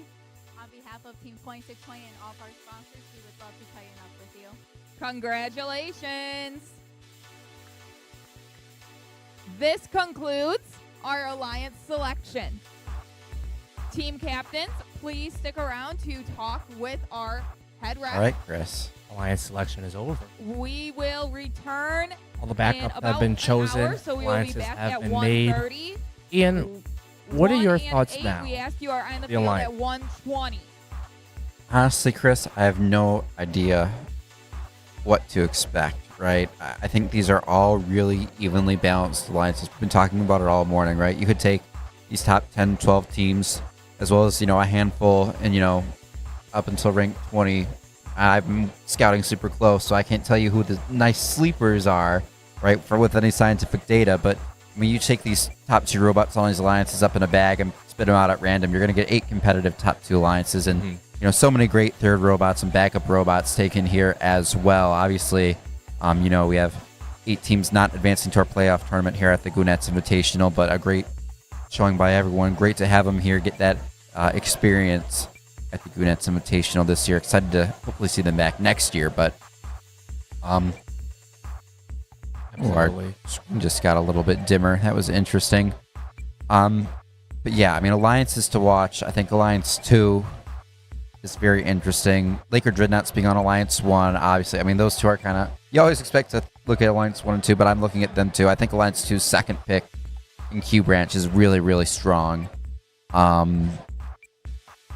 Alliance 4, a lot of upside there with the Robo Jackets. Not their best performance in quals today compared to the regular season. Still great showing. So we'll see 9-10. A lot of high upside on that alliance there, Alliance 4. For Alliance 5, solid alliance. Alliance 6, same thing. We were talking about that before the break, right? TC Titans, Nerd Spark, both really high upside, but also room for things to go wrong, some inconsistencies. That's obviously why they're down at 6 rather than 2 or 3 or 1. But they have that upside where they can pull off some upsets, right? In my opinion. We're talking about Gatorbots, too, towards the back end of qualifications, what they were doing with LG on Alliance 8. I see 8280 Coral Bot. Not 100% sure what 6081 is. I'm blanking on that in my head right now, but digital dislocators. Yeah, of course that's who they are, but I can't remember if they were more Coral. I think most spots Coral. They're algae most of the time, but when needed, they can play Coral. So they're a good versatile bot. Yeah, so there's just a lot of flexibility here. Sorry, I tried to get an interview for all folks. We'll have it after lunch, though. Chris, what are your thoughts? I guess that was a lot of rambling from me. I think the alliances are what they are. I'll just make my preliminary pick, right? Obviously, 1 and 2 are going to go deep in the playoff run, with the exception of 4, 6, and 7. Alliance 4, 6, and 7. I think they're going to be sleepers to really make a strong run. Yeah. I will even go and say probably number 6 could make it to the final. But Alliance, we didn't talk about Alliance 3. Alliance 3, 226, 862. Those are a couple pretty hitters too, solid teams at the top. And 8, maybe a little bit too LG heavy, it sounded like from our analysis, but I wouldn't count them out either. It's going to be really exciting to watch this playoff tournament.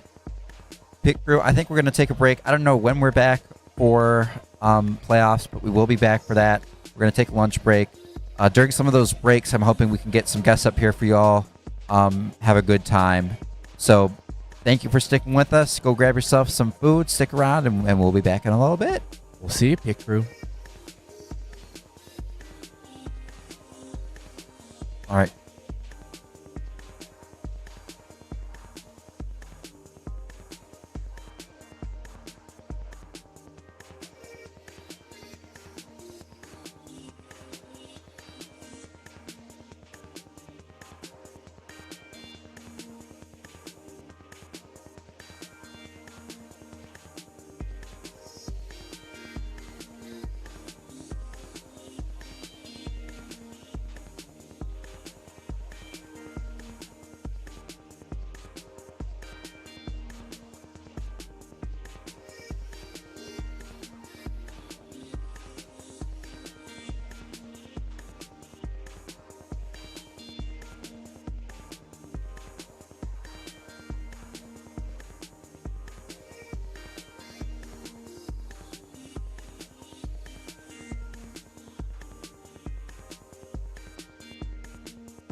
56. MC Hammers.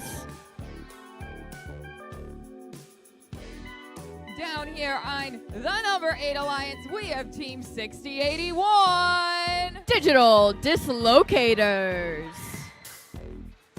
Their alliance partner, Team 2620.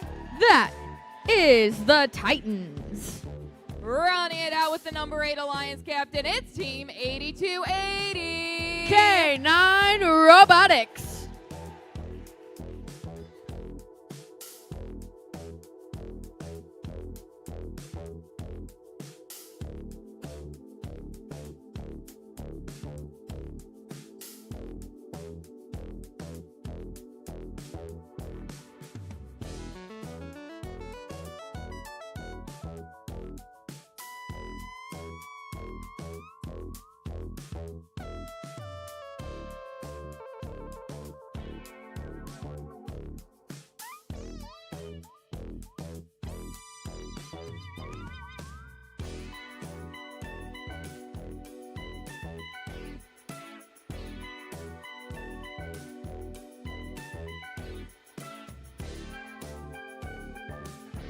We're ready to get this match started. Drivers behind the line. And 3, 2.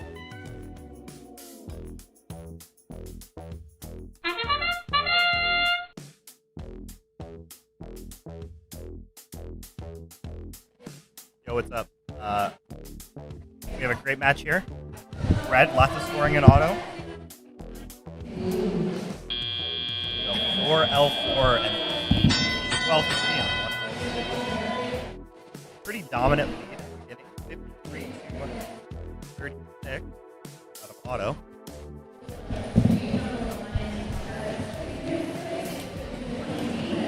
Looks like we got a red defender here.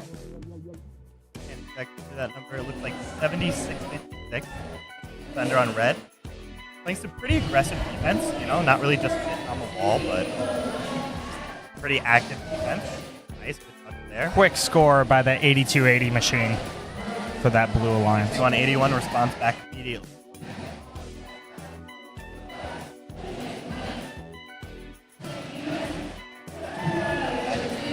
Clearing that algae for grief. And they score a quick help. 26-20. Playing pretty good defense there. They just backed off 2 robots from that new player station. Digital dislocators for that blue alliance go up to the barge. They shoot, they score 1 for 4.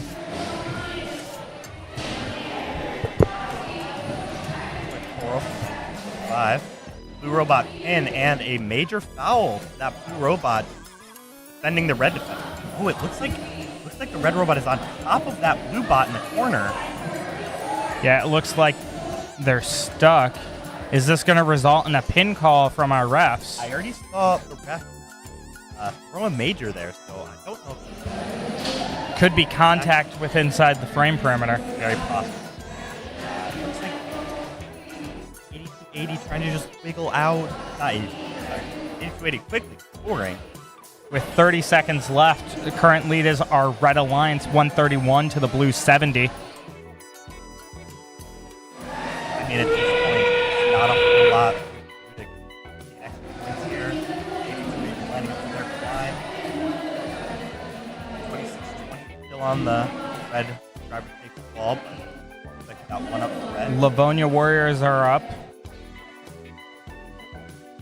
92-45 is up. That's 2 for red and 1 for blue as time expires. Might be touching that back corner. I don't know.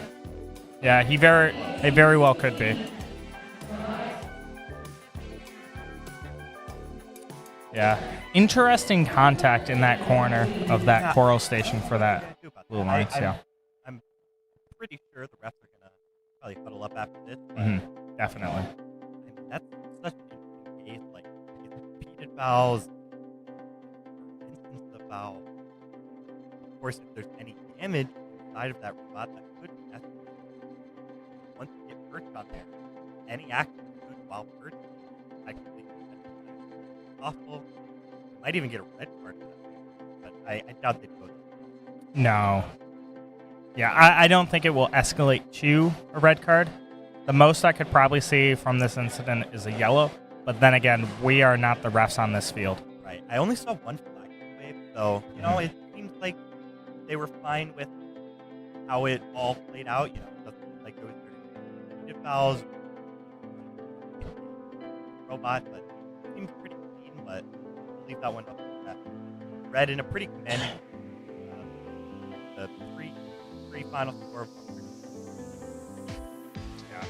Impressive teams all around. We said that going into these playoffs, that honestly any alliance here can take it.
Scores. Let's look at our scores. It looks like the Red Alliance is going to take it with a 163 to a 92 victory for that number one alliance. That moves them up to the upper bracket to the next round, while the 8th seeded alliance will have to try again at the lower bracket from here and out of the playoffs. No cards for that contact at the Coral Station there.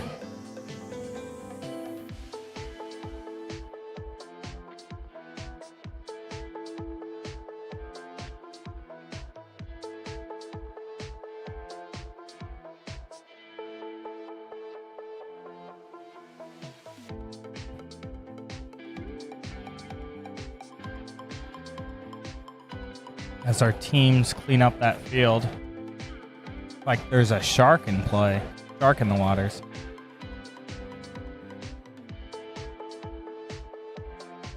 How you doing, Chris? It was a good lunch. Good lunch. It was a good lunch. It was a big old fat thing of chicken, some vegetables that Ian won't touch, douse that in ranch. Oh man, we're about to create a job. It was a pretty good volunteer lunch, gotta say. And that's all. And the cupcake, yeah. Yeah, there was cupcake. It was one of the volunteers' birthdays. So cupcakes are always appreciated, and happy birthday to that person. Yeah. And you guys want to, support the Pit Podcast at the events we're at, bring us some snacks. We love goodies. Fresh baked bread, cupcakes.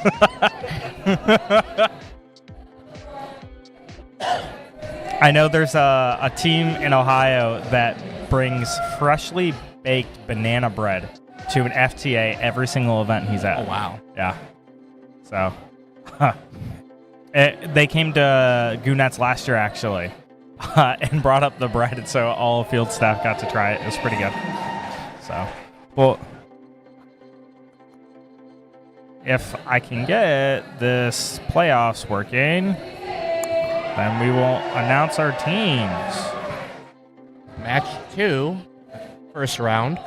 Looks like to round off that Red Alliance, they've got 55-30 Green Hill Lawnmowers, 35-38 Rebel Jackets, 9-10 Fully Freeze, and 28-34 the Bionic Blackhawks. Yeah, and going on to our Blue Alliance, we have 36-04 the Goon Squad, our host team here at the Goonettes Invitational. Next up, we got 1189 the Gearheads, followed by 1481 the Riveters, and then 6078 the Robo Rams to round off that alliance. Looking at the Red Alliance, it looks like they have 9-10. Looks like 35-38 as well as 55-30. Yeah, it looks like the Riveters are going to be sitting this one out for our Blue Alliance here. Here at the Goonettes Invitational, everybody is required to play. So you are required to play your backup robot a minimum of one time. So a lot of teams' plan is just to play it off first, so that way they have the flexibility later in playoffs. Mm-hmm.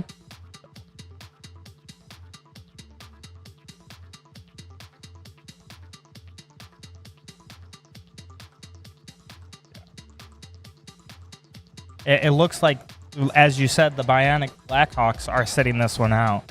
Kind of surprises me for the level of defense we've seen from that robot. They are a very strong defense bot we've seen through the qualification matches, and it would really give them the upper hand during this match. Trying to figure out what alliances these are. Looks like Alliance 5 versus Alliance 4, so these are normally very close matches here. As I hear, I think that's Goon Squad chanting Goonettes in the background. One of the loudest teams, if not the loudest team at this event. They're very energetic, and they absolutely love that they bring. Exactly. So, yeah, as we just wait for, it looks like the Gearheads to clear the field to start this match. We're just waiting on that Blue Alliance robot here at the Goonettes.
We're ready to get this match started here at the Goonettes Invitational.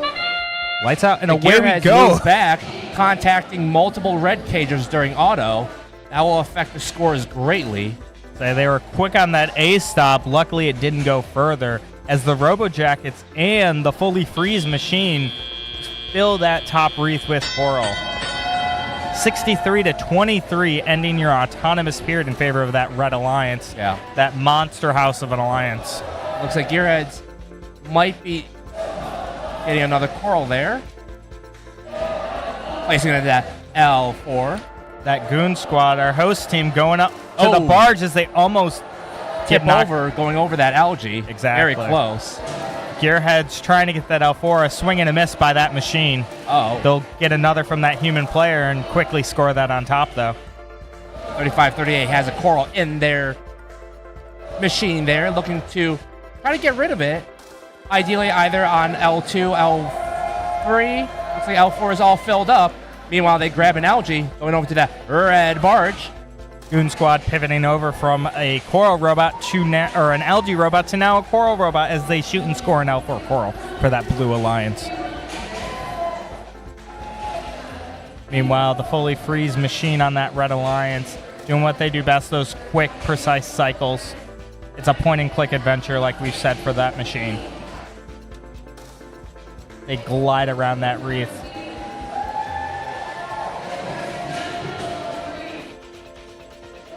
Green Hills Lawnmower looks like they're trying to get something unstuck from inside their machine. Yeah, you see a loose coral on top. This might send them over to defense as they get it out, ready to accept another piece from that human player. 40 seconds left. Our score is 139-105 in favor of that Red Alliance. Meanwhile, Robo Rams, they place another coral in that blue L3, looking to attempt to fill the upper half of that reef. Quick score by the Goon Squad machine getting that L3 as we hear our sonar ping as teams look to climb. It looks like the Gearheads and the Goon Squad are going to look to climb. 9-10 and the Lawnmowers are up and ready. 9-10 is up, Goon Squad's up, and Gearheads are up. Looks like a triple climb for these teams. 2 on that blue and 1 on that red. Let's go pivot over to that camera for a moment.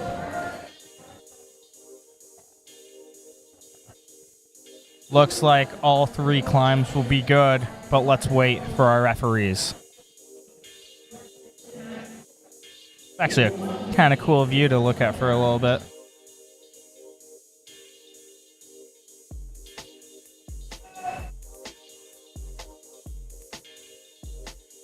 Scores.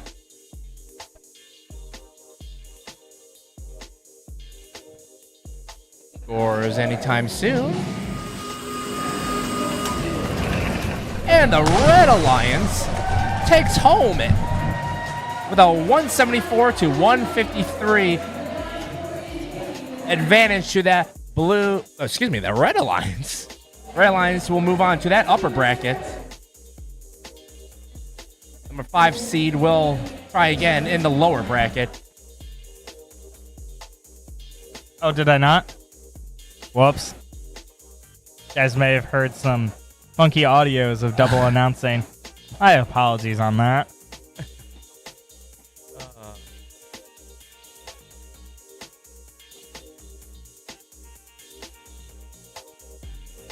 Nobody commented, did it? Nope.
right.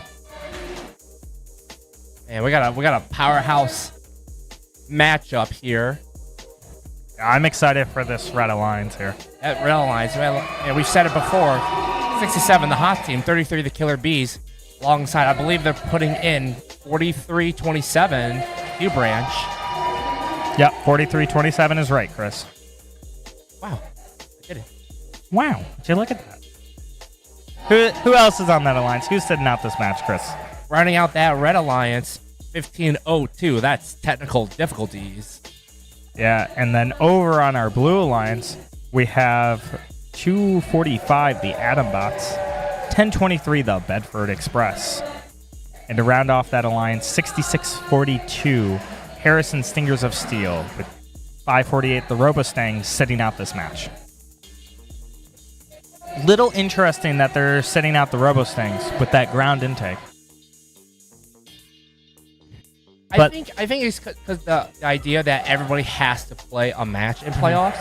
They want to set the tone, right, for the first match, see how that goes, and then pivot in case it doesn't go end their way. Yeah, and of course, I would just expect this Red Alliance here to play some defense, given that every robot on that alliance is feeding from that Coral Station. More efficiency for that Red Alliance. I could see them going to the other side, in which case the Robosting's ground intake would be advantageous. I think advantageous, yeah. Is that how you say it? I think that's how you say it. Yeah. I don't know English. It's okay.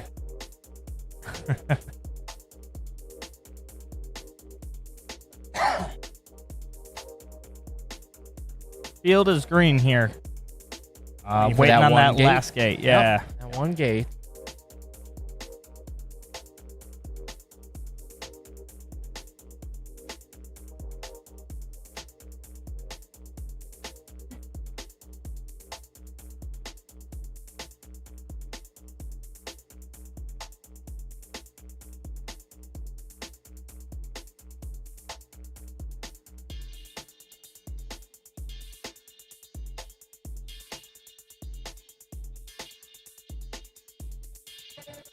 Let's get this match going, Chris.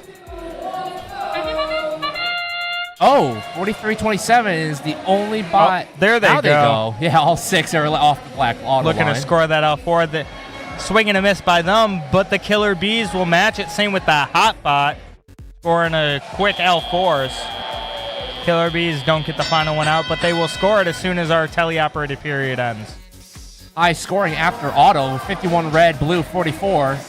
As 1023, Bedford Express, they have an algae. Looking to place it, in which they do. The Harrison Stingers of Steel, that's the 6642 machine, is on defense for that Blue Alliance, trying to slow down the Red Alliance. Looks like they're going to try and deny pieces from that hot team, but with that ground intake, it's going to be a hard work for them. Like 43-27, they're playing the processor game. Bedford Express going up to shoot a four-pointer in the barge. Meanwhile, the human player for that Blue Alliance also scores into the barge. 245, Atom Bots. They have a Coral in possession. They're probably going to look for another place for L4, which they do. Killer Bee shoot and score, one into the barge.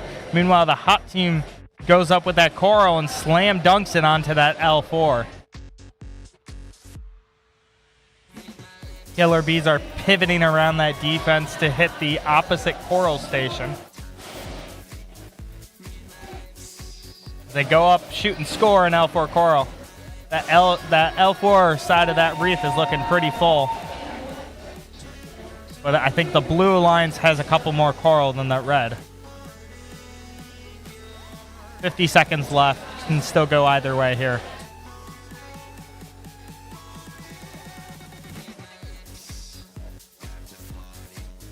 Like Q-Branch is trying to play some defense on that Blue Alliance, but now they're going back to their side of the field towards that barge. Maybe they're looking to get an early climb at 30 seconds left in this match. Killer Bees, they have Killer Night Vision. Place one on that L3, that was good. Meanwhile, the hot team finishes off L4. completing that top row as endgame has commenced. Bedford Express is up. Killer Bees are looking to go up. Adam Bots are up. Q Branch is up. And the hot team get up too? Oh! And they contact Q Branch. Contact with Q Branch. That might not be a good climb. We'll see what the final scores will be after that match there.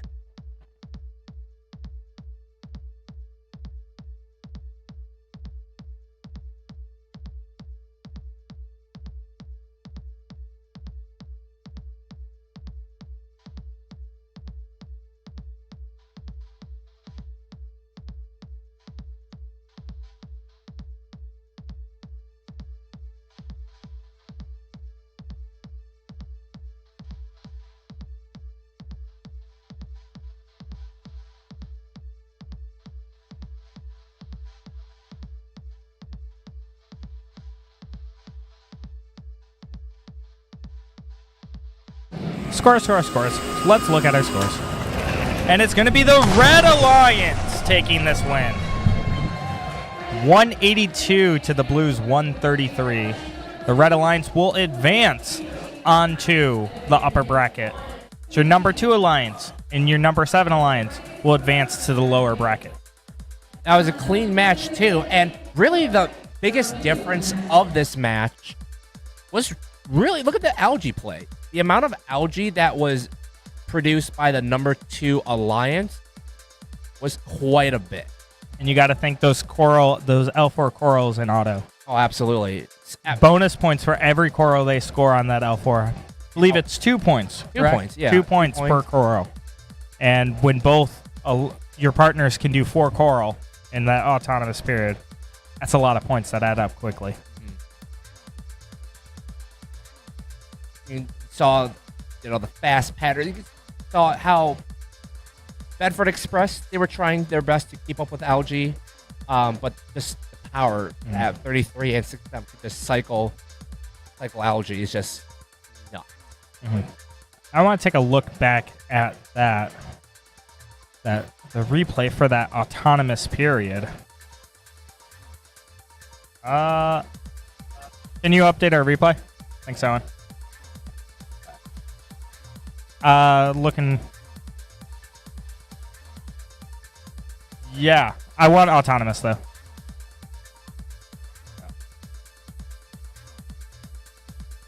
So, I'll take our camera away so you can see this blue alliance here. Blue Alliance also had a pretty good auto too. You can coming out of it, 5 L4. Yeah, but that Red Alliance, a little missed by that Killer Bees robot there. They almost got that third off, but 4 for that hot bot over there. Plus, if Q Branch can get the alignment a little better, that's another one right there. That's a lot of points that you get just in that autonomous period. Especially when you're cutting down time for teleop to fill up that reef, then all you're left to do when you have time allowed for it is algae or defense or getting ready to climb. Nearly a 10-point difference just in those coral. I think it's a little more than that, but we'll see if the scores come in for it. Yeah, looks about a 10-point difference.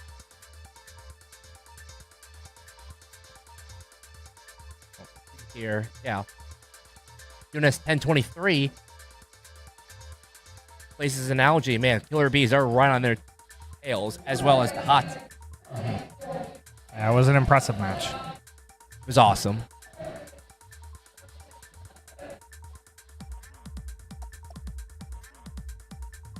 So, why don't we take a look at this match? I think that's what they're doing down on the field, so I think we should do the same. Why don't we meet this Red Alliance, Chris? For the Red Alliance, we've got 226 Hammerheads, 862 Lightning Robotics, 6618 Warbots, and 7196 Tech Tiger. Yeah, and on this Blue Alliance, we got 9312 Nerd Spark, 3667 TC Titans, 7211 Hollywood, and to round off the Blue Alliance, we have 7865 Robotics. For the Red Alliance, it looks like they're putting in 7196 Tech Tigers for this first match. For this blue, it looks like Robotics is going to be sitting this one out. We'll see them in their next match, hopefully. Remember, everybody has to play once here at the Goonettes Invitational. This is Alliance 3 in red versus Alliance 6 in blue.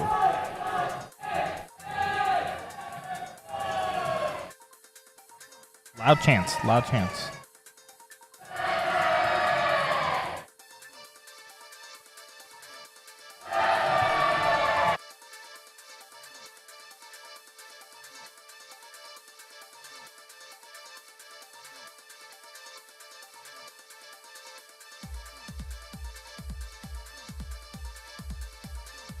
So I want to say the food scene in Woodhaven is not good. There's not a lot of options. What do you mean? Okay, what don't we have in Woodhaven here? Do you have Chinese? Yeah. What is it? Yeah. I can look it up. And don't give me some like American Chinese crap. Give me like the real thing. We have a K-pot. K-pot? K-pot near here, yeah. 10 minutes from here. You want to go afterward? Maybe. We want to watch the game, though. Lions game tonight. That's true. I do need my Lions. Exactly. Probably B-dubs. Yeah. Maybe. I don't know. That's the thing, too. There's like a lot of chain restaurants in this area. Same's up by you? What do you mean? What don't we have? We have a number of Chinese places here. Okay. Give me genuine Greek Mediterranean food. Yeah. If you go down West Road towards Trenton, there is a El Kebabs, I think is what it's called. Mediterranean place. Smells delicious. Never ate there, but it smells delicious. Okay. How about Japanese? Ooh, Japanese is a hard one. We don't have a lot of sushi places around here. I'll give As you I that would one. expect. I'll give you that one. Naruto Sushi, Sterling Heights. That's my personal favorite. But have you ever been there? No. It's really good. I highly recommend it. Not very cheap too. Cheap. Yeah, I like that. Yeah, those California spicy California rolls. Personal favorite of mine. They're pretty good. What's your favorite sushi? See, I'm a traditionalist. I like just like the nigiris and just like the plain stuff. So I like Orturo. Orturo is fatty tuna. So if you guys like tuna, think of it as like, for me at least, a rare steak. Fatty, it glistens and it melts in your mouth. I personally love it. I'm not, because I don't mind the rolls themselves, but the issue is that you're putting a bunch of crap into it that you're masking the flavor of like the natural like fish or natural like food or whatever it is in it. So, what else you got? How about how about Brazilian? Do you have Brazilian food? Do you have Brazilian food? It's Fogo de Chao.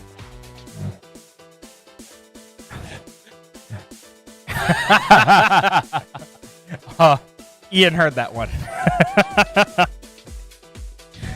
He likes Fogo de Chao. I don't actually know if we have Brazilian. I don't know. I don't eat a lot of other types of food. Okay. Usually home cook most of my meals, so. Okay. Except for tropical. Love me tropical. What? Tropical smoothie? Oh, tropical smoothie. Yeah. That's what I get for lunch a lot. That in, authentic Chinese restaurant, Panda Express. I think I said this yesterday, but this is a fine table. We don't want broke. So don't break. It's only funny once, Chris.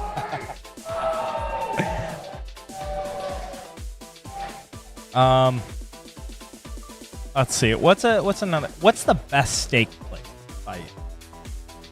Best steak. Now, okay. Granted, for me, I don't go to a lot of steak houses because I cook my own steak.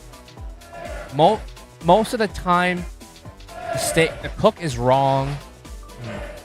Not enough flavor. It's not cooked correctly. And it's overpriced. I'm not a big fan of that, so I generally just cook it myself. But as you can tell, if you want to learn how to cook steak, check out Cooking with Chris. Yep. Pretty good. Yeah, it was a good steak. It was a very good steak. Had it multiple times. Now I'm a big fan of Texas Roadhouse when I want to be lazy. No, not a 10 steak. No, but a solid steak with the butter. Come on, you go there for the butter and the rolls, right? It's so good. I don't have a huge problem with Texas Roadhouse. It's just not my preferred steak, how they prepare it. Yeah, they can cook it right, but coming out of the kitchen, there's lack of seasoning, so you always have to add your... Slap your mama. Just bring some slap your mama. I'm kidding. I don't recommend that on a steak. Well, probably for you. Not for me. Not for you? Okay. Potatoes. Okay. Put some slap your mama and some taters or corn. Oh, it's so good. Yeah, Lindsay, field souping right now, got me hooked on that slap your mama stuff. So. But yeah, no, Texas Roadhouse, I might be in the minority of this, but I'm not a big fan of grill marks. Grill marks, for me, is just, it's just burnt steak. Well, it's texture. Well, actually, let me refute that part. If you want texture, you need to have a golden crust all around the steak. That's your best texture that you're going to experience with a steak. Oh, we already. We already. The voice inside my head is telling me to say Cooking with Chris again. Again being the key word. Yeah, check it out. It's a fantastic episode.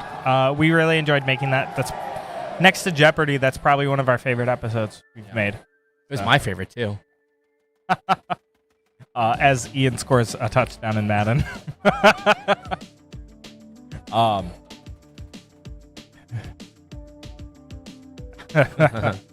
But that butter, man. That butter is why you go. That's why everybody goes. I thought people go for the rolls, the cinnamon honey butter. The butter, yeah. Yeah, that's the butter. Yeah. The butter. Butter, yeah. That's why I go there. Gift cards, man. Gift card. Yeah. Christmas, Texas Roadhouse gift card. You know. But not a lot of diversity in terms of the food scene. Yeah, a lot of chain. A lot of chain. We have Hopcat now. Hopcat's new for down here. No, I've never been to Hopcat. I know You what gotta it go. is, but It's I so never good. been. Favorite thing there is their loaded cosmic fries. So it's like fries with a little cheese sauce, and then there's bacon, chives, a couple other things with it. It's so good. Mm-hmm. Yeah. I've gotten to go there a couple times now.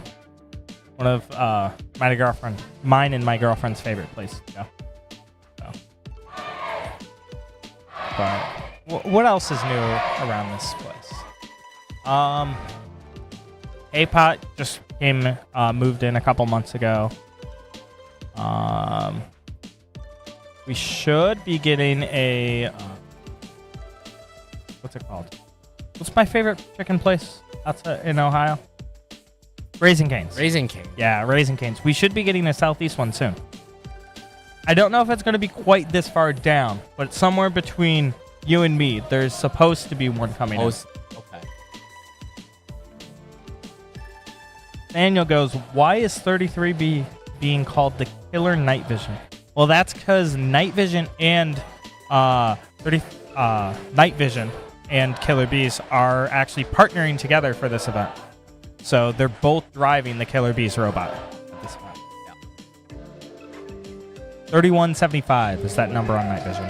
As our field is ready to start this match. Here we go. Let's go. Go, go, go, go. Turbo set. Say hi. And we're off. Quick score by that red alliance, but the blue alliance with 3 coral already.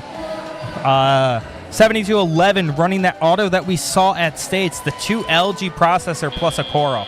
We saw that. They were running that all of states as our autonomous period ends. Coming out of its auto, 55 blue to a red 53. We see 7211. They're coming around our side of the reef, looking to place one on L4, and they do it. Lightning and Robotics getting a quick score on the L4.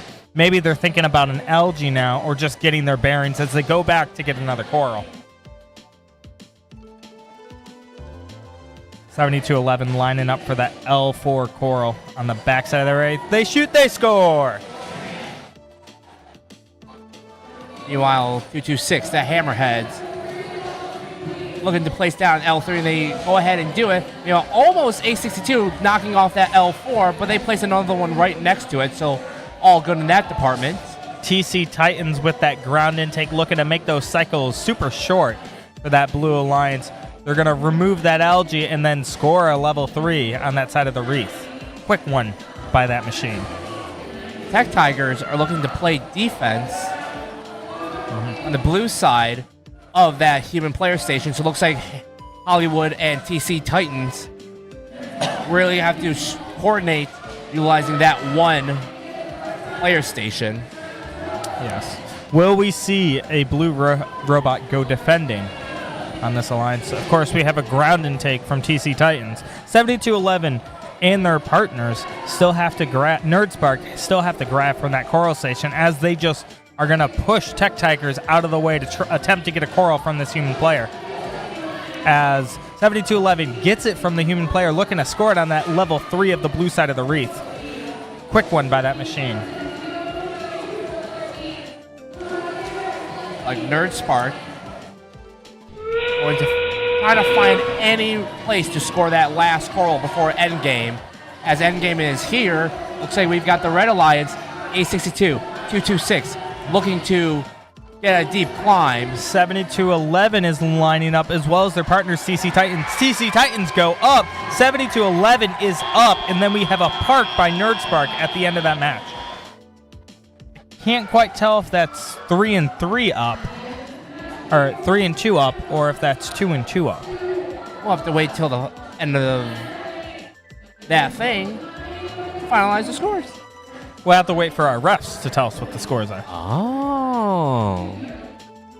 Lovely referee crew down there. Can't say anything more positive than these guys. These guys are on it. It's a hard job to analyze the match and to see everything that's going on. Yeah, just checking out that blue wreath. Nearly a full wreath on there. Just a couple pieces left to make that wreath completed. As we see these scores come in. The Blue Alliance take it for a 175 to a 151 score, moving out number 6 Alliance into the upper bracket and pushing the third Alliance into the lower bracket. And wow, look at these scores. 175 to a 151. And a 151 score is the losing score. Yeah. Just a little bit of algae and a little bit of coral was the difference there. The penalty, 2-point penalty coming in for the Blue Alliance. Close matches here. Absolutely. You can tell that coral, just gotta find where to place them when they're full. Gotta get some quick cycles. Absolutely.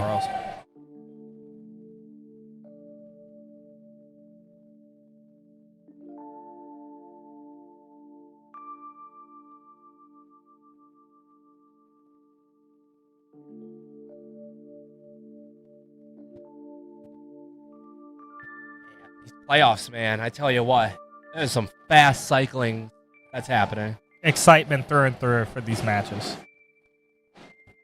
You know, it's hard to see really who's going to come out on top when you go into these matches. Absolutely. We see these teams clearing their robots from the field. Yeah. Field, getting all set up. Yep.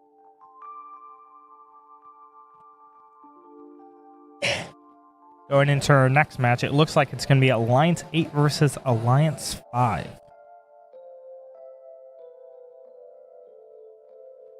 Here at the... So for that Red Alliance, got 1250 on That's the the field. Gatorbots. That's Gatorbots. That is right. Good job, sweetie. Thank you. Oh, there you Sorry go, about sweetie. that. I was waiting on the teams to come up. On the field, too, you also have 6081. That's Digital Dislocators. And 8280 K9 Robotics. They're rounding out that Red Alliance. They also have 2620 Titans waiting in the wing, ready to hop in. Over on our Blue Alliance, we have 6078, the Robo Rams, followed by our host team, 3604, the Goon Squad, 7211, the Gearheads, and to round it out, 1481, the Riveters. You can see here for this Blue Alliance, last match, if you can recall, they put in 6078 Robo Rams. This time, they're putting in 1481, the Riveters, into this match. It'll be a riveting match, Chris. Gavin's starting a quote book here.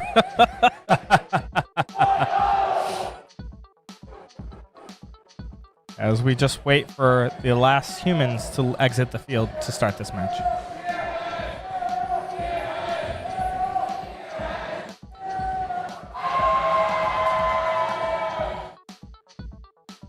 Little football update. Currently, the Cowboys versus the Panthers. 17-10 in favor of the Cowboys. Oh. Almost the end of the second quarter. Oh.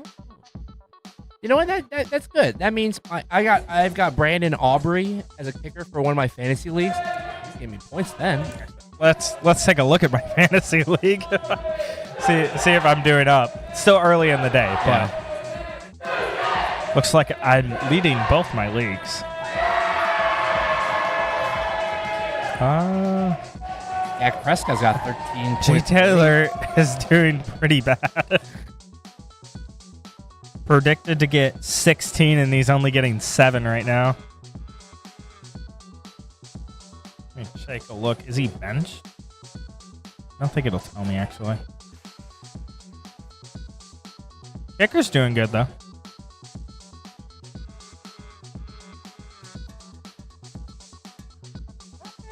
Not bad. Yeah. Can you look up real quick Brandon Aubrey?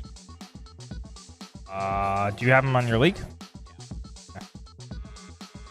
Not on your league, but just like player.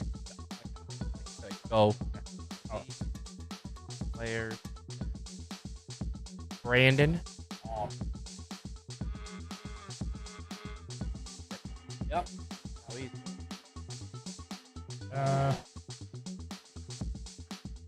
Don't know if it'll update yet. 5 points. Yeah.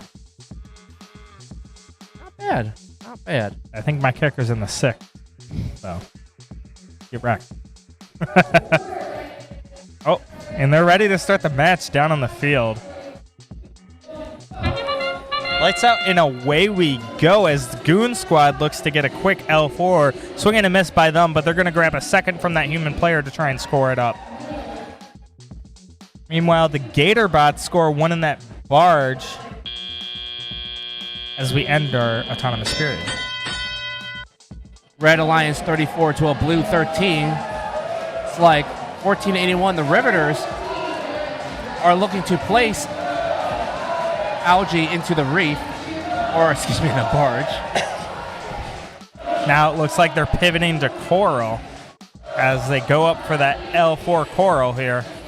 Remove the algae from that reef. As they do, they shoot, they score.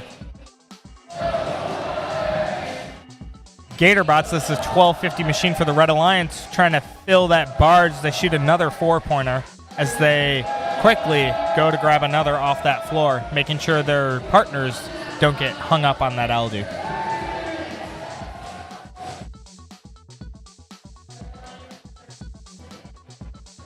Gearheads for the Blue Alliance, swinging their arm over to score a quick L3.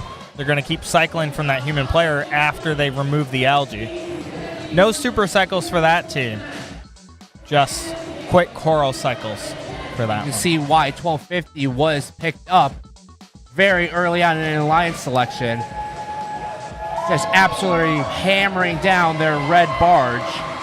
As well as you can see, 3604 Goon Squad attempted to do the same. Now we've got Gearheads. They're placing a Cora onto that level 3. The algae monster, we call that 1250 machine. Because another algae is going to roll to their side of the field, but they're just going to forget about it. They're going to go finish removing algae off of that reef.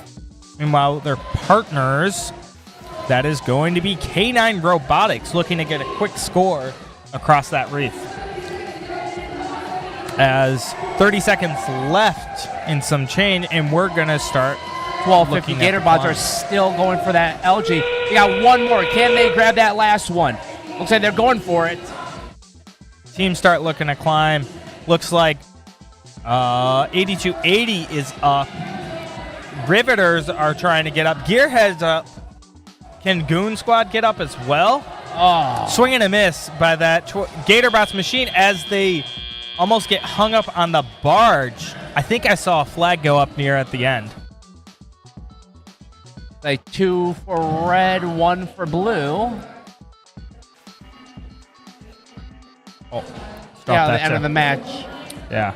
Won't transpire. I don't know if that's going to be 2 for red. The 8280 machine is really close to the ground over there. They may be up. You may be right, Chris.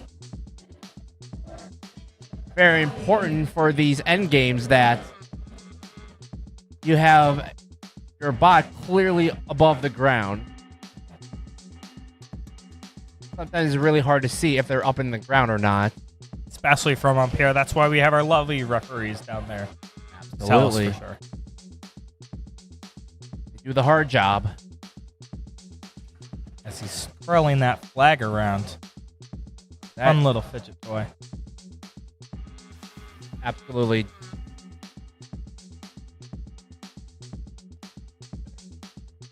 Shark enters the water to retrieve that robot.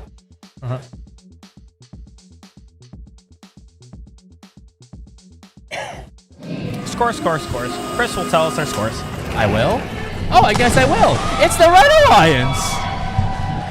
167 to a 141.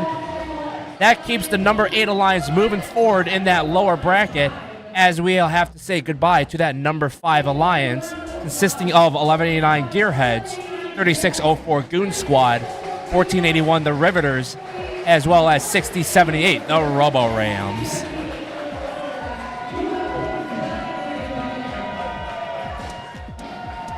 I mean, the tail of the tape is that the barge and algae was just... It was just quite a large differential. Yeah, that 1250 machine just cycle after cycle into that barge.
Welcome to the table of 3 hosts. Trifecta. Trios. What's double? What's better? What's double? Boom. Boom. Ian. Right or left Twix? Right or left? Left. Okay.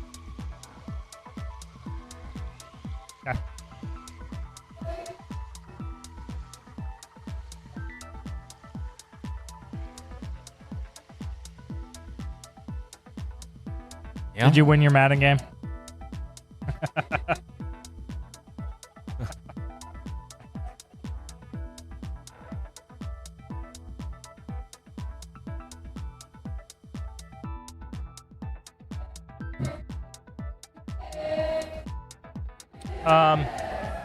Rudy, is his mic off? Are we good?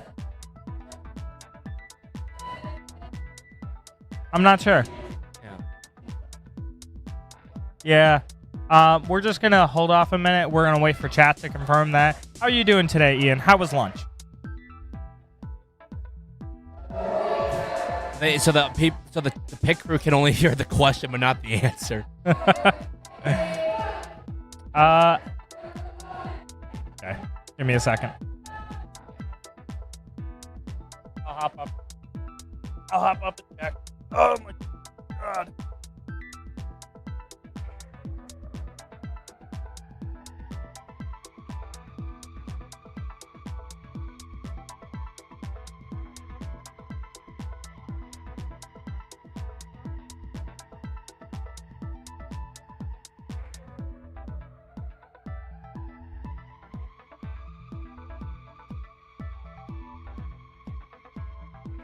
Interesting fact, Andy, that with 6081, 6th, 7th time that's been eliminated.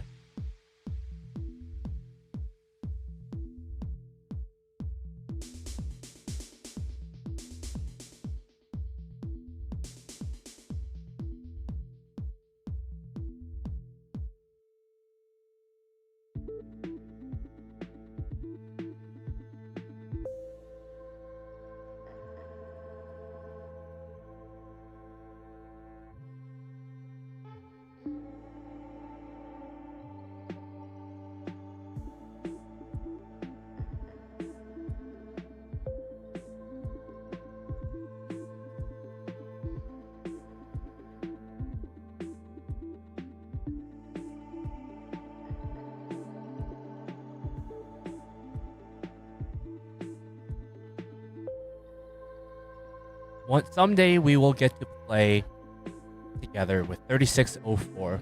You know what? It all depends on FMS and the events that you guys go together, and hey, it might happen. Never know.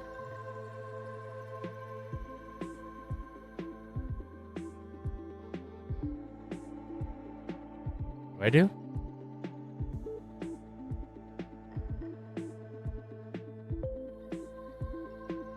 I see what?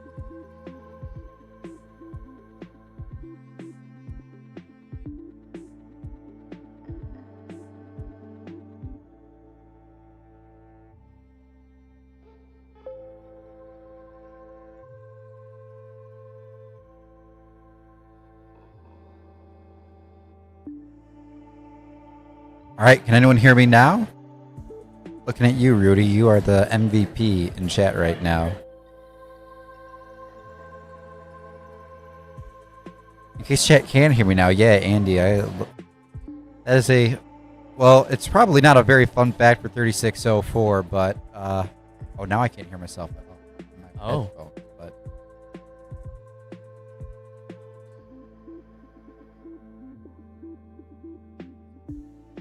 awesome, we are back up and going. Cool. Right. Thank you, everybody.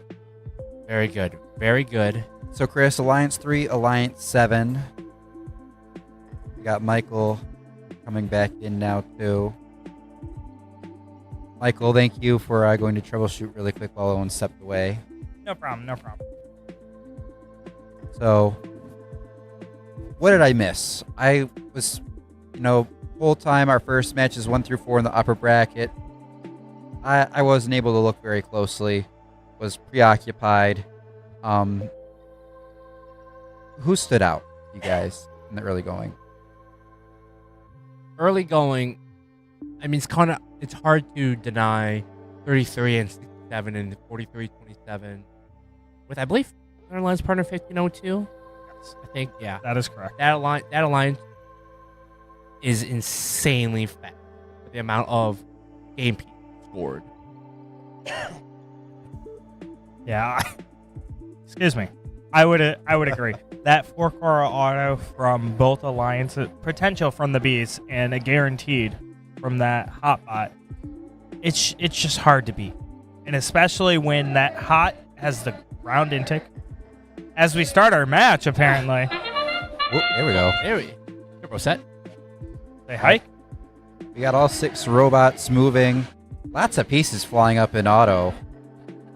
This is a lower bracket match, folks, so this is do or go home. Can we pull up FMS? Oh. That's all right. FMS is taking a little break here. So let's go ahead and just keep a recap of the scores. Oh, we don't have scores. Yeah. Well, you can see here, 10-23.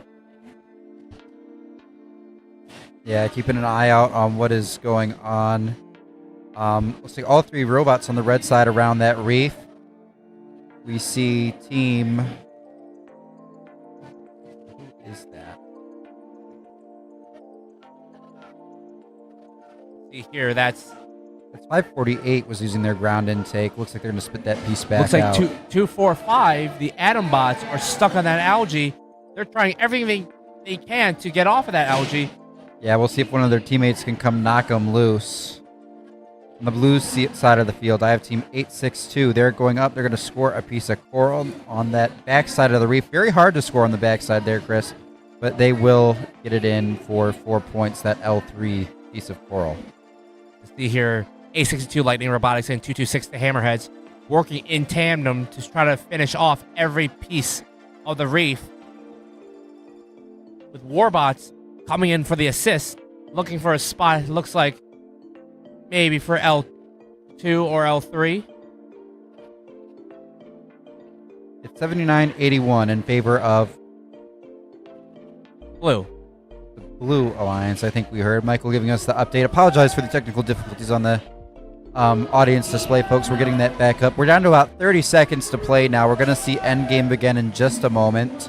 Now you see 245 is in a precarious spot. Oh. Oh. Yeah, they got off that algae, but I'm not sure if that's any better, Chris.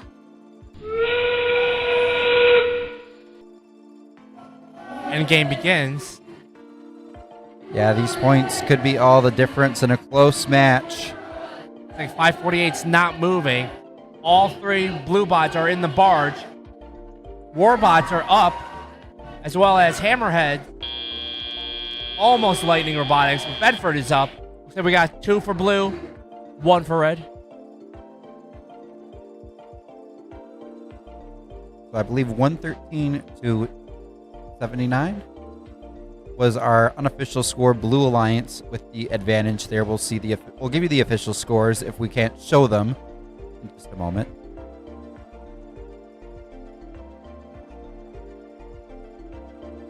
$22 coral for the Blue Alliance, while 10 for the red side.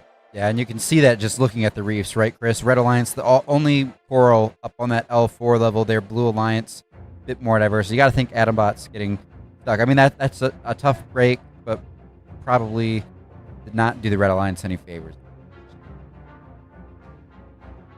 Never like seeing things like this. Thankfully, Robot just tipping back up right and doing no major damage from the looks of it, but obviously they'll go back to their pits and confirm after this match.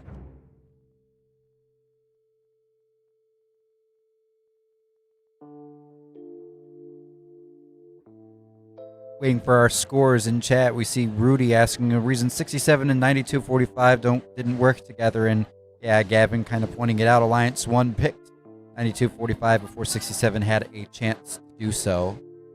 And then mentioning, yeah, too far was trying to spin a coral out, but didn't realize their algae grabber would go outside the field and nick the coral station. Got scores coming up. Yep, looks like they're on our way, and we will actually be able to show those to you. Blue Alliance takes the victory. 139 to a 91 score in favor of that Blue Alliance. So, big round of applause to Alliance 7, Bedford Express, Adambots, Robo Stings, and the Harrison Stingers of Steel. Stingers of Steel. Great showing here at Goonettes. Looking forward to hopefully seeing them again next year. And, you know, for Alliance 3, we'll see them again in our next round of the lower bracket. Man, I was telling Michael this, but playoffs is bad. Are they? Yeah. They kind of are, especially these early rounds. I think when you think playoffs, this will cut to our full face cam here. Oh, that's my job. Woo! Yeah, I should probably be sitting in the middle. But, you know, looking at that, you know, when we think playoffs, you think of match 12, match 13, and then the finals, where after each of those, you have to take that 50-minute field timeout because you have robots playing in back-to-back matches. So you think playoffs, you think of those slow matches, those long breaks. But here we are, nice and snappy for, you know, the first 10 matches or so. It's really, they move quick. Mm-hmm.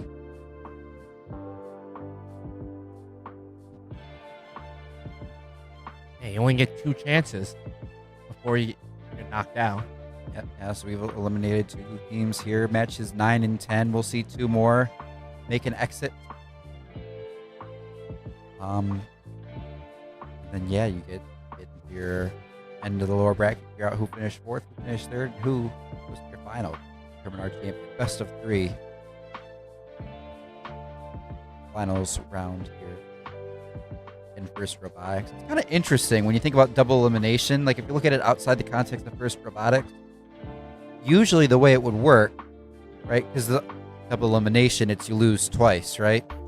But normally the way it would work is when you get to your final matchup, you know, the one of your upper bracket and the final person in your lower bracket, it would be the person in the lower bracket needs to win twice to advance, because the first one, right, would give the top person their first loss. Mm-hmm. And then, of course, then you have the final game where you both have one loss, lose without. Whereas in, you know, the top, you know, upper bracket winner, all they have to do is win once in a traditional double elimination tournament, because then the team in the lower bracket obviously already had a loss going into it. But here in First Robotics, we do the reset best of 3. This is interesting. I don't think maybe that's interesting to anybody other than me, but, you know, it's something, it's always interesting. Like, oh yeah, let's do a double elimination bracket for this. And it's like, oh, that's actually not, like the way we're doing it here is not exactly how it actually works. With that being said, do we want to meet some teams? Oh, this is going to be a good one here. So on the Red Alliance, you've got 76-56 MC Hammers, 92-45 Laker Dreadnoughts, 28-32 the Livonia Warriors, as well as 75-98 SCA Constellation. That was Alliance 1, right? That is Alliance 1, absolutely. And then over on our Blue Alliance, we're going to start with 35-38 the Robo Jackets, 55-30 Green Hills Lawnmowers, 9-10 the Fully Freeze. And to round out this Blue Alliance, we have 28-34 the Bionic Blackhawk. Woo! Woo! Woo! And sitting this one out is going to be Green Hills Lawnmower. That's going to be 55-30.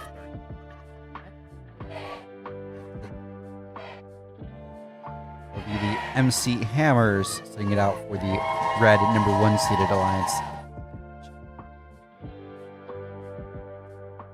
Still waiting for a few robots to connect. What are we expecting here? High scoring of the Reef quick, right? You've got 2 solid coral cyclers from 9-10 and 35-38. They're going to go fast. The question becomes, can they be faster than 9245? Because the expectation is that Livonia Warriors are going to play, upper shelf duty, focus on just L1, and then whatever algae that's provided to them, put it in the barge. The real trick is, for the Blue Lions, they have to keep up with Laker Dreadnought. They're just simply the fastest cycler in this competition. No question about it. You think we might see SCA Constellations go over, play a little defense, try to slow down that Laker Dreadnoughts machine? Absolutely. So, and that's the trick for the Blue Alliance. They have to expect defense coming towards their way. So it's really about how fast can the Blue Alliance cycle between the human player stations without much interference. Oh, I said it backwards. That would be The Bionic Blackhawk. Bionic Blackhawk. Yeah, SCA Constellations playing with the Laker Dreadnoughts Warriors. Well, we've seen Bionic Blackhawks in our qualification matches play some strong defense. Yeah, absolutely. Those of you on the stream, we have our GA tool up here, and the sides are actually reversed how it looks on the field. So I'm looking at the blue side, and then I look at the red list of teams. Kind of confusing. I think there is a setting to change that, but I'll poke around and see if we can get it flipped. But but Bionic Blackhawk, the main target should be on Laker Dread. I mean, there's no question about that. Right? Don't focus on any other team. Laker Dreadnoughts is the fastest cycler. You slow that down, you're giving your alliance a chance. Livonia, SCA Constellations, let them do their thing. Use that on Laker Dreadnoughts. Yep. That'll be big for that blue one. All right, we're waiting final preparations. Looks like we still are waiting for, I believe that would be team 35-38 in the middle there for blue. we are waiting on the Blue Alliance. Not sure which one. I believe that is 28-34 in that middle spot. Our order on the stream out of order of the Alliance station. Gavin's theory of 28-32. 28-32 plays algae. Then red has a chance at winning. Otherwise, Gavin's thinking it'll be blue. He also states, Gavin, here, if Livonia tries to play more coral than algae, when and if 28-34 comes over, I think there could be a lot of collision between 28-32 and 92-45. Oh, absolutely. Right? 28-32 has a really consistent coral mechanism that scores consistently. So, for them to bash around 28-32 and 92-45 is definitely an option to try to slow down both bots. And I think it's a fair strategy to do. If you can shut down two bots, that means more likely than not, the other lines can't score. So that's the risk you play as you realistically as a defender. You could also just have to focus on one bot at a time and then switch over to another bot and keep switching. So it ends up opening up a lane for the other partner to keep scoring versus completely shutting out one bot for the entire. Looks like we are green on the field. Waiting for our thumbs up.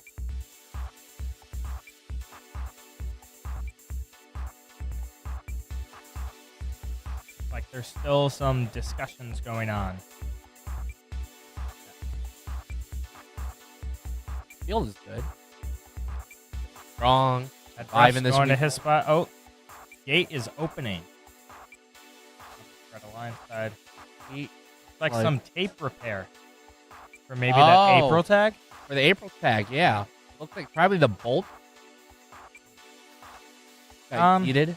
It couldn't be the bolt. Could have been a scratch. Ooh.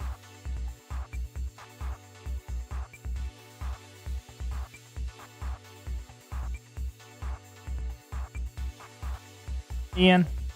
Yes, Mike. What's your favorite type of chip?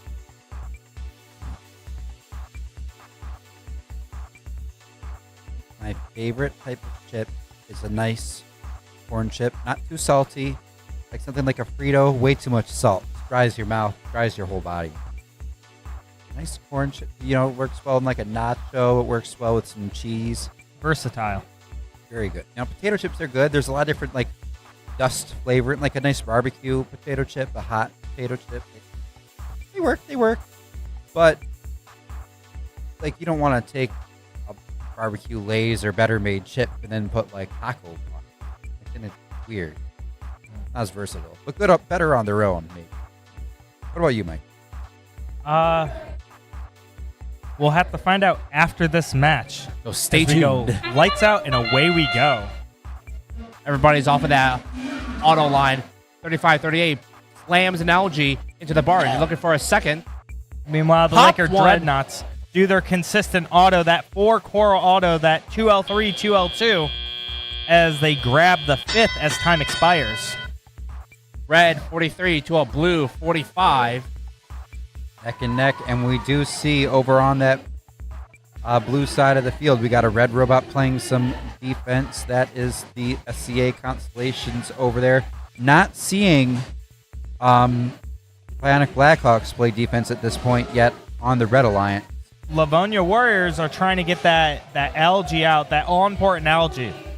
We've been saying it all playoffs, that is game-changing. We have seen it sway the outcome of multiple matches. If you ignore the algae, you're in a difficult position.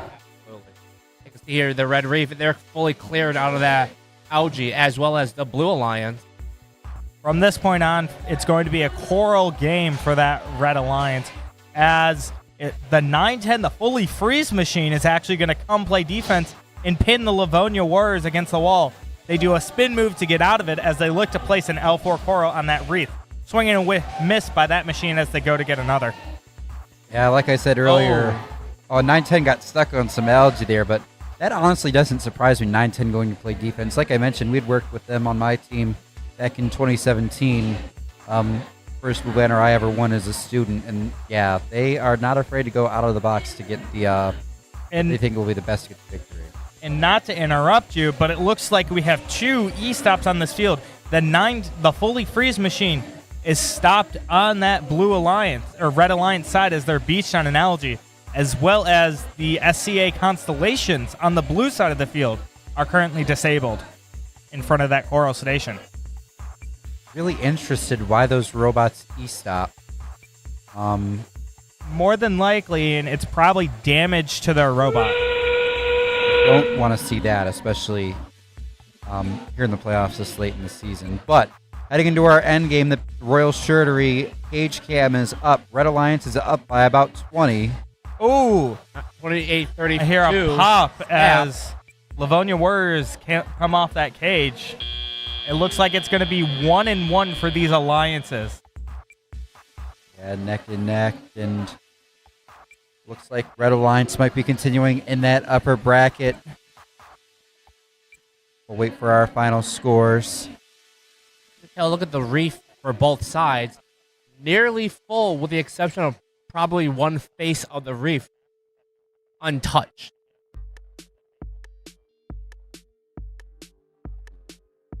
Gavin in chat, 910 may have had something break. That's probably true, and actually a better reason why they went to go play defense. Obviously, hard to watch all 6 robots at once.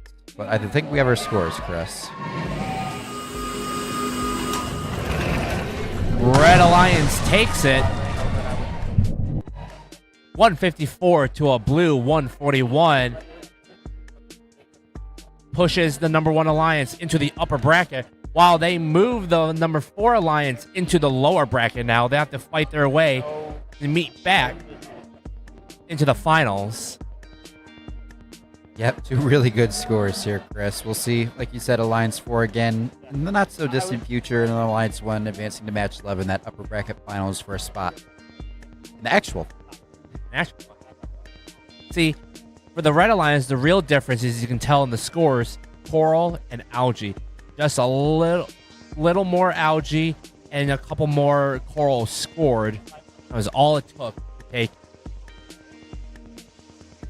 Yeah, and as we kind of look at the lineup here, Evan mentioning if 910 didn't have issues, they probably would have won it. That's true. I mean, it was a very close match. If they were having issues, you got to wonder. Obviously, the matches play out for a reason, but with those two robots E-Stop, one on each side, how might things have looked different if they had been going the whole time? And maybe we'll see that in a rematch later today. When you get a sec, can we get a replay for that last match? I want to see how they got disabled in those spots.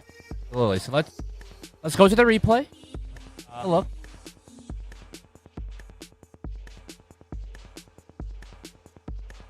Ooh. Yep, just waiting. All right, we are good to start this replay here. We're gonna play it. Drop our camera here. Let's fast forward a bit past the autonomous period to look for.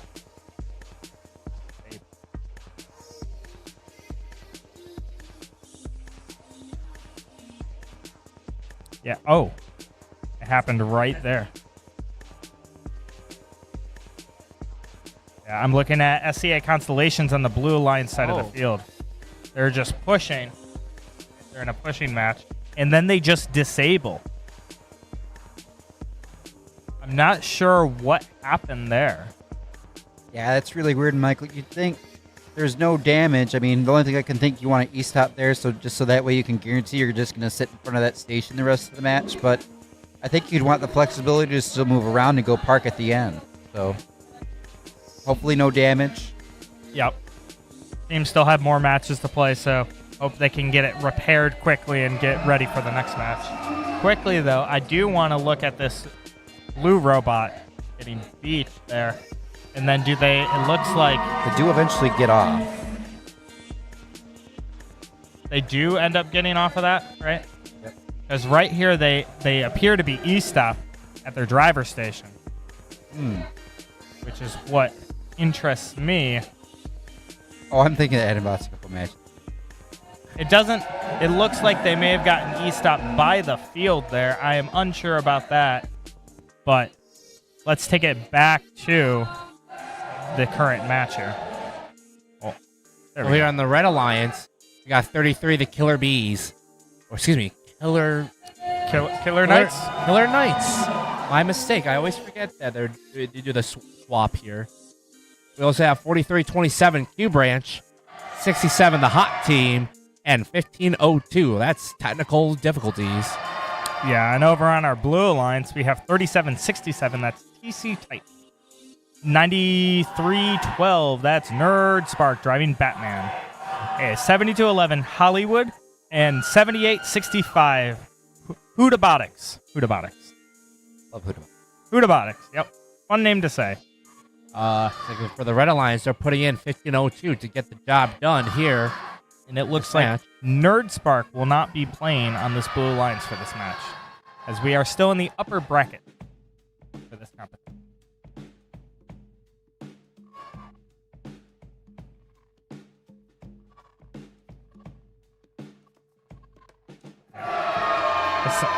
Excited to see this match, this Alliance 2 in Ride Go. As a quick score by the Hot Bot as they go to get more coral. Meanwhile, that 7211 auto of that processor, 2 in the processor, and then line up to grab another coral as we start our teleoperative period. Red has the advantage, 44-30. As you can see, DC Titans doing what they are constantly doing. Coral on the floor, reducing that cycle time. With 15-02, looks like they're going to hog up one of the Blue Alliance human player stations.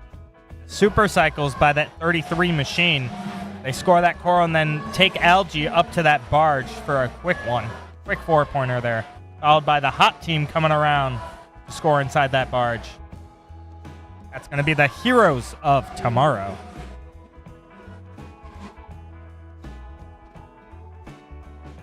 $91.66, Red Alliance on top. We see Hot Team doing some super cycles now. Take off a piece of algae, score coral, up, shoot, and score that red barge getting pretty full of algae. That 1502 machine, technical difficulties, looking to stop coral from getting to that Blue Alliance robot slow down their scores. Currently, they're flooding that level 1 trough. You can see Robotics, they're filling up that level 1 trough for that Blue Alliance there. And doing a really good job of it, just using their ground intake, picking them up, dropping them in for 2 at a time. As we see 72-11 come over to the red side of the field to play defense on 33 there. Being the only red robot on that side of the field that needs to pick up from the human player station. It's going to be easy pickings for that 72-11 to slow down that bot. Down to about 30 seconds left to play. Looks like that is Hollywood over there playing some defense. Clean so far. No contact in those protected zones. Trying to keep 33 away. You're missed by Hollywood. They're almost coming in contact with that red robot. As teams are going to climb, the 33 machine is looking to soar like a bee, like they've done in every match so far. Looks like 37, 67 attempt to climb, and there it looks like they're up. Looks like it's going to be about a 1-1 to these alliances. Remember, it's 12 points to get that climb. Yep. And right off the bat, just look at the difference in reaps. Yeah, that L2, L3 a lot fuller on the red side versus the blue. But, you know, both these teams, we're going to see them again. But Alliance 2 really showing up there. 171, our unofficial score before end game. That'll probably push up, you know, into the mid-180s if we tabulate our final score. Impressive alliances here. As we take a look at our scores, Chris Fong will tell it to you live. Ooh, it's the Red Alliance. 185 to a 135. Red Alliance continues to move forward in the upper bracket, sending the number 6 Alliance to fight their way for the finals in the lower bracket. So 1v2, kind of expected there, I suppose, in terms of the seeding part of it. We'll see which of them, the lower bracket, would get their ticket in the finals. Looking at chat, Big Boy Beta, nice to see you still around. Are you guys doing the table giveaway, and if so, how does it work? I don't think we've decided, but Big Boy Beta, if you are here in the building, and you want the table, come on up, and it's yours. We'll sign it. We'll sign the table.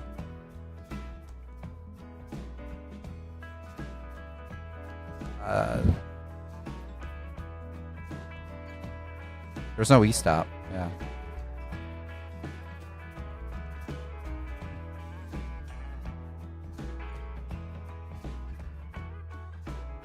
All right, nice look at those stores. Let's go full cam here. Oh. What? I'm on my way. Oh my god. We're gonna see who Big Boy Beta is.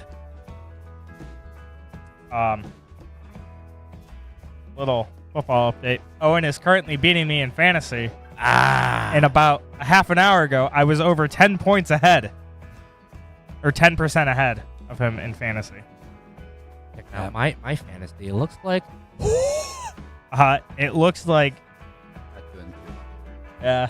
Chris is about to beat Ian in our fantasy league. Oh. Big Boy Beta, no rush. We're here all day, so... Philip will win. Wait, you just gotta switch bumpers. Take your time. Yeah, if you're on Drive Team or Pit Crew, focus on that first, please. We're secondary to any like. Take your time. It's really cool though to see some of you folks in the venue watching us. You know, we really appreciate you tagging along, and evidently, if you're at the event and listening, you must really find some sort of entertainment or value from it. So, all your sports really appreciate it. Yeah, I just want to take a second. I have the Robotics website pulled up. Maybe I'm blind. I know you are. Wow. Thank you. Thank you. I will get this laptop plugged in so you viewers can also. Thick HDMI cable. Yeah, it's a very chunky HDMI. As producer Owen is going to get it set up for us, and we'll see the Statbotics page for these alliances in a second. Michael, is this just like EPA from this event, or is it going to factor in the whole season? Because obviously we have different drivers, different robots that have evolved over time. No Sorry. answer from Mike. Sorry. What was the question? I was a bit distracted. The question, so Statbotics, obviously the big stat on their EPA. So curious with that EPA, is that going to be a full season EPA or is this event specific? Because obviously we've had driver and robot kind of changes over the course of now getting close to 10 months since robots started construction. This should be the full season EPA. I don't recall if there is a way for event EPA Statbotics through the website. Not that I'm aware of. So put It'll an just be asterisk by another these moment numbers, for producer Owen. So yeah. while we wait on that, do we want to meet our next match? Well, I want to address the question Gavin put in the chat. Will Pit Podcast be at any remaining comps, or is this the last one for the Reef season? We're actually, so in terms of event coverage, this is our last event for the Reefscape season. However, we will be at 2 more off seasons, actually kind of in split groups. So we have one portion of our guys being at the Bloomfield Hills Girls Robotics Competition, and then the other half for that same weekend will be volunteering for Cullen's Cancer Class, C3. Give me an A. We're looking forward to both of those off seasons. A nice 2 off season weekend here in Michigan. The last weekend we'll have off seasons here. Excited to be at both of those for sure. Just volunteering, like we said, no event coverage coming from either of those. The last stop on our tour here for this year, and boy, it's been a great journey. I bet we're excited for next year. But Michael, we probably should meet these teams now. We got to be getting close to this match starting. Yeah. So taking a look at our next match for the Red Alliance, we've got 55-30. That's Green Hill Lawnmowers. 35-38, the Robo Jackets. 28-34, the Bionic Blackhawks, as well as 9-10, the Fully Free. Yeah, and over on our Blue Alliance, we have 862. That's going to be Lightning Robotics. 226, the Hammerheads. 66-18, the Warbots out of Flat Rock. And to round off that Blue Alliance, that Alliance number 3, we have 71-96, the Tech Fight. Daniel in chat, come to WMRI. I wish we could, but that's too far away. And we've been kind of on a bit of a streak here on our tours.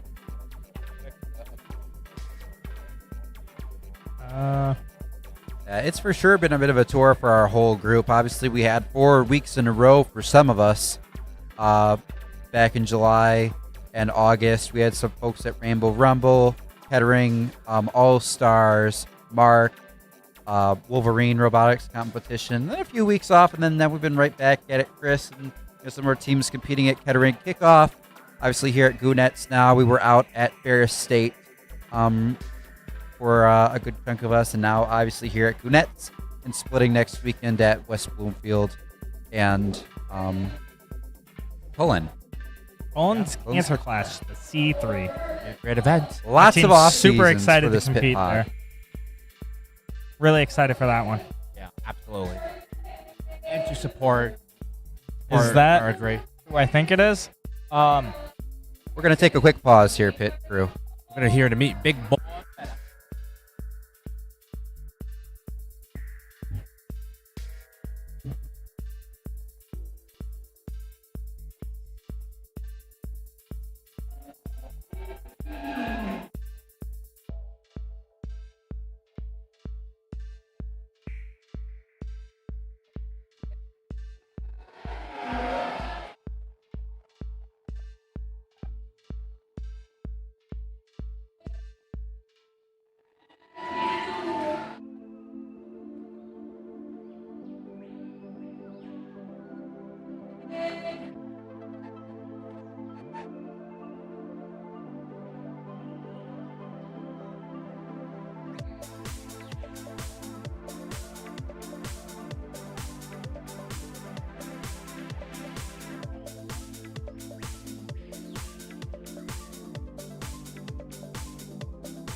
All right, and we are underway, getting to the end of our autonomous period.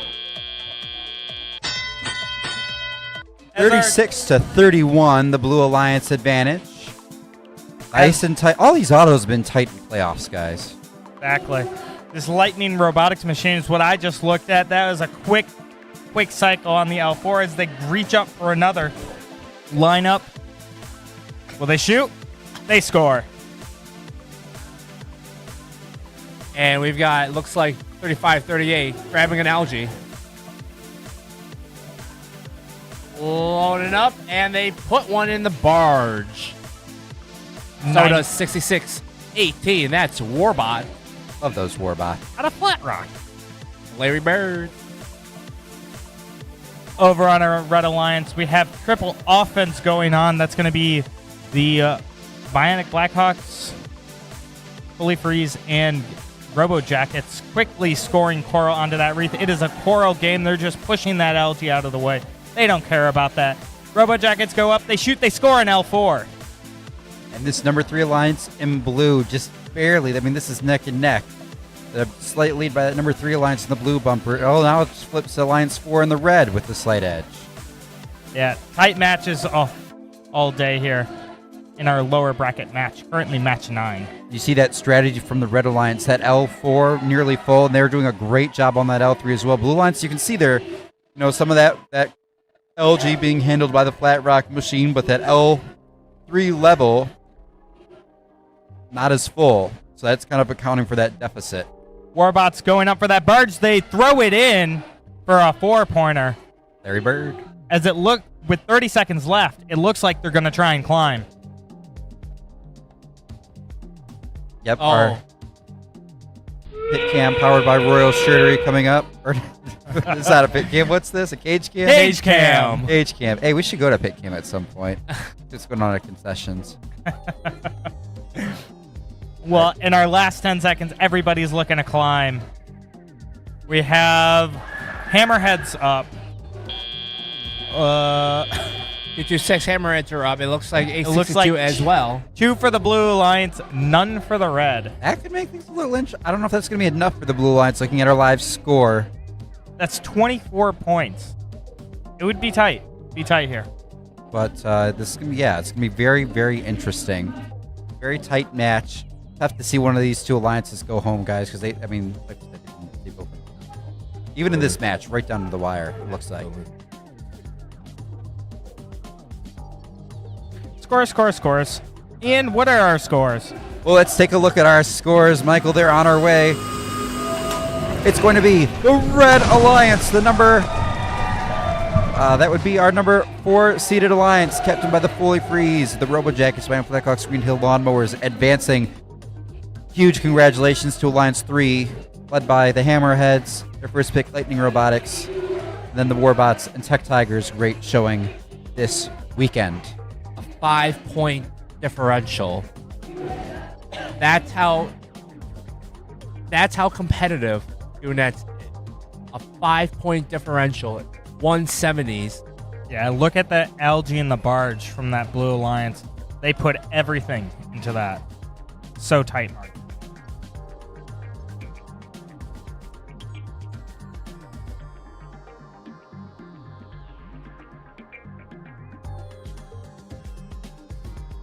All right, let's go. All right. And we're going to take a minute to look at our field supervisor, Lindsay. Getting concessions here. Hey, Lindsay. Hi, Lindsay. We should call Lindsay. We need to ask her what the price of nachos are. Oh, yeah, we were waiting for this all weekend. Let me call her. Oh, no, I think she's getting tea, her famous tea made right now. What it looks like. She declined the call.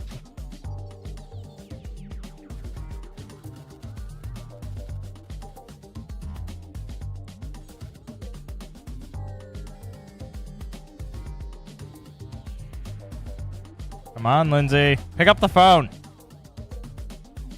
We're not moving fast enough. Oh, it's not fast enough. And she's gone. Hello, tape. Not sure our bad cable management there. All right, we're going to take another quick pause here on the stream. We'll be right back, and then we'll be previewing match number 10 here in the lower bracket.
All right.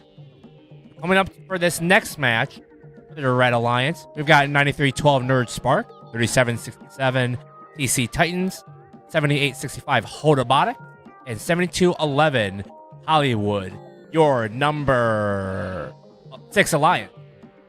And then over in our blue, it's going to be our number 8 Alliance. Oh, as we start the match, we missed the Blue Alliance intros. That's okay. Yeah, wait. Well, it's 6081 Digital Dislocators, 1250 Gatorbots, 8280 K9 Robotics, and 2620 the Titans. With the Titans being the ones sitting out this match. Is Red Alliance on fire in this autonomous Nerd Spark? That's their 4th piece, if I'm not mistaken. This auto alone gives a 37-13 advantage, Red.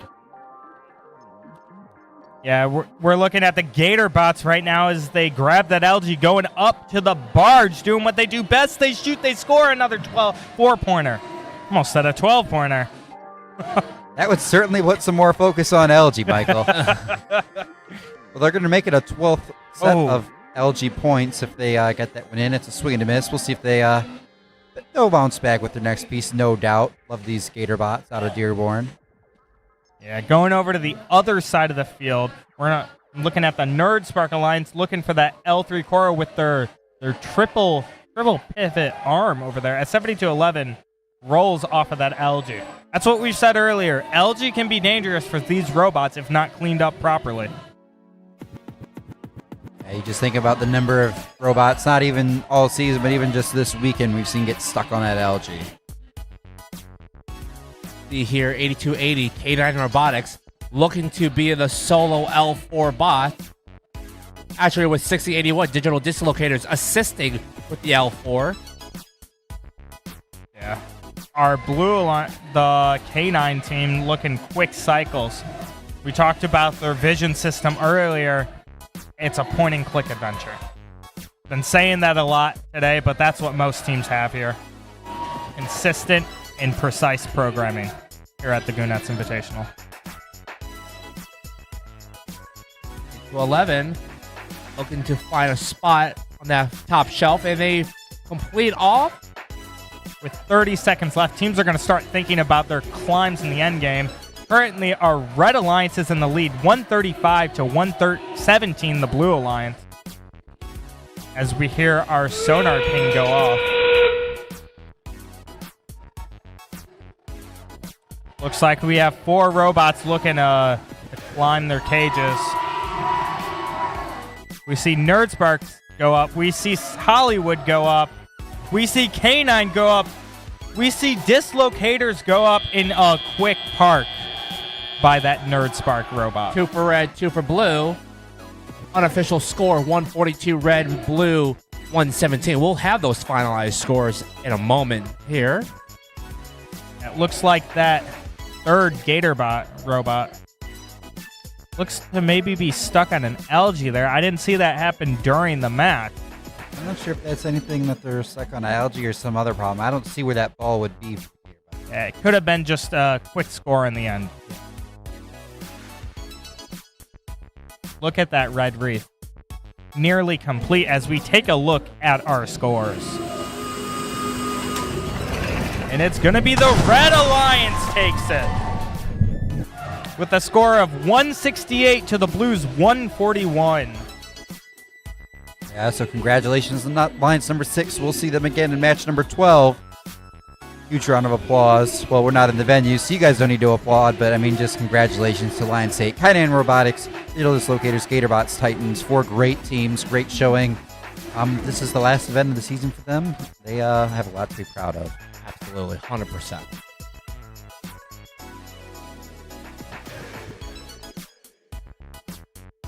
We talked a little after Alliance selection. Alliance 6, maybe a bit of a sleep or one of those lower seeded alliances we might see advance a bit more, and they'll be continuing on. Quick look at chat here. We see McKenna saying, hey McKenna. We have Deanna saying, go Gatorbots, go Gatorbots. Phil up here, hey Phil. By the way, Nate's awesome. I've been meaning to get lunch with you at work. And then Yogic, good showing, Blue Alliance. I agree. Yeah, K9 Robotics, huge win last week. Nice 5th place finish here. Alliance captain today. Some good stuff going there. Same thing, Gatorbots on that number 8 seeded Alliance. Michael, do you have something for us over there? Yeah, so we were talking about the EPAs of some of these alliances earlier. I'm just going to go to laptop. Oh. There we go. We're going to go to laptop cam real quick. Little hard to see. Maybe I can zoom it in. So, Oh, that's something. Thanks, Owen. Still can't. You might want to zoom in on your end, too. There we go. I'm going to start off here by looking at these top alliances, EPA sorted wise. Looking like the highest is going to be our number 4th alliance with 213 total EPA points, followed closely by our number 2 alliance with 203. Anything that stands out to you guys here? Looking at these EPAs, biggest one I want to say is for the number 2 alliance and number 4 alliance. If you see overall EPA, look at the captain EPA, for example. 67 hot was 79.8, 910 fully freeze, 68.8 for captain EPA. That is a number. Yeah, it's tight between the captain and the first picks for a lot of these. You don't start getting below the 70s until you hit that Alliance 5. But yeah.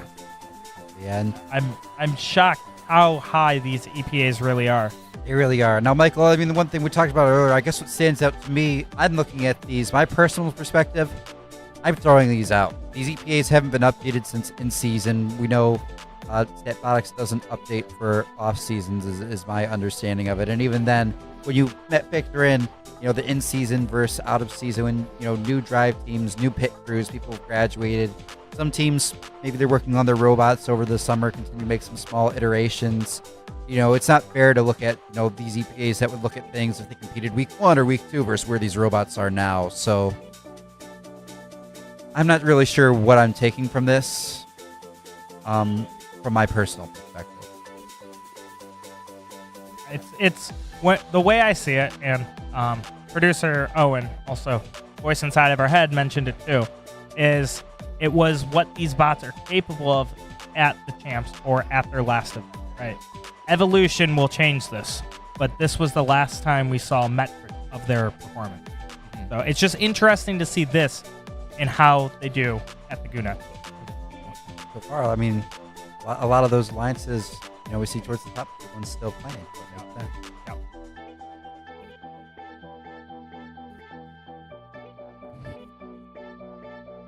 So looking back for your next set of teams here, your number 1 alliance versus number 2.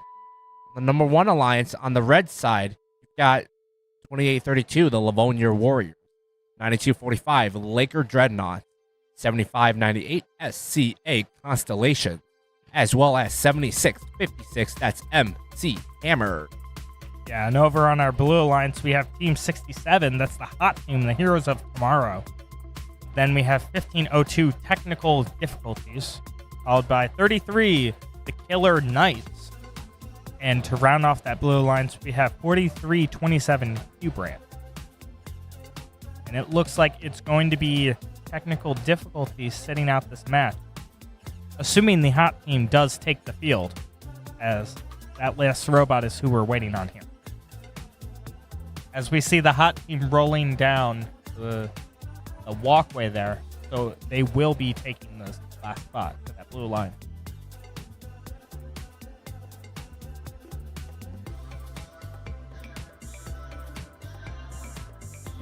SCA Constellation, if I'm not mistaken, sitting out for the number 1. Yep. MC Hammers. MC Hammers.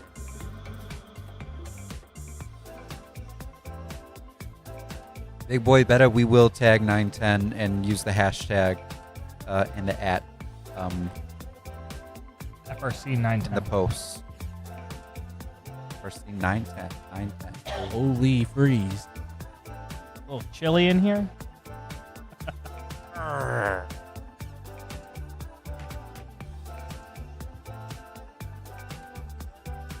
As we just wait for these teams to finish.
are on, and away these robots go to start upper bracket round 4, match 11. Yeah, very exciting match here. Obviously, these two teams both already 2-0 in our playoff tournament, and we're seeing a little bit of that here. Yeah, a little misfortune for this Red Alliance as we see the Laker Dreadnoughts not complete their consistent 4-core auto, scoring the second. A lot of pieces falling down low for the Blue Alliance. It's a very chaotic auton in general, I would say. There. Yeah, as the Killer Bees and the Hotbot score a quick 2 into that barge. As the Killer Bees look to do another super cycle, score that coral, grab that algae, and score it into that barge. Yeah, it looks like we have some defense going on from that Blue Alliance. That's going to be, I think that's Q Branch. Yep, Q Branch over there trying to shut down one of those drivers. We talked about that earlier in the playoffs. Strategy that could work some wonders, you know? Livonia Warriors going up to score an algae in the barge, and they successfully do it for 4. As they are switching now to a coral game as all of the algae is out of the reef. They're going to look to go to that L4. That ground intake, Mike. Yeah, that ground intake is hard to stop. It's hard for any defender to work around that. That's why this red team is going to have tough time slowing down the Blue Alliance, because the Killer Knights can just pivot to the other coral station to get a piece.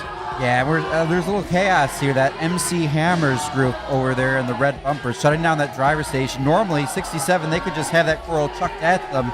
But now 33's robot getting in the way a little bit, using that feeder station too. This slows them down a little bit, but it could be enough. It looks like it's working for this Red Alliance. Like Q Branch is coming back to help out this Blue Alliance with some algae inside that processor. They score 1. Are they going to clean up the other pieces, or are they going to look to climb? Nope, they're going to look to climb as we approach our endgame period. Yeah, and you see that piece of algae, it just bounces out of that red barge. A little bit full up there. It's not a gimme when the barge gets full like that. So that was a nice 6-point cycle. Usually people say 6 points minus the 4 that you give to the other lines. It's only 2, but it worked out to 6 there. Getting into our end game. Climbs are going to be the difference. We're down. It's about a 23-point game. Blue Alliance needs to get multiple robots in the air and get some good luck from Red not getting up. Yeah, Blue Alliance is going to look to make it a double as the Livonia Warriors slip off, leaving potentially 2 up for Red. I'm not sure about that far one there. We're going to go back to our... Oh, wrong cam here. Yeah, we're going to go to as we go to the barge cam. Remove that FMS. Yeah, I'm not sure if that 7656 robot was up at the end, as we kind of spoil our surprise as wonderful field supervisor Lindsay Knopf now joins us at the table. I wouldn't. Hey, Gatorbot.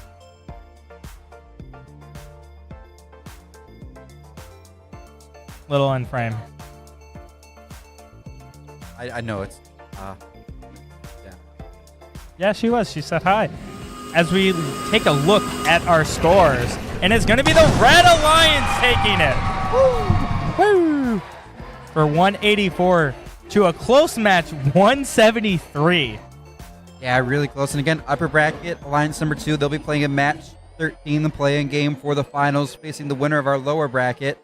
Alliance 1, they are getting their ticket. So great job. Both Alliances do really high scores. But we'll go back full cam now. Oh, not pit cam again. How's it going, We Lindsay? saw on pit cam, Lindsay.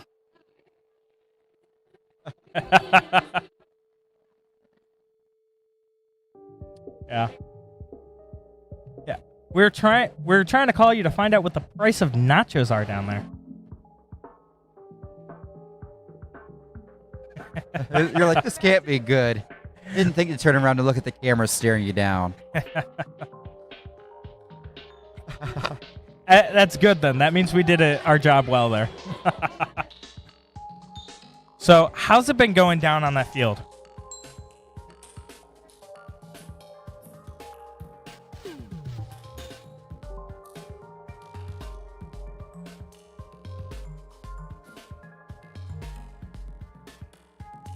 Hey, Owen, it appears Lindsay's mic is off. That is telling us that. All right, we should be good now. Sorry about that, Lindsay. Oh, I do that a lot. So, anyway. Thanks, how- Gavin. How are things going down on the field? They're good. Repeating myself, which you guys couldn't hear me.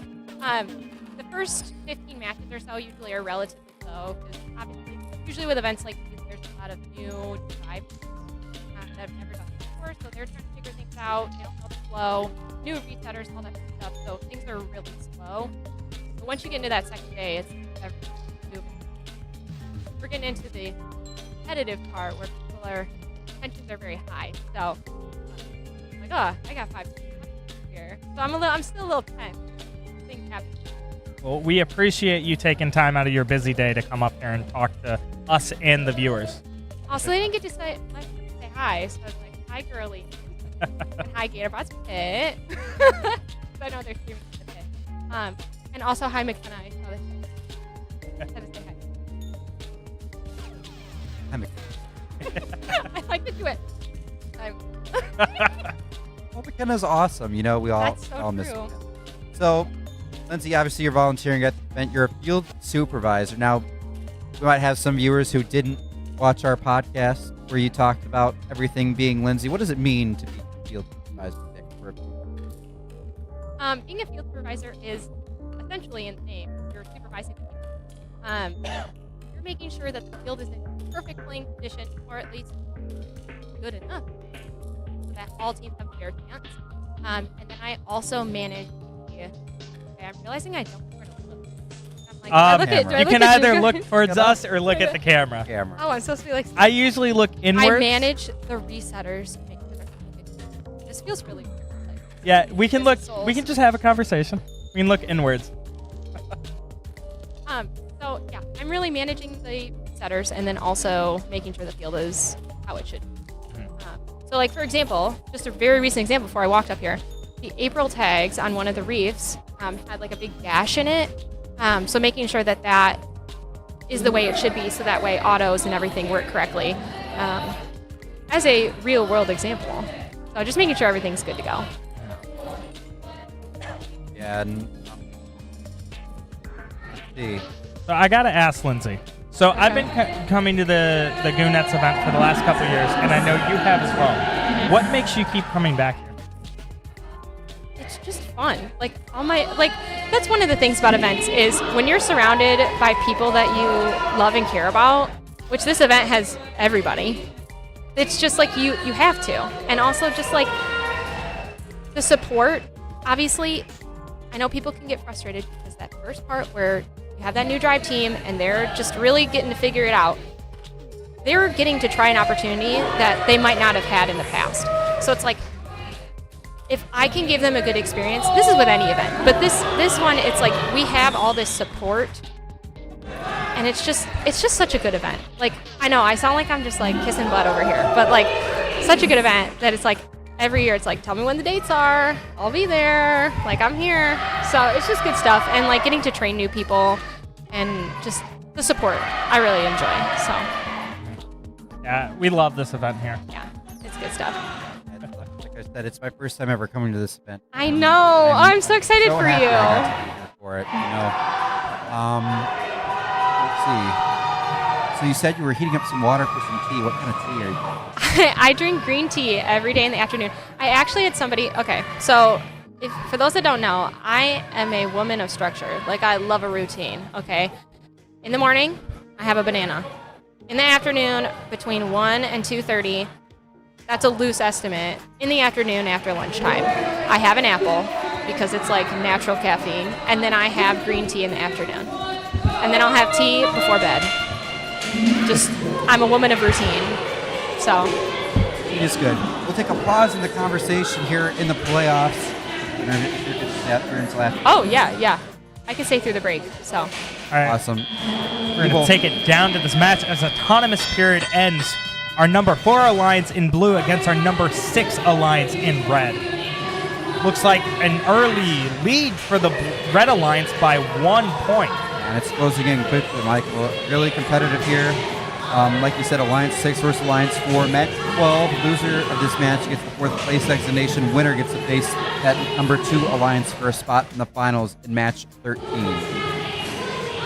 Yeah, I'm looking over at this blue alliance right now. That 9-10 machine, that's the fully freeze. It's score and a quick Cora on that level 3. Meanwhile, their partners, the Robo Jackets, looking to pick that algae out of the reef. Yeah, and kind of interesting, Michael. Triple O for both sides. They both are saying, look, we're just going to try to maximize their cycles. They don't want to play defense, try to focus on slowing somebody down, cause some chaos. We'll see if they pivot mid-match, but so far, I mean, they're trading blow for blow, neck and neck. Exactly. With so many high-level teams here, defense may not always be the answer to these alliances. And clearly it was not in this match. As we see, that's going to be the Bionic Blackhawks getting caught on the reef, but they do manage to get unstuck and score an algae. They look to go grab a Cora with their partners, the Robo Jackets, from that human player station. Going over to our red side of the field, that's Hollywood, 72-11, rising up to that L4 spot. They shoot, they score an L4 Cora on that reef.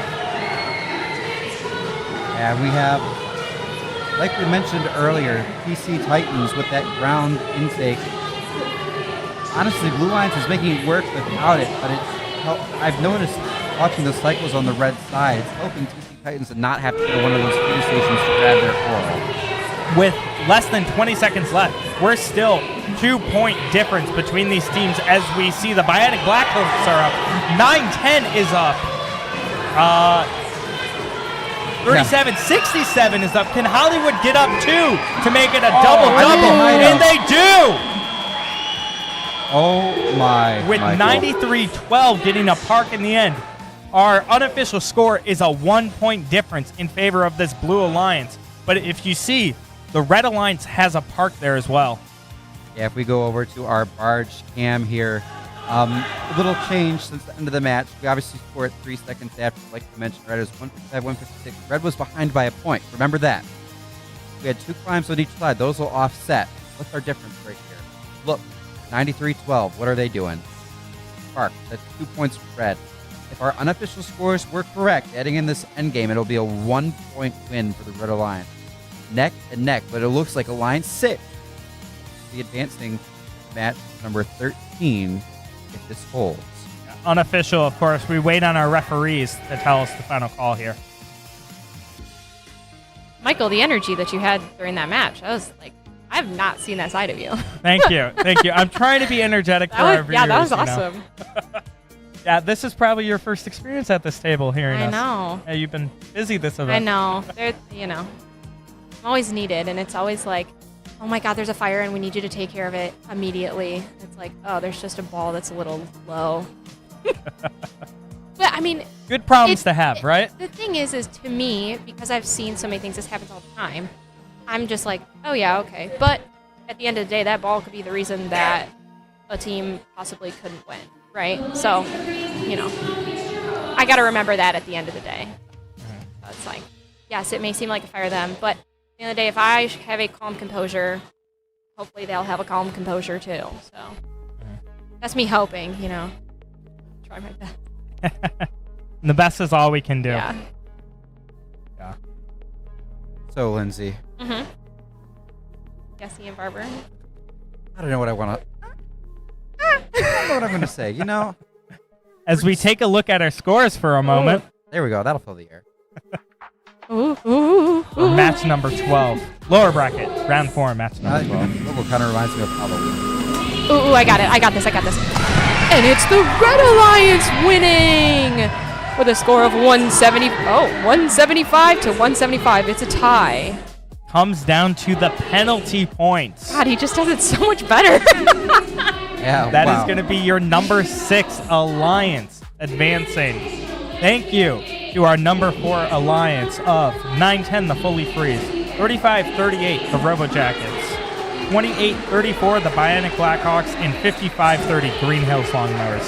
Thank you guys for coming to this amazing event. I hope to see the Alliance again next year. Yeah, Michael, one thing to remember, in the playoffs before finals, no ties. No ties, right? Yeah.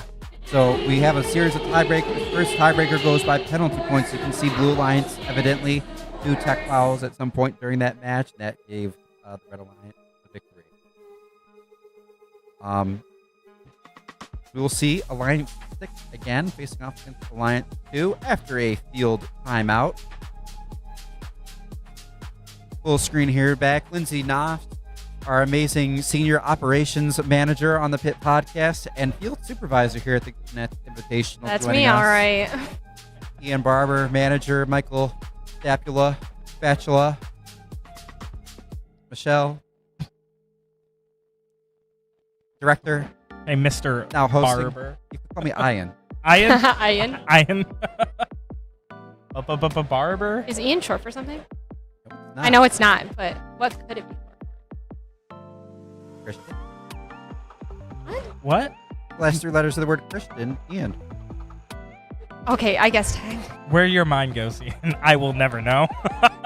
I don't know how you guys feel all this time. It is sometimes a challenge, but luckily we have you up here. Oh, I don't think I'm going to be much help. Lindsay, what was your favorite video game console, handheld or like Ever? ever? I have to narrow it down to like 1. You can give us 2. Okay, well, I can narrow it down to 1. The Nintendo GameCube. I'm gonna look at you guys. The Nintendo GameCube, although was considered a flop. Great games. Great idea. Just people are upset it looks like a box. I don't get it. You know the Wii could play GameCube games too, right? Yes, backwards compatible. However, once it got so far in its like video game life, they stopped having backwards compatibility. So like they had the white ones, and then they went to those other ones. You couldn't do backwards compatibility because by the time that my family got a Wii, they didn't have backwards compatibility, which was the whole reason we bought it. Because I had a GameCube. I actually had a modded GameCube, if you would believe it. The top was like ripped off, so it just played regular DVDs. Like imagine, like you know how the GameCube. If you don't know, the GameCube CDs are like this big. They're like cute. I think we are in an award ceremony. Oh no! Ooh, raffle. Ooh, Raffle. Ooh, I hope I win. I didn't put anything in on it. We'll go on mute. We'll try to get to them.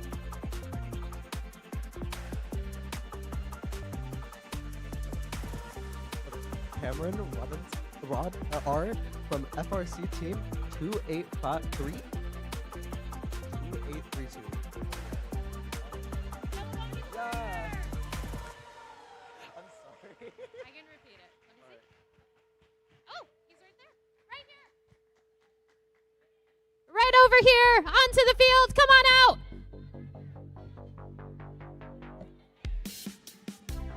Third time's a charm. Come on out for a photo, too.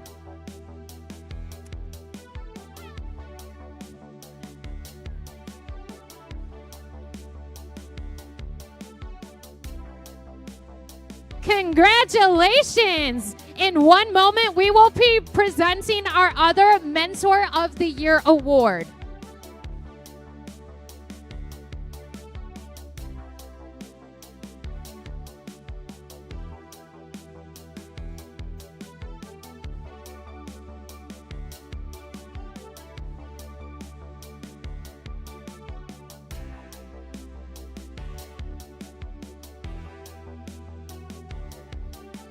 Okay.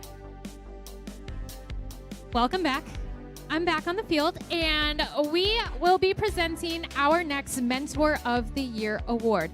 Earlier, we welcomed Wendy because Wendy had to leave early and we had to catch her. So we will be announcing our next Mentor of the Year award.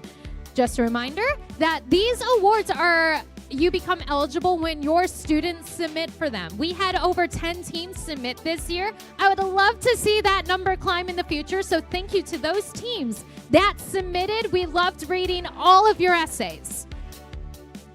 And now it is my honor to deliver this speech for our next Mentor of the Year. Today, we honor a mentor whose dedication has transformed a robotics team into a place of confidence, curiosity, and community.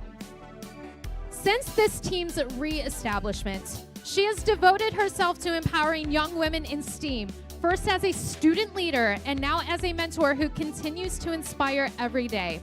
For the past 4 years, she has been an irreplaceable role model, teaching, encouraging, and pushing her students to discover what they're truly capable of. She embodies the spirit of discovery by urging her team to try new skills, experiment with designs, and learn from every success and mistake.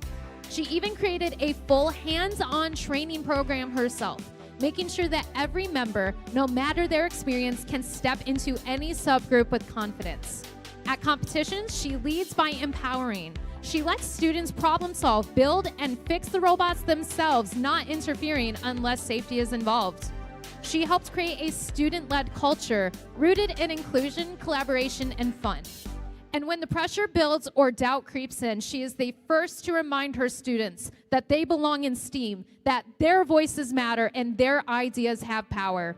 This mentor doesn't just build robots, she builds leaders. It is my honor to present this award and our very own Rosie the Riveter, Miss Mary Marquette.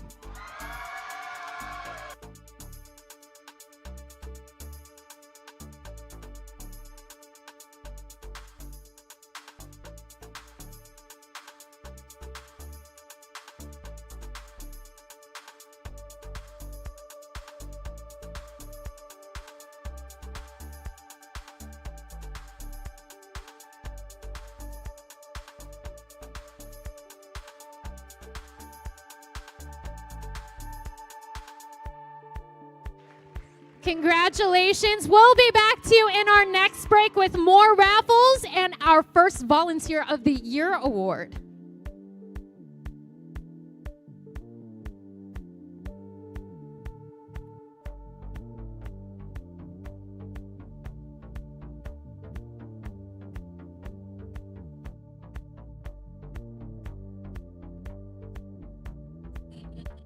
All right, welcome back. Exciting to see two Mentor of the Year awards given out. Congratulations to Mary in that last. Mary M. Yep. And Wendy. Wendy, yep. Our first Volunteer of the Year announced Wendy F. earlier today. Lindsay and Correct. that is me. Yes. you are our Mentor of the Year. Thank you. Thank you. Thank you. Thank you. Or at least you're our senior operations. What's funny is I don't know why I'm a senior. I think it's just because they keep calling me old. Well, it's actually because it's a higher tier position. Oh, Lindsay, pretty great. Oh, thanks, guys. What's funny is as we're off, I'm just like, I want to finish my GameCube story. And he's like, oh, I didn't know about the GameCube. I'm too young. You're too old. I'm like, also, Philip, GameCube controller was peak. It is peak. I still use it to play Smash. So, oh, that's a great thing to talk about. Who's your Smash main? See, look, I could be a host. I don't play Cloud. Zero Suit Samus, thank you. I played a lot of Cloud. I also played Ike a lot. Ike was pretty fun.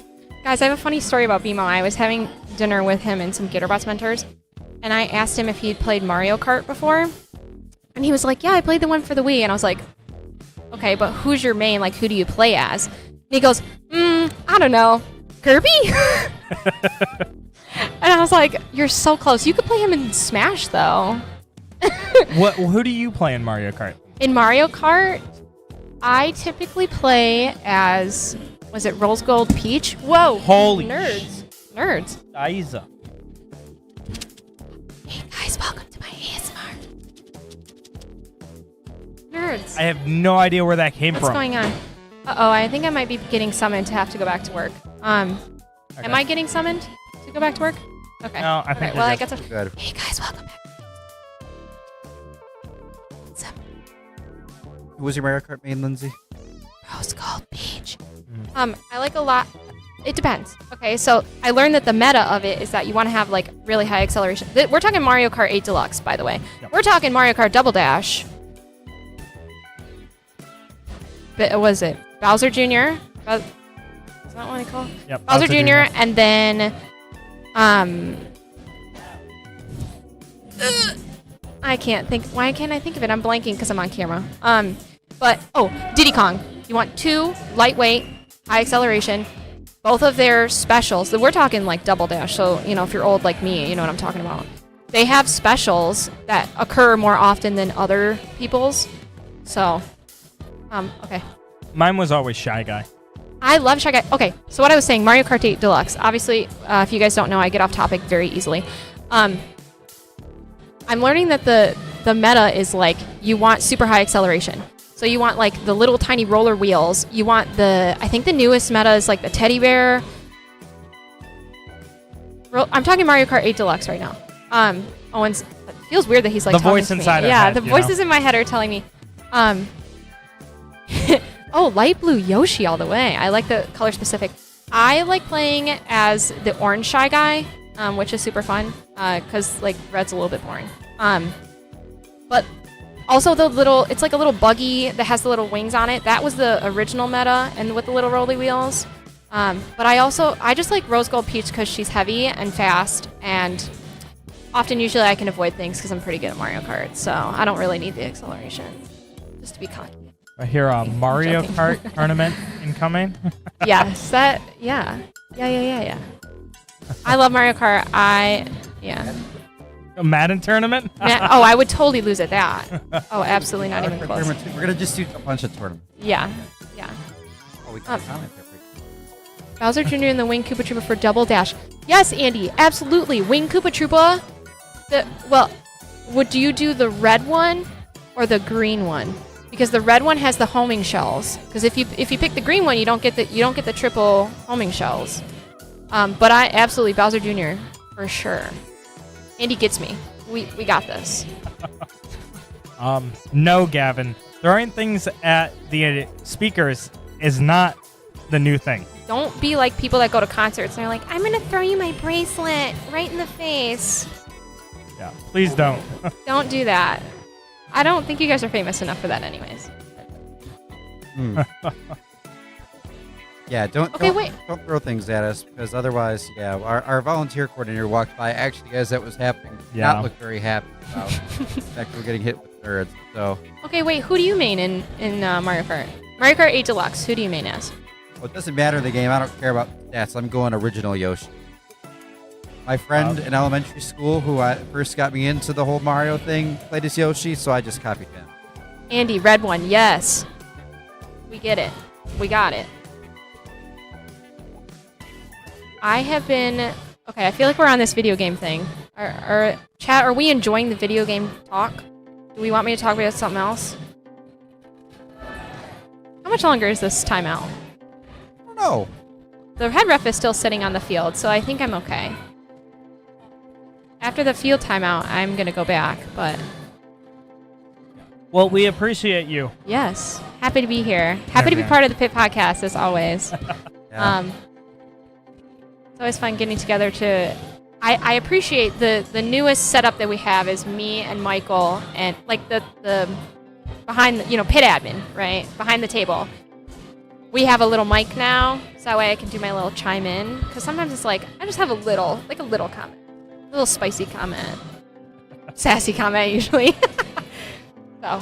Now we can finally give our inputs instead of yelling it out and hoping it or doing the awkward walk over and then be like, hey. And then it turns out you're out of camera frame for the entire speech. You have to edit it corrected, yeah. You don't need to be, let's be realistic. The audio, right? Correct. Like, all about the audio. You don't need to see us. Oh my god, there's a picture of me. Oh, guys, I just learned the star that's on that you can see right now. It has a name. Its name is Sparkle. The little blob star that's with the Constellations team. Not gonna lie, those eyes on it are kind of scaring me. Well, okay, so I took a picture. I recreated that picture that's on there. I recreated it yesterday. And I zoomed in because I was like, oh, let's see how well I recreated it. I recreated it terribly, by the way. Not even the correct pose. But when you zoom in, I could see the kid inside of it. I could see their eyes. And it was like, oh my god, the child is staring into my soul. I'm terrified. Like it was giving Five Nights at Freddy's. Like but they were very gracious. And I think their mom was up in the stands. Because I went up to them with Nathan and I was like, can I get a picture? Can I get a picture? And the kid's like, yes. And the kid's like trying to hold. And I'm like, I'm trying to recreate a picture from last year, please. And the mom in the background is like, oh my god, it's my kid. So I think the mom was proud, which you should be. If you're being Sparkle, I mean, cool kid. Yeah, we were talking earlier about coolest mascot. So Wait. Coolest mascot. Yeah. Chat told us Pie Guy. Oh. Pie Guy. Yeah. Yeah. I do agree. The lightning bolt is also very similar. The one that I always remember the most, and this might be a weird story, and then I'll tell this and then I'll go. Back in the day, was it 313 Bionic Zebras? Yes. Bionic Zebras. They had their zebra, and I always, whenever I think of them, I think of Kettering event when they were at Kettering, and I was in high school at the time. At the top where they have like that track that runs around, there's the kid in the Bionic Zebra outfit, and he was like sitting with his head on the, like the head of the zebra on the ground, and he's just sitting there looking so exhausted. And every time I think of that, I think of just like this beheaded zebra costume, just like sitting like this. Just like, you could tell that but when he put it on, then it was just like in the zone, like upbeat and every. Correct. Yum. No. Yum. What are you getting at AutoZone? Oil. I drink oil. Ah, that's Chris Cook. Yeah. You know, he's got to base the steak. I had a delightful steak at Mavericks last night for volunteer dinner. I let Ian eat the rest of it. It was good. I got all the good parts, and then I gave the rest to Ian. It wasn't bad. It was Montreal steak season, though. It's a very strong seasoning flavor. It kind of took away from it. So, yeah. Okay, here's another controversial opinion. I want Chat's opinion, too. How do you cook your steak? Like, what's the optimal steak? Ooh. No. Medium. I'm a medium rare myself. What about you, Ian? How do you cook your steak? I like to get a steak with no marbling, cover it in Slap Your Mama, and put it in the oven. Slap Your Mama hot. We were talking about it earlier. They want to say that they started it. I put them on to Slap Your Mama hot. No, I told them earlier that you got me into Slap Your Mama. Thank you. Yeah. Thank you. Slap Your Mama. Try it. It'll change your life. Thank you, Gavin. Oh, medium rare to medium. Yes, I agree with that. Because sometimes it depends on how the place cooks it. Or like whoever cooks it. Sometimes you need that medium, you know? So. No, my actual answer, that was my sarcastic actual answer, you want usually just salt, maybe a little cracked pepper. You don't want to go too heavy on the seasoning. Cook it a nice rare side of medium rare. You can either sear it in a cast iron I see you, Philip. Or throw it on the grill. Check out our Cooking with Chris episode to know how Chris cooks his steak. I have a very unpopular opinion and then I'll leave. I'm full of unpopular opinions. I cook my steak in the oven. Steak in the oven. No. Season it with Slap Your Mama and other various seasonings and cook it in the oven. I'm a personal fan of a grill steak. Listen, if you have a grill, obviously you want to cook it, right? Correct. What kind of steak do you use, Lindsay? Whichever one looks like it has the most fat on it. That's marbling. I know I'm giving hot opinions and then I'm leaving. I love a good marbling. I love a good marbling, and then I love the good fat on the side, so you like get the meat in the middle and then you get the fat on the side. But I live in an apartment and I do not like have a grill. Like I'm not going to grill in my apartment, right? Or I'm not going to get out the George Foreman to do that. Even though I do have a George Foreman passed down from my dear mother Dawn. However, I'm so glad Chris is you would be like, I'm going to kill you. You would be losing it. I'm losing it. I'm not even Chris. Although I do think he is losing at Madden over there. 17-0. He is getting demolished by producer Owen right now. But again, I want to say thank you, Lindsay, for giving us some moments of your precious time. Absolutely. Thank you for talking to us in chat, and thank you for coming to this event. Yeah, sorry for having such strong negative reactions to your steak. It's okay.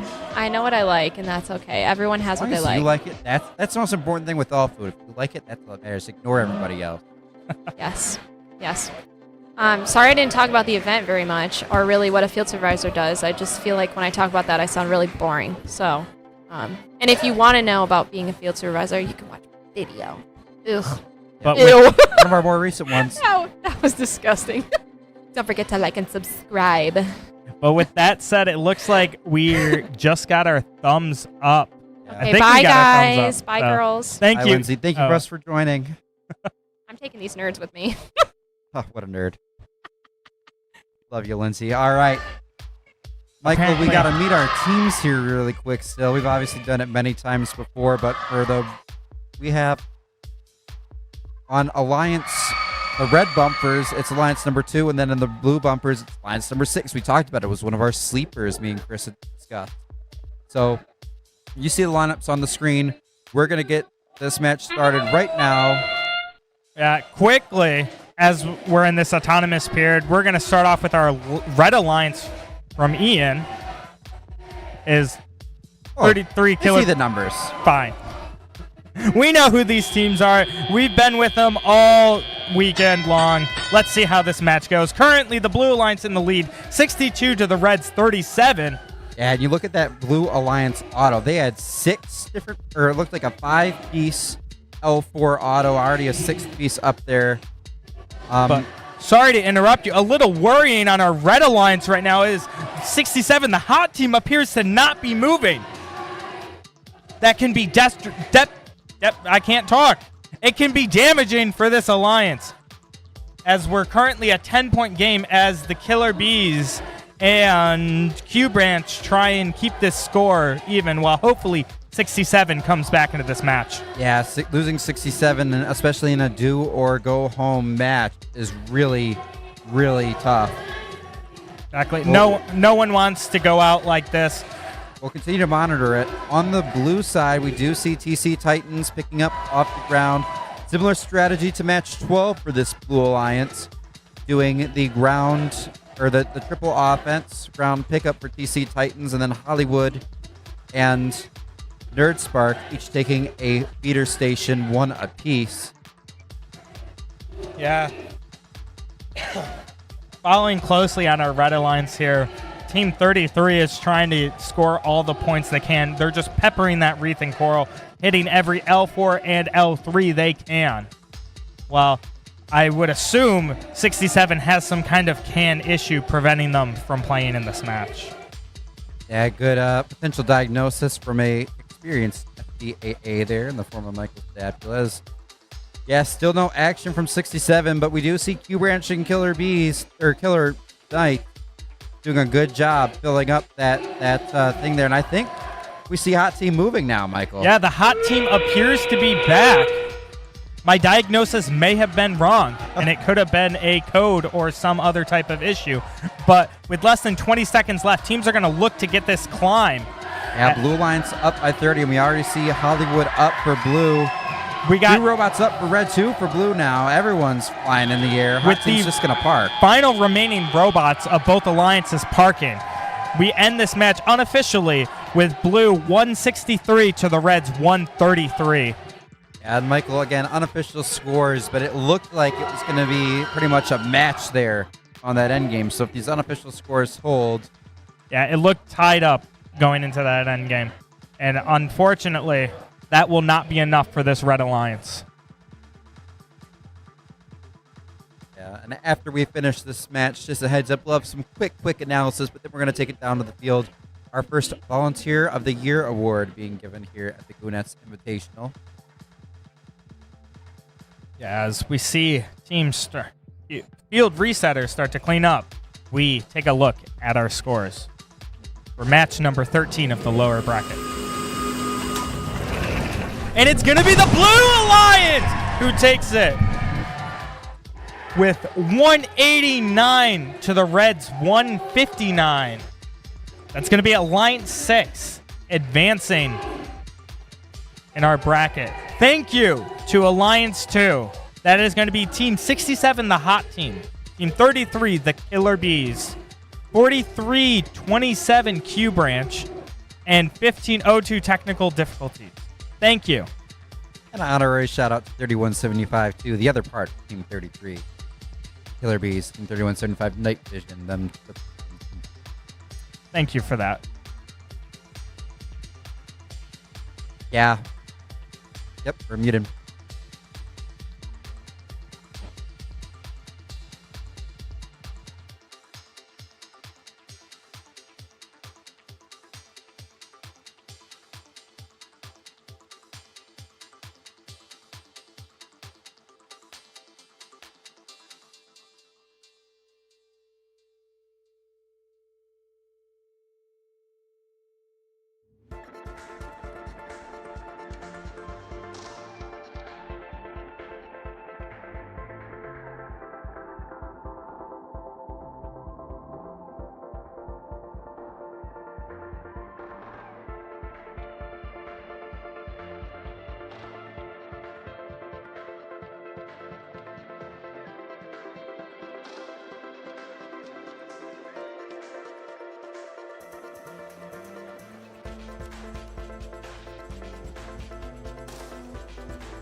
All right. We're starting off with another raffle. Brandon, who's providing this raffle? This is MASA from the University of Michigan, Dearborn. If you guys didn't see, they were at the hands-on hallway. If you went and visited them, you could have submitted for a raffle. So next year, make sure you go to the awesome hands-on hallway, which is now in the parking lot. All right, Mark, pick that ticket.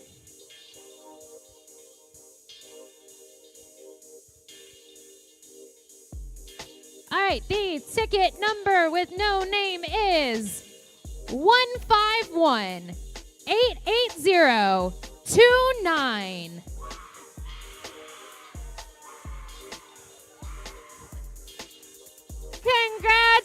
Congratulations! You won a rocket from NASA.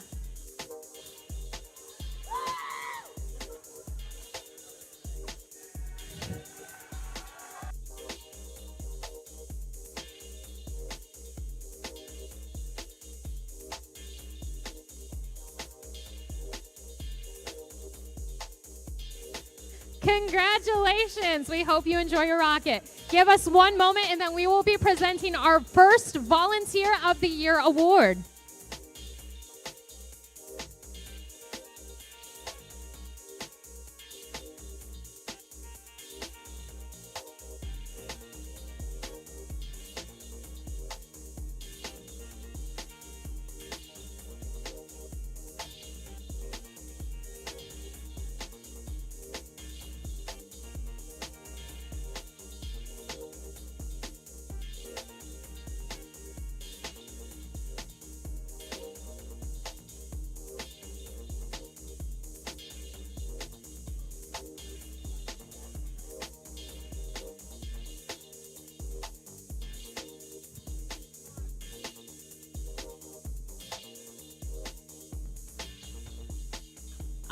right, we're back.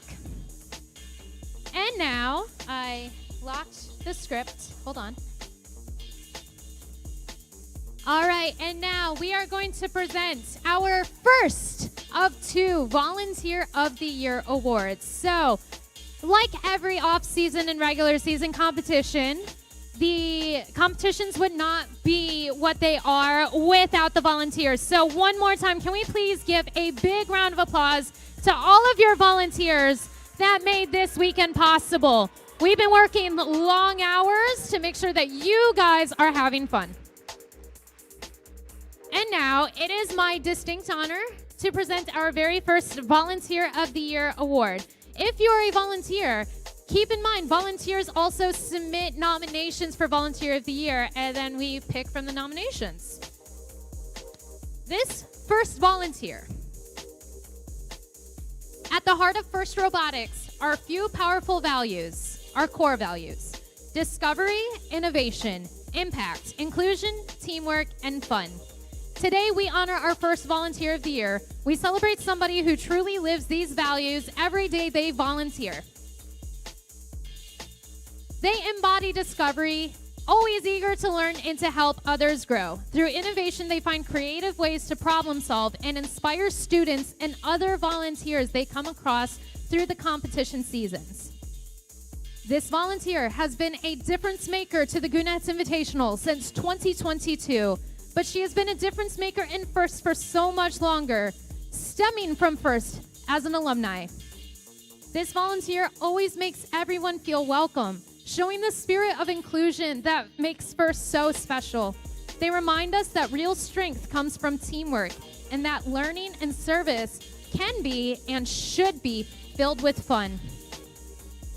Not only has she been our lead field supervisor, where she trains others to roles most haven't touched before for multiple long days of competition, but she has helped coordinate live broadcast commentary by a certain podcast for the event in the 2025 Goonettes Invitational, reaching the mission of our events far and wide. And of course, with this, they lead with gracious professionalism, always showing kindness and respect to everyone. So today, we say thank you to you, and thank you for your countless hours and steady encouragement and the heart you've poured into this program. Please join me in congratulating our first Volunteer of the Year, Lindsay Knopfs.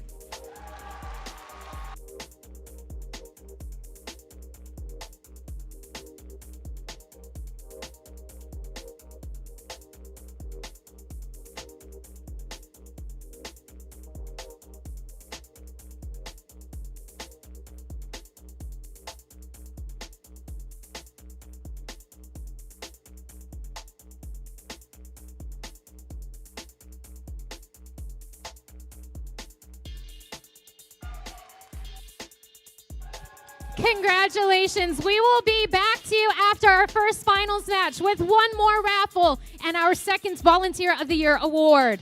Play that music.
Welcome back. We are back.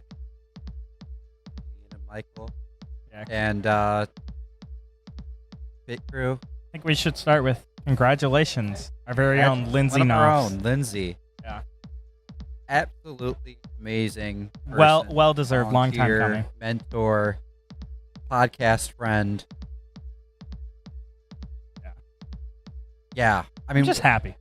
I'm just really happy for it. He deserves every little bit of that. Amazing field supervisor, amazing scorekeeper, amazing with field setup, amazing with field tear down. Always a smile. It's infectious. Yeah, really. always someone you can rely on when you come to an event. Always someone who may not know every answer, but knows how to get you to the person who knows the answer if she doesn't. Like, she's just such a good person to work with. We did talk to the FTA during that break, and the issue with that hot robot was their code. Their code crashed multiple times. So, anyone curious, that was what was up. Tough way to go out for Alliance number 2 for sure. But maybe we can preview a little bit here. I think we have some time left on our field timeout, Michael. But it's going to be Alliance 1 versus Alliance 6. Finals. Alliance 1 swept the upper bracket. They're currently 3-0 in the playoffs. Alliance 6, I believe they moved down to the lower bracket fairly early. yeah, they had a hard time coming back up, but like we've been saying, every single alliance here is stacked. So it does not surprise me that Alliance 6 is the alliance that ends in the finals. So 1v6, it'll be really interesting to see how these finals play out. Again, reset the best of 3. So that means that it's best of 3. Yeah, as teams start to load on the field and do their final systems check. Let's take a... Oh, we can't go down to the field. Yeah, we can't go to the field yet. In case anyone's wondering, we have a button here. Like we said, we give you the behind the scenes here on the Pit Podcast. We have our stream deck. There's a button that says Field Cam. Right now, Field Cam, this is what it says the field is. We'll go through all of our other buttons. We have a button that says Pit Cam, which goes to the hands-on hallway. That's how we've been watching concessions. Currently just the entrance. Now we're watching the entrance with a little security camera, I guess. Yeah. And taking the controls. Concession. Camera that moves so we can see what's going on at concessions. Looks like maybe some last-minute sales or socialization at the concession window. Some arrows on the wall. Got traffic. And we see our event coordinators. They're at the table. Brandon and Lily over there talking with another Goon Squad person. And we see how angled, not level, that camera is, according to the poster. We also have a button. The wall is lovely there, Owen. Thank you. We have a picture-in-picture button, so we can take our picture up or away on any video feed. We also have our FMS window, so you can see the upcoming team. And that's our custom FMS display software, field display software, written by Chief Editor Pit Podcast, Philip Pinn. Well, he at least helped customize it. I believe he worked with a handful of other people on this open source project. Or might not be open source, but collaborative. Collaborative. Yep. Not all him, but I think most of the commits were actually him, but that's the point. And that's what we run at every event. Every event we speak at is we completely tailor it to each event. So that's why if you noticed our Wolverine is different from our Goonettes Invitational, and our Mark was different. The other buttons we have our thumbnail button we showed you earlier. We can just show the thumbnail of our video. You probably won't see that until we do our outro today, though. We have our barge cam full, so we can actually see the field from the alternate angle here up close. We can see some of these red Alliance number 1 robot are out there already. Looks like our first blue Alliance robot nerd spark has arrived. We got the laptop screen button. You can see GA Tool. Just tells us what teams are in this next match. Tells us their ranks, stuff like that. GA Tool is now public for everybody to use.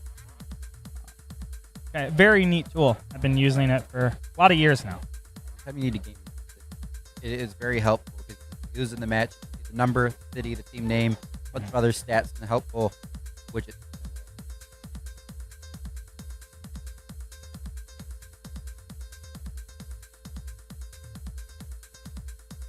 Okay. Sure. Yeah, and we just got a producer Owen back there says he can show us things beyond our buttons that he's able to do. So Owen, what do you want to pull The up last for us? button. Oh god. Shop.pitpodcast.com. Yeah. So I don't think we plugged it too much today, actually, but No, we've been pretty good about it. We make up that merch there, Owen. Oh. The second picture in picture. Yeah, volunteer of the year. Owen has a lot he can do. He has the power. H-cam. Powered by Royal Surgery. There. Oh, my Full laptop screen, again. laptop screen. Yeah, Owen, bring up the merch again. So shop.pitpodcast.com. Anyone watching, obviously, as you're aware, this is kind of our alternate coverage of the Goonettes Invitational, more of a podcast, the informal setup here on the Pit Podcast YouTube. We're glad to have you with us. If you found me, Michael, Chris, everyone entertaining, feel free to subscribe and check us out. And then we have our merch. This is basically the only way we're making money right now, as we're still a pretty young operation here. So we can see some of this merch on our website. Powered by Royal Surgery, our exclusive merch partner here on Pit Podcast. They run an online shop for us. We got Pride merch. We got all sorts of stuff. So we had a Draw My Robot Challenge. You see a few shirts there. Jason, who's always looking for his backpack. We haven't seen him much today. Got some good merch there, too. So if you want to help us out, buying merch is the best way to do it. No obligation whatsoever. But just know it is out there if you're a fan of what we've been doing here. So, yep. And with that said, I think it's time we meet some teams. I do think it's time we meet some teams. We're not. We can probably pull up FMS at the very least. We can get FMS up here. Here, let's do this. As we see, our lovely field announcers are introducing the teams. Not the best angle, but we'll make it work. Currently We'll start us doing out on the Red Alliance, Michael. They will line up this way. The Red Alliance is Alliance number 1, led by their captain, 2832, from Livonia, Michigan, the Livonia Warriors. Their first pick from Pigeon, Michigan, it's in Laker High School, it's 9245, the Laker Dreadnoughts. Their second selection from Wixom, Michigan, it's Team 7598, the SDA Constellations, and rounding out your Red Alliance, the third round selection, Team 7656, the MC Hammers, and you can see the SDA Constellations. Yeah, and then over on our Blue Alliance, the captains, TC Titans, 3767. Their first pick, Nerdspark, 9312. Their second pick, Hollywood, 7211. And their third pick, of course, Robotics, 7865. As we see, they just concluded their handshake ceremony, as is the practice in all first competitions. So we'll wait a minute for the field to get set up, all these drivers to get in their stations, and the final checks to go. As we see, smiley face being drawn by the producer. We're both happy. While we're waiting for this match to get started, like we said, when we cut to our field, this is what we're seeing, so that's why we're keeping it on us. We're not egotistical. It's just the best view we really have of the field for you guys right now, unless you want the really awkward charge cam, but...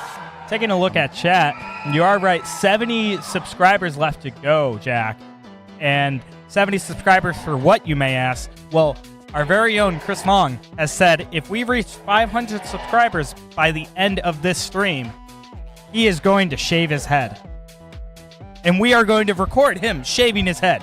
So, let all your friends know, let your teams know that we're trying to hit that 500 by the end of the day. And only 70 left. 70 to go. That's pretty close.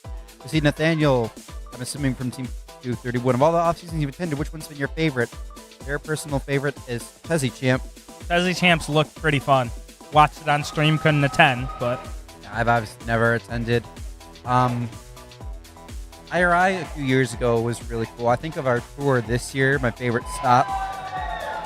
I'd say it might be Goonettes. We had the hands-on hallway. We're broadcasting for you all. Amazing field staff. A lot of great teams here. I love Rainbow Rumble too. A lot of great folks. We were over at Ferris State. Kind of a cool situation there. Pit right by the field. Goonettes for me is definitely up there. My favorite this year has probably have to be Wolverine. You know, it's the first time they were running that event, and we were one of their first calls to help them make that event great. And I think we did a fantastic job for our first live for commentary and production. Great job by Brandon M. and Noah, the EC and VC for that event. They did great.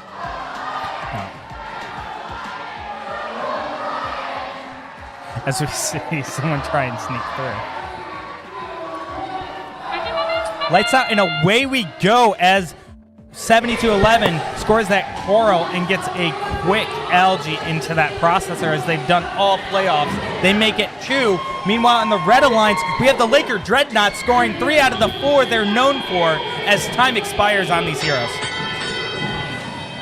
And we have Chris Fong back in the booth. This is now 55-46. Blue Alliance, Alliance number 6 with the lead out of auto. With 37-67. Really putting on the hammer, trying to grab all those coral on the floor, trying to place them and fill up L4. Yeah, and then we're going to see the Livonia Warriors picking the algae out of that wreath as they line up for the barge. They pop it in as they've done all of that. They're trying to clear all that algae out of the wreath. Because if that algae touches a coral, it is not scored. And we see the MC Hammers over there. They're going to play a little bit of defense now, getting in some trouble, stuck between a few robots. We see those flags go up. On the field itself, looks like one of the refs lost the red flag. Where is that, Chris? I don't see the red flag. Right behind the reef. You'll see. Yeah, see it right through. Oh, I see it now. Yeah. Don't reach in to grab it. These robots are quick. Yeah. And speaking of quick, Nerd Spark, I feel like they were just at the station as they shoot and score it onto that wreath. They're already back at the station before you finish saying it, Michael, and they're coming back again. They're quicker than me. The TC Titans have a piece as well, dropping in on L2. 150-124. Alliance 6 pulling away with it a little bit.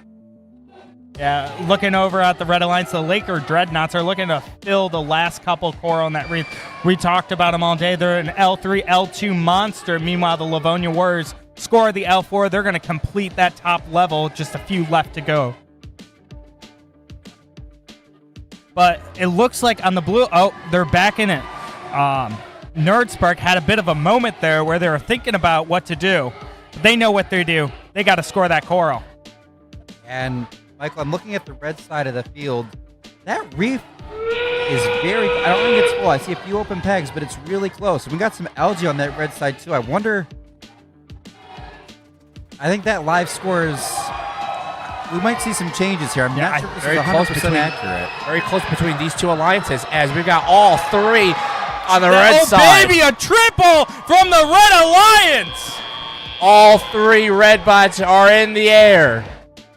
One for the blue. One for blue as we'll cut back over to the barge cam. Again, take what you're seeing now with a grain of salt. They measure it 3 seconds after the match ended to determine who was up and who was down. I think it's pretty safe, though. That Livonia Warriors robot may be close on there.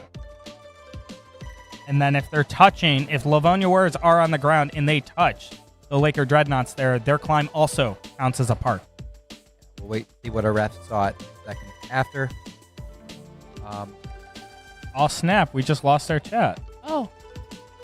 Where did you go, chat? We'll get you back in a minute. Chat's on its way back. Chris, welcome back. Good to be back. I came back from my vacation in Barcelona. Oh, and you didn't bring us back some goodies? No, apparently you guys don't eat seafood, so. Who says that?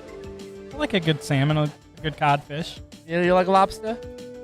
Occasionally. Occasionally. See, that's what I was afraid of. You don't like salmon? I love salmon.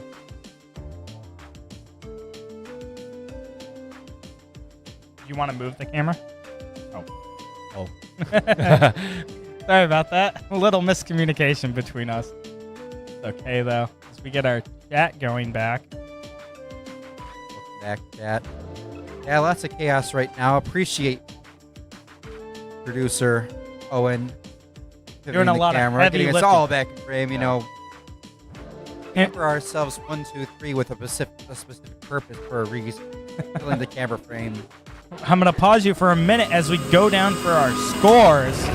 And it's going to be the Red Alliance taking finals 1. with a score of 163 to the Blues 92. I did not see that coming.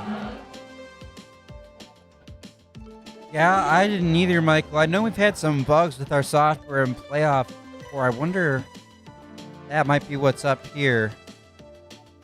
We'll get to the bottom of this, but this is Finals 1. This is a 2 out of 3 finals. Alliance 1 has a win. Alliance 2 will now need a win to stay in. Yeah, and I push it to a rubber match for Finals 3 if the Blue Alliance wants a chance to take home that banner. Yeah, we're going to take off those scores there. I mean, if we look even closer at it, guys, right? Red Alliance at least would have had a park, if not for the third climb.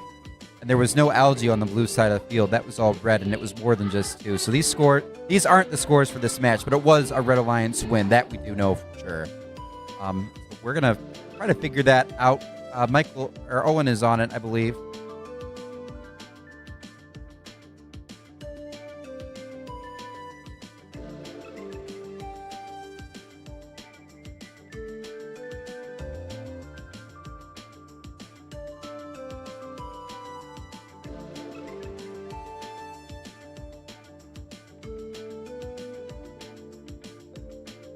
Oh. Okay, being told by the voice inside of our heads that apparently the red flag that the referee lost onto the field that Chris pointed out earlier in the match was engulfed by the Laker Dreadnought, or not the Laker Dreadnought, Nerdsparks robot. And currently there are questions for that question box in the head ref down there. Yeah, so we'll keep you updated what's going on in the field as we get ready for Finals Match 2. Keeping it up here, though, we'll kind of, whatever's going on down there, play out. We'll hear updates as they come out to the venue, as they determine them. Chris, you haven't been here for these last few matches here in the lower bracket. Alliance 6, during Alliance selection. Chat's probably tired of hearing about it, but we kind of called that a little bit. We said Alliance 6 could be a bit of a sleeper. We did. Mm-hmm. And look what happened. And there were a lot of close matches on the way, mind you. These were all really competitive. Alliance here at Goonettes. Yeah, it's been match after match of high-scoring close match. Even a tie in playoffs with the Yep, tiebreaker coming in. Tiebreaker coming down to penalties. That's why it's so important, if you can, avoid getting penalties. Those could and will make a difference in the match if the time comes. And it sounds like our scores are going to be re-announced. So we wait on those. Yeah, we're waiting a second here. We'll get a view of what's going on down on the field.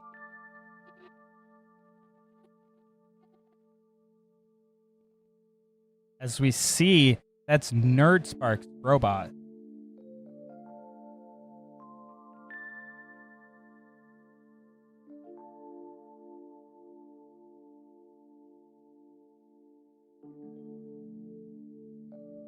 We'll wait for the announcement from the field.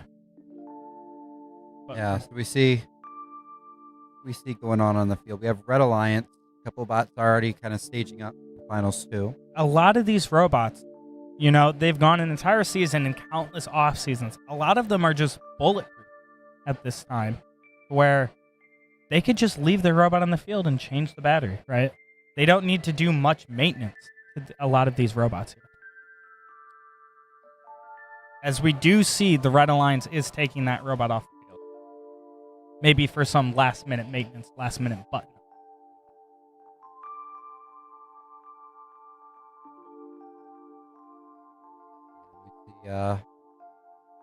Is that the Nerdspark machine down on the side, down on the field?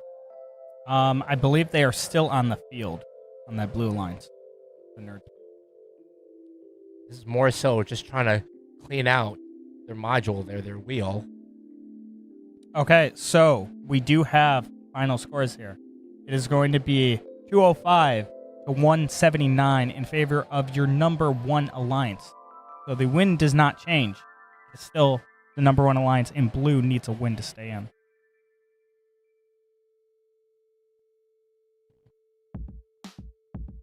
Yeah. And so again, these are the correct scores as of now. Kind of some stuff going on in the field. We're waiting for any further announcements. If there's a score change, like we said, red flag on the field could potentially result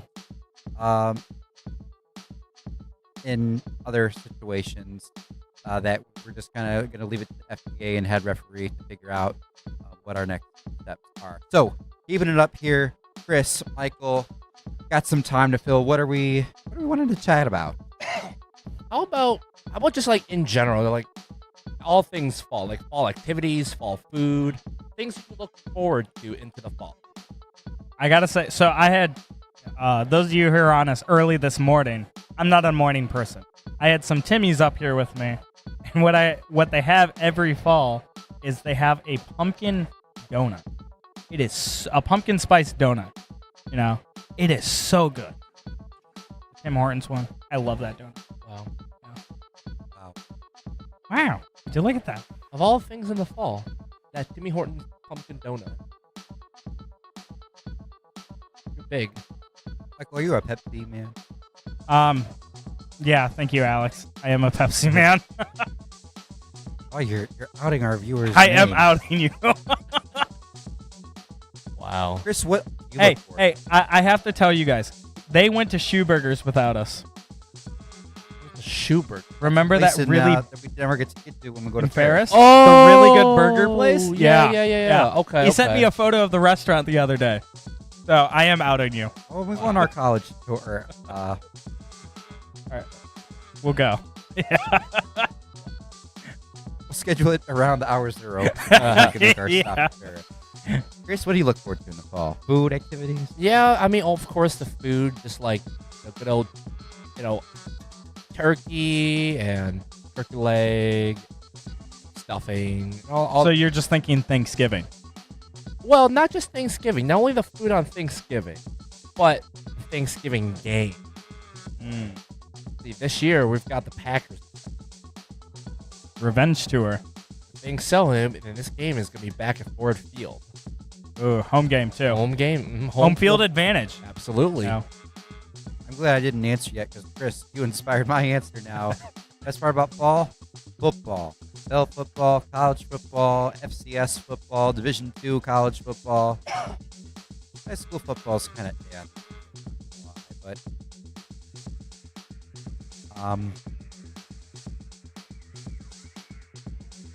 yeah.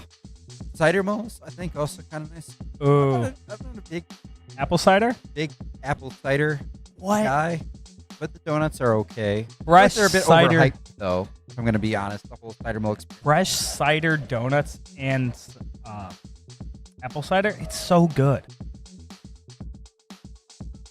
Chris doesn't look impressed. Chris isn't impressed unless if it's a nice cooked steak. Chris is like, it's like, I'm glad I was not paying attention when Lindsay was talking about how she cooks her steak. How does she cook her steak? No. Oven? Yeah. That's gross. A cow died, and you chose to shove it in an oven? Covered in septic. Hey, like we said, we don't judge. I eat many crazy combinations. So I should. No one. We all have Your something. velvet waffles. Pumpkin pie. Yeah, red velvet waffles with chicken. You know what? Pumpkin pie. Have you guys ever had the Costco pumpkin pie before? I have not. It is not bad. It's pretty cheap though, like $6.99 for a whole 12-inch pie. So it's huge. And it's got a mild pumpkin flavor with a nice buttery crust. So if you're into that, I'm a big fan of sweet potato pie. You ever had that? No. Little sweet. I've always been a fan of a little whipped cream on top. My pie of choice. I've recently learned Cold Stone. You know Cold Stone. Yeah, sure. Best ice cream. They have a ice cream pie. Ooh. Which I've been wanting to try, but every time I go to order it, I'm like, it's just me.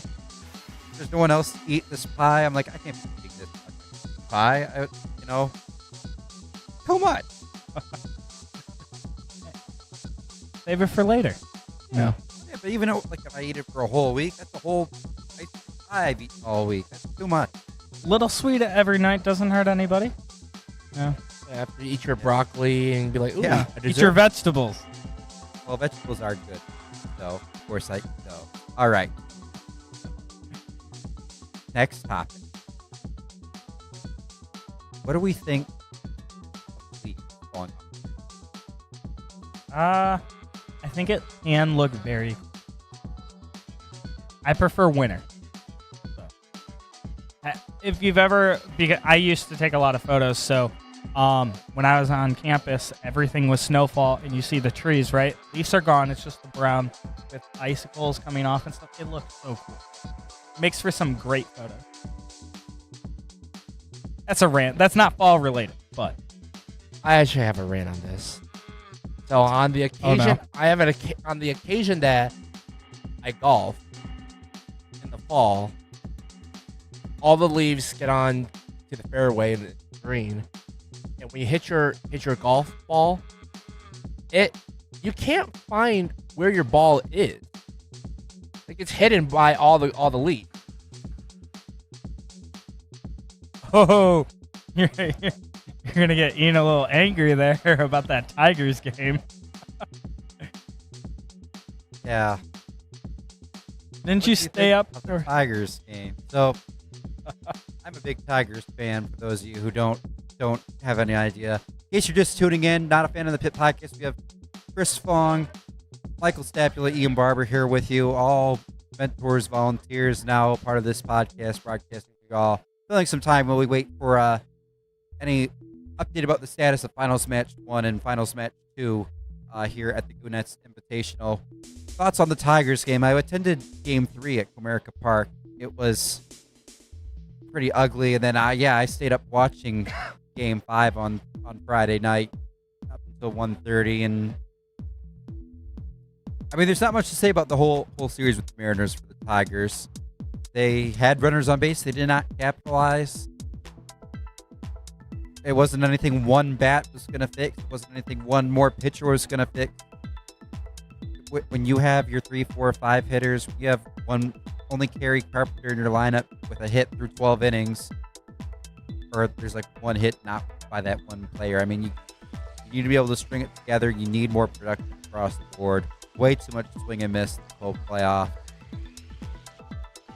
Some people are mad at the GM. Some people are mad at the manager. Some people are mad at the players. For me, it's just there's a lot of luck in baseball, and we're gonna have to see every player on the roster get a little bit better. Bring in some outside additions to get better too. They'll be back. Needless goes whipped cream or Cool Whip. First, it kind of depends on what you're making. More times than not, I'm probably whipped cream. Cool Whip. Never say it like that again. Say like what? Exactly how you said it. Cool Whip? Yeah. Sounds like a Family Guy episode. Get a repost of our scores. And so our new scores, Red Alliance still going to win 205 to 179. So outcome is the same. I honestly can't tell you what was different.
All right, everyone, just update you. We have another Volunteer of the Year of the Award being announced here fairly shortly. So that is why we are going to keep it off of us here.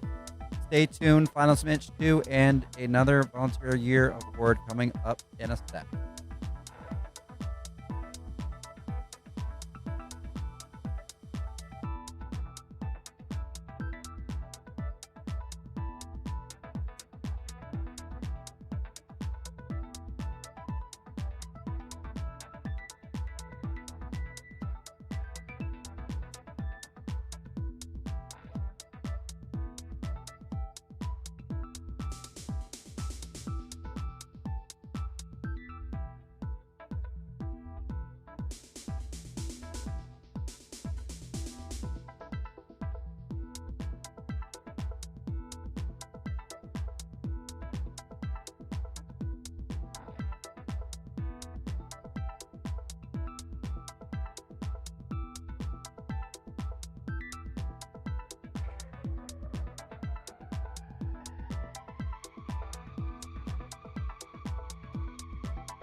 And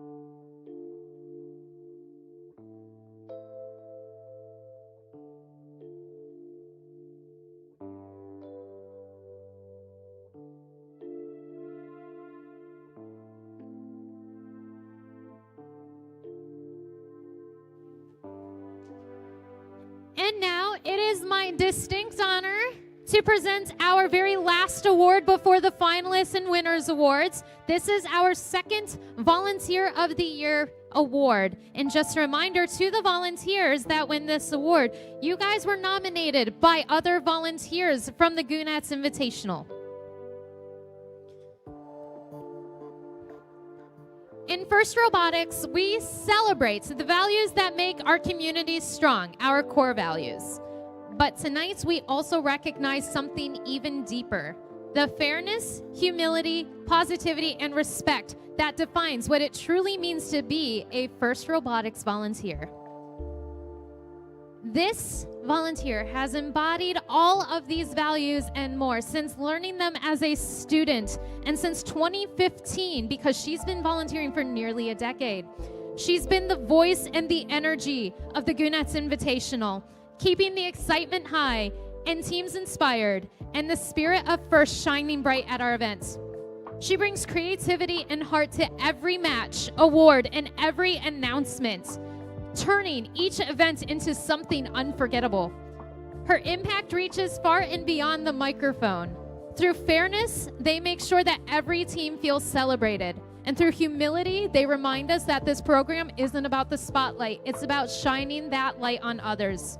She leads with positivity, lifting spirits and spreading joy through her jokes, no matter how long the day or how busy the schedule is. Her respect for students, mentors, and volunteers at this event sends a powerful example of gracious professionalism. And of course, they embody fun, working side by side with volunteers, staff, to make every event not just a success, but a celebration.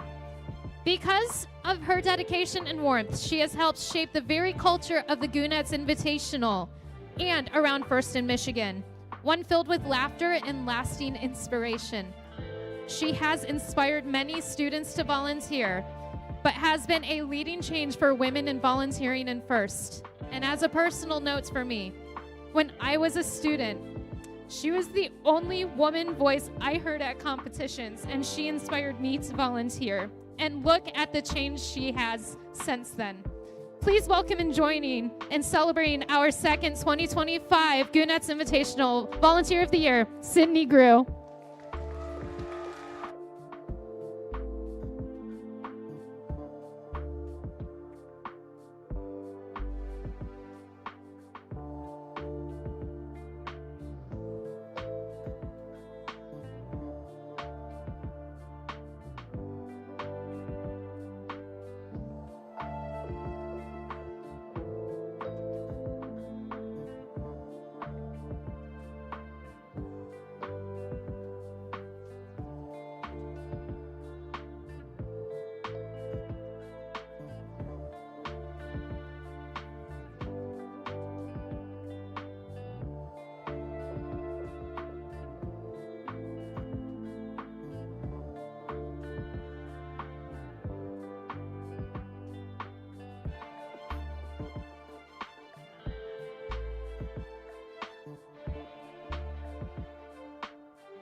And we're back. We're live reacting to ourselves. It's Wow. the Pit Podcast. Coming at you live. It's us. From the Goonettes Invitational. Yep, here at Goonettes. Jason, how are you doing? Haven't seen you yet today. I'm good. How are you? Now, I'm great. My voice is getting down to the last few fumes here, but, finals match 2 coming up. It's going to be a good one. Yeah. I also am losing my voice. It's been a long day. Very exciting. Excited to home. So what are we looking at in these finals? Well, we're looking at something pretty cool, actually, in this finals. Michael, and I don't know whose laptop is. Can we get this unlocked? I mean, we'll get our GA tool back up. Whoever's laptop this is, can I get the last 4 of your Soch, please? And the street you grew up on?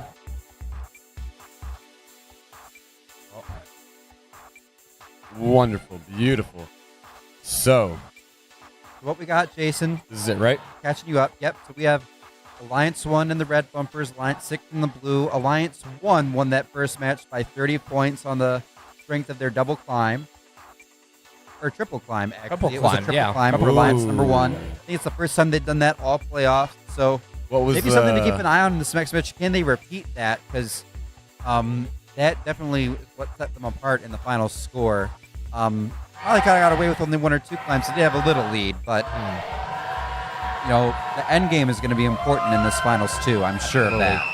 What was the score for finals 1? It was 209 to 179, something like that. Oh, okay, Close so to pretty, that, yeah. pretty decent delta. So we're here to say that it's really going to be a shootout, right? We're expecting both of these teams to have similar coral, similar algae scoring, right? So everything, like you just said, Ian, is endgame.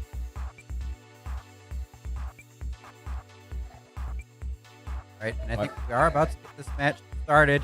You already know the teams. We'll see them pop up when match starts. Countdown begins as we hop into our feed here.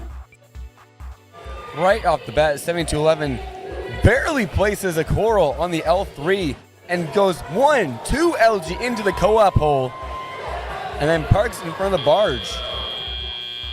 Looks like it's going to be a blue advantage, 41 to a red 36. Yeah, but when we see Hollywood Robotics immediately on that red side of the field to play a little bit of defense. Looks like they are playing some very active defense. That's what I love to see. Yes. Wonderful. Yeah, knocking around. Beautiful, knocking around, getting in their way, trying to stop them from doing whatever they want to do. That's the way you play defense. Yeah, Laker Dreadnoughts working on that L2, L3 on the red side. We see TC Titans working on the blue side using their ground intake. And now we have the MC Hammers for the Red Alliance over to the blue side to play defense as well.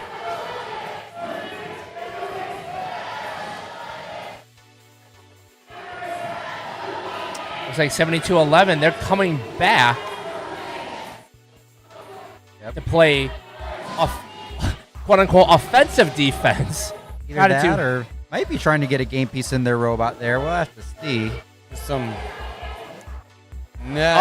looks like we're switching roles. 93-12 is going to play the defense role, as 72-11 is going to be the scorer. Okay, Yeah, that's interesting.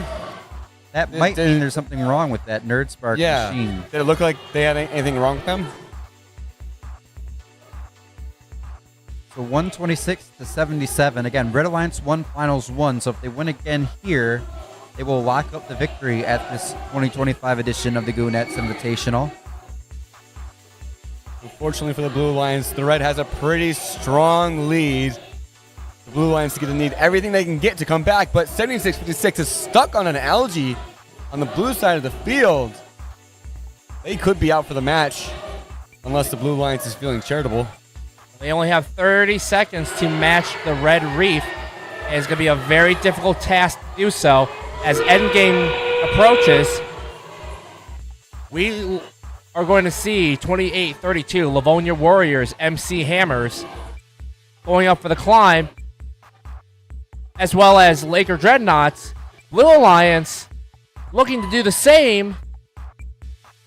No one's in the air. Struggling to get in the air. Zero Spires in Finals 2. no one in the air. Red Alliance with the pretty sizable lead in our early official scoring will give referees some time to tabulate those final scores. Jason, what did you see in that? Oh, man, I think it always comes down to the climb. Am I right? Absolutely. It always comes down to the climb Always points. come down to the climbs. Chris, what did you see? I didn't see any climbs. Yeah, there were no There climbs. were not What climbs. else happened in that match? If we just look at the reef alone, I think that's tail of the tape, basically. Yeah. Blue Alliance looked like maybe they were going through it in that match. Yeah, it's tough to have, like you Relatable. said, Nerd Spark looked like there may have been some technical difficulties. One of their top scorers, obviously the first pick of that number 6 Alliance.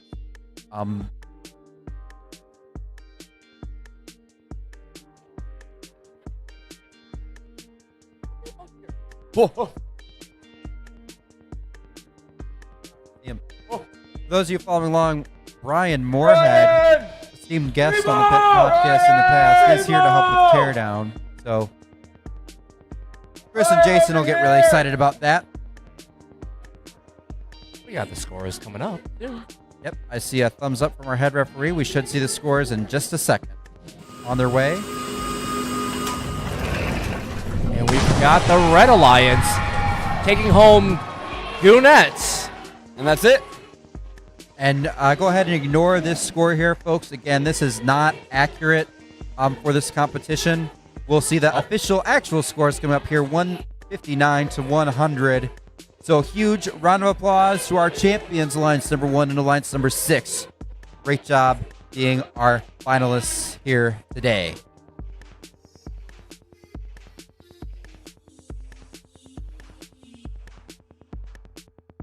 What an event. What an event. What an event.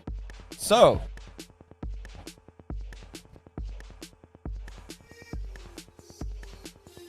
okay, I'm sorry. Man, I'll say this was a great weekend. Everybody played their hardest. We saw some of the top level plays.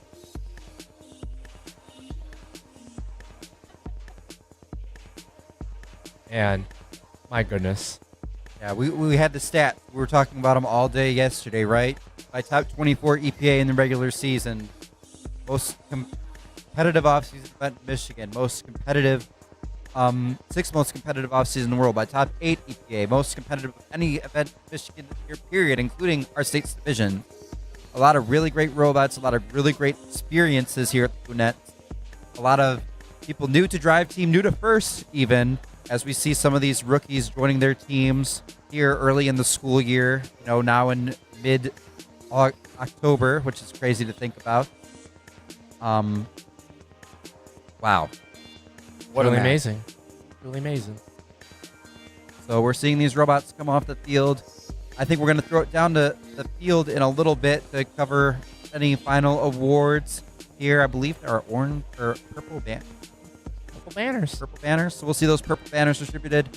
And then after that, we'll come back for one final touch point before we sign off for the day. So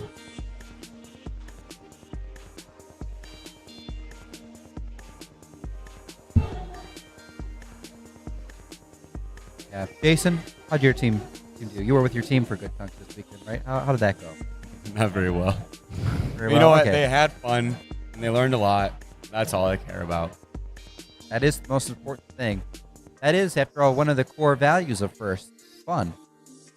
Yeah. Feels like discovery and innovating about that. I can't remember anymore. But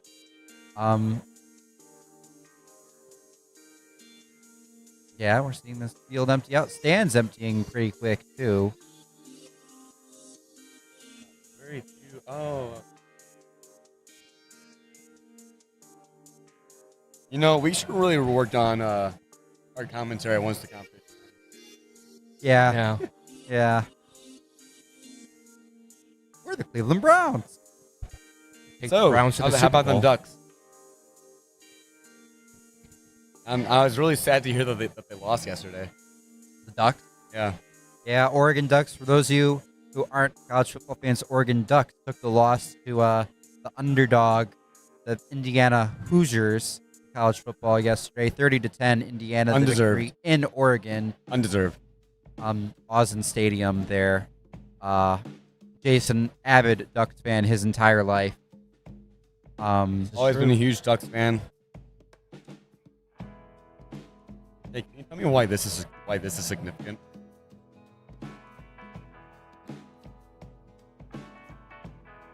Our GA tool in front of us, there's a note in about a team about who eliminated them at a certain event.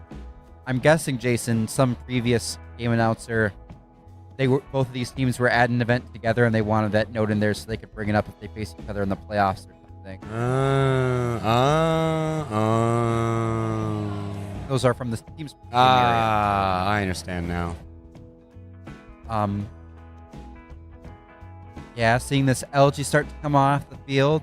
We're not going to stick around for our tear down breakdown because we got some tearing down we got to do ourselves when we get to that point. But we're actually they're just going to cut the stream at any moment. They're not going to tell us when. So it could be at any moment. Oh. Take this out. Don't worry, chat. We're not going to abandon you that quick. Yeah. Speaking of chat, we actually don't see chat right now. We haven't seen chat in a while. Yeah, clip that. Well, I just noticed. We're like, why didn't chat say anything? Yeah, we're at the table. They're saying, "Hey, you got to tell us when chat goes missing." I'm like, I didn't notice actually. But we were just scrambling just to commentate the match. Yeah, we'll have your commentary back up in just a second. Anything you guys have to share with us, we'll feed off that while we wait for awards.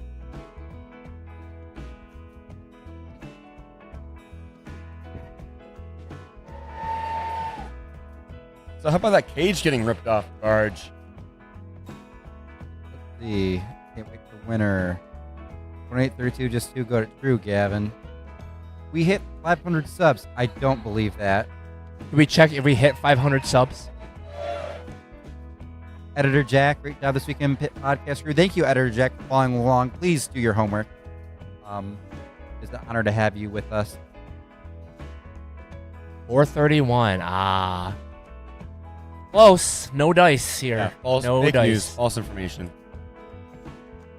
Still have 69 subscribers to go until we get to 500. Yeah, any of you not Pit Podcast subscribers watching again, thank you for tuning in. Hope you consider checking out some of our other content. No more off-season coverage this year, but I'm sure we will be back next summer on another off-season tour. If you want to say hi to us, you'll see some of us both at the Cullen's Cancer Clash and Blue Pill All Girls event. So, good stuff.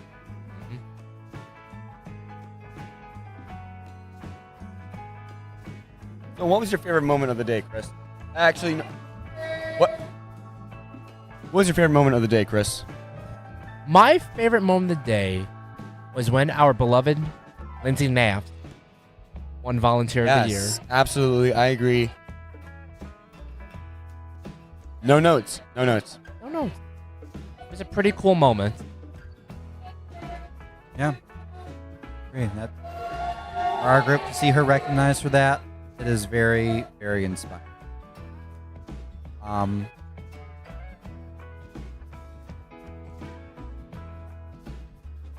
Seeing the awards given out right now.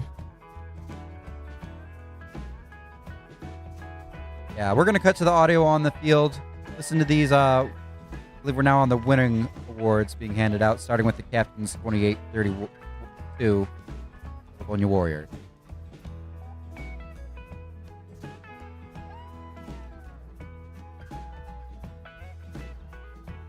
Team 92-45. 92-45. Laker Dreadnoughts.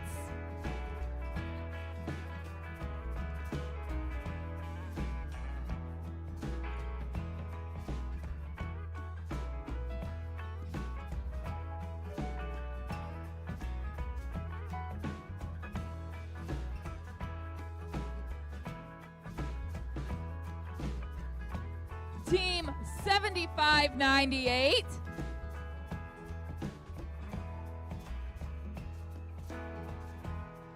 Congratulations. Yes? Yes.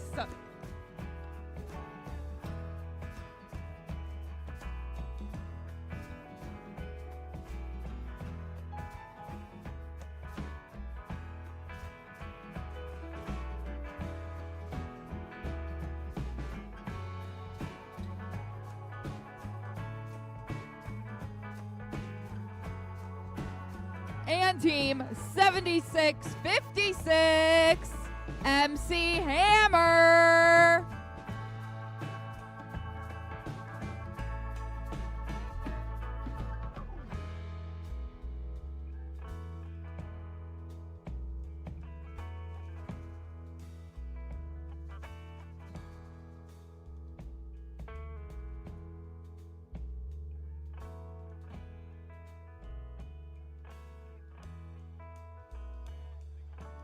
And that concludes the 2025 Goonettes Invitational.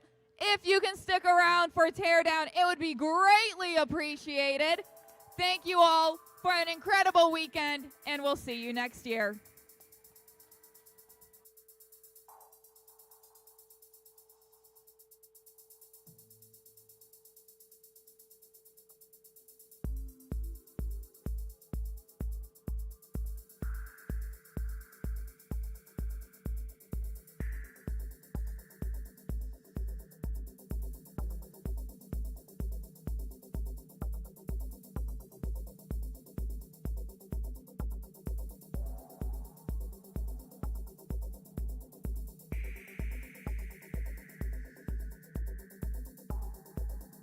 All right, everybody. So big congratulations again to Alliance 1, our winning teams here at the Goonettes Invitational. I'm getting close to our sign-off here. Again, Jason, Chris, Ian, Pit Podcast here. Had Michael on throughout the weekend too. Nathan, wonderful guests, Brandon Queen, Lily Ekman, Lindsay Knopfs, of course, also the senior operations manager here for the Pit Podcast. I believe Owen was on for a couple matches as well at one point. Kevin Trout popped in briefly as well. Lots of just great familiar faces. Couldn't do it without everybody. Edward Snowden, that cameo appearance. Oh, yeah, I don't think he was here. You know of. Chris, any final thoughts for people? Thank you for us for joining. Truly. Pit Pick Crew. Thank you for us for Chris, especially thankful you're not making him cut off the little hair he has left. That's another thing to be thankful. So guys, well, I wish we hit 500. We didn't do it this event, but we will hit 500. And man, can't wait for a little celebration for that. Yeah. Jason, any final thoughts? Listen, I just wanted to say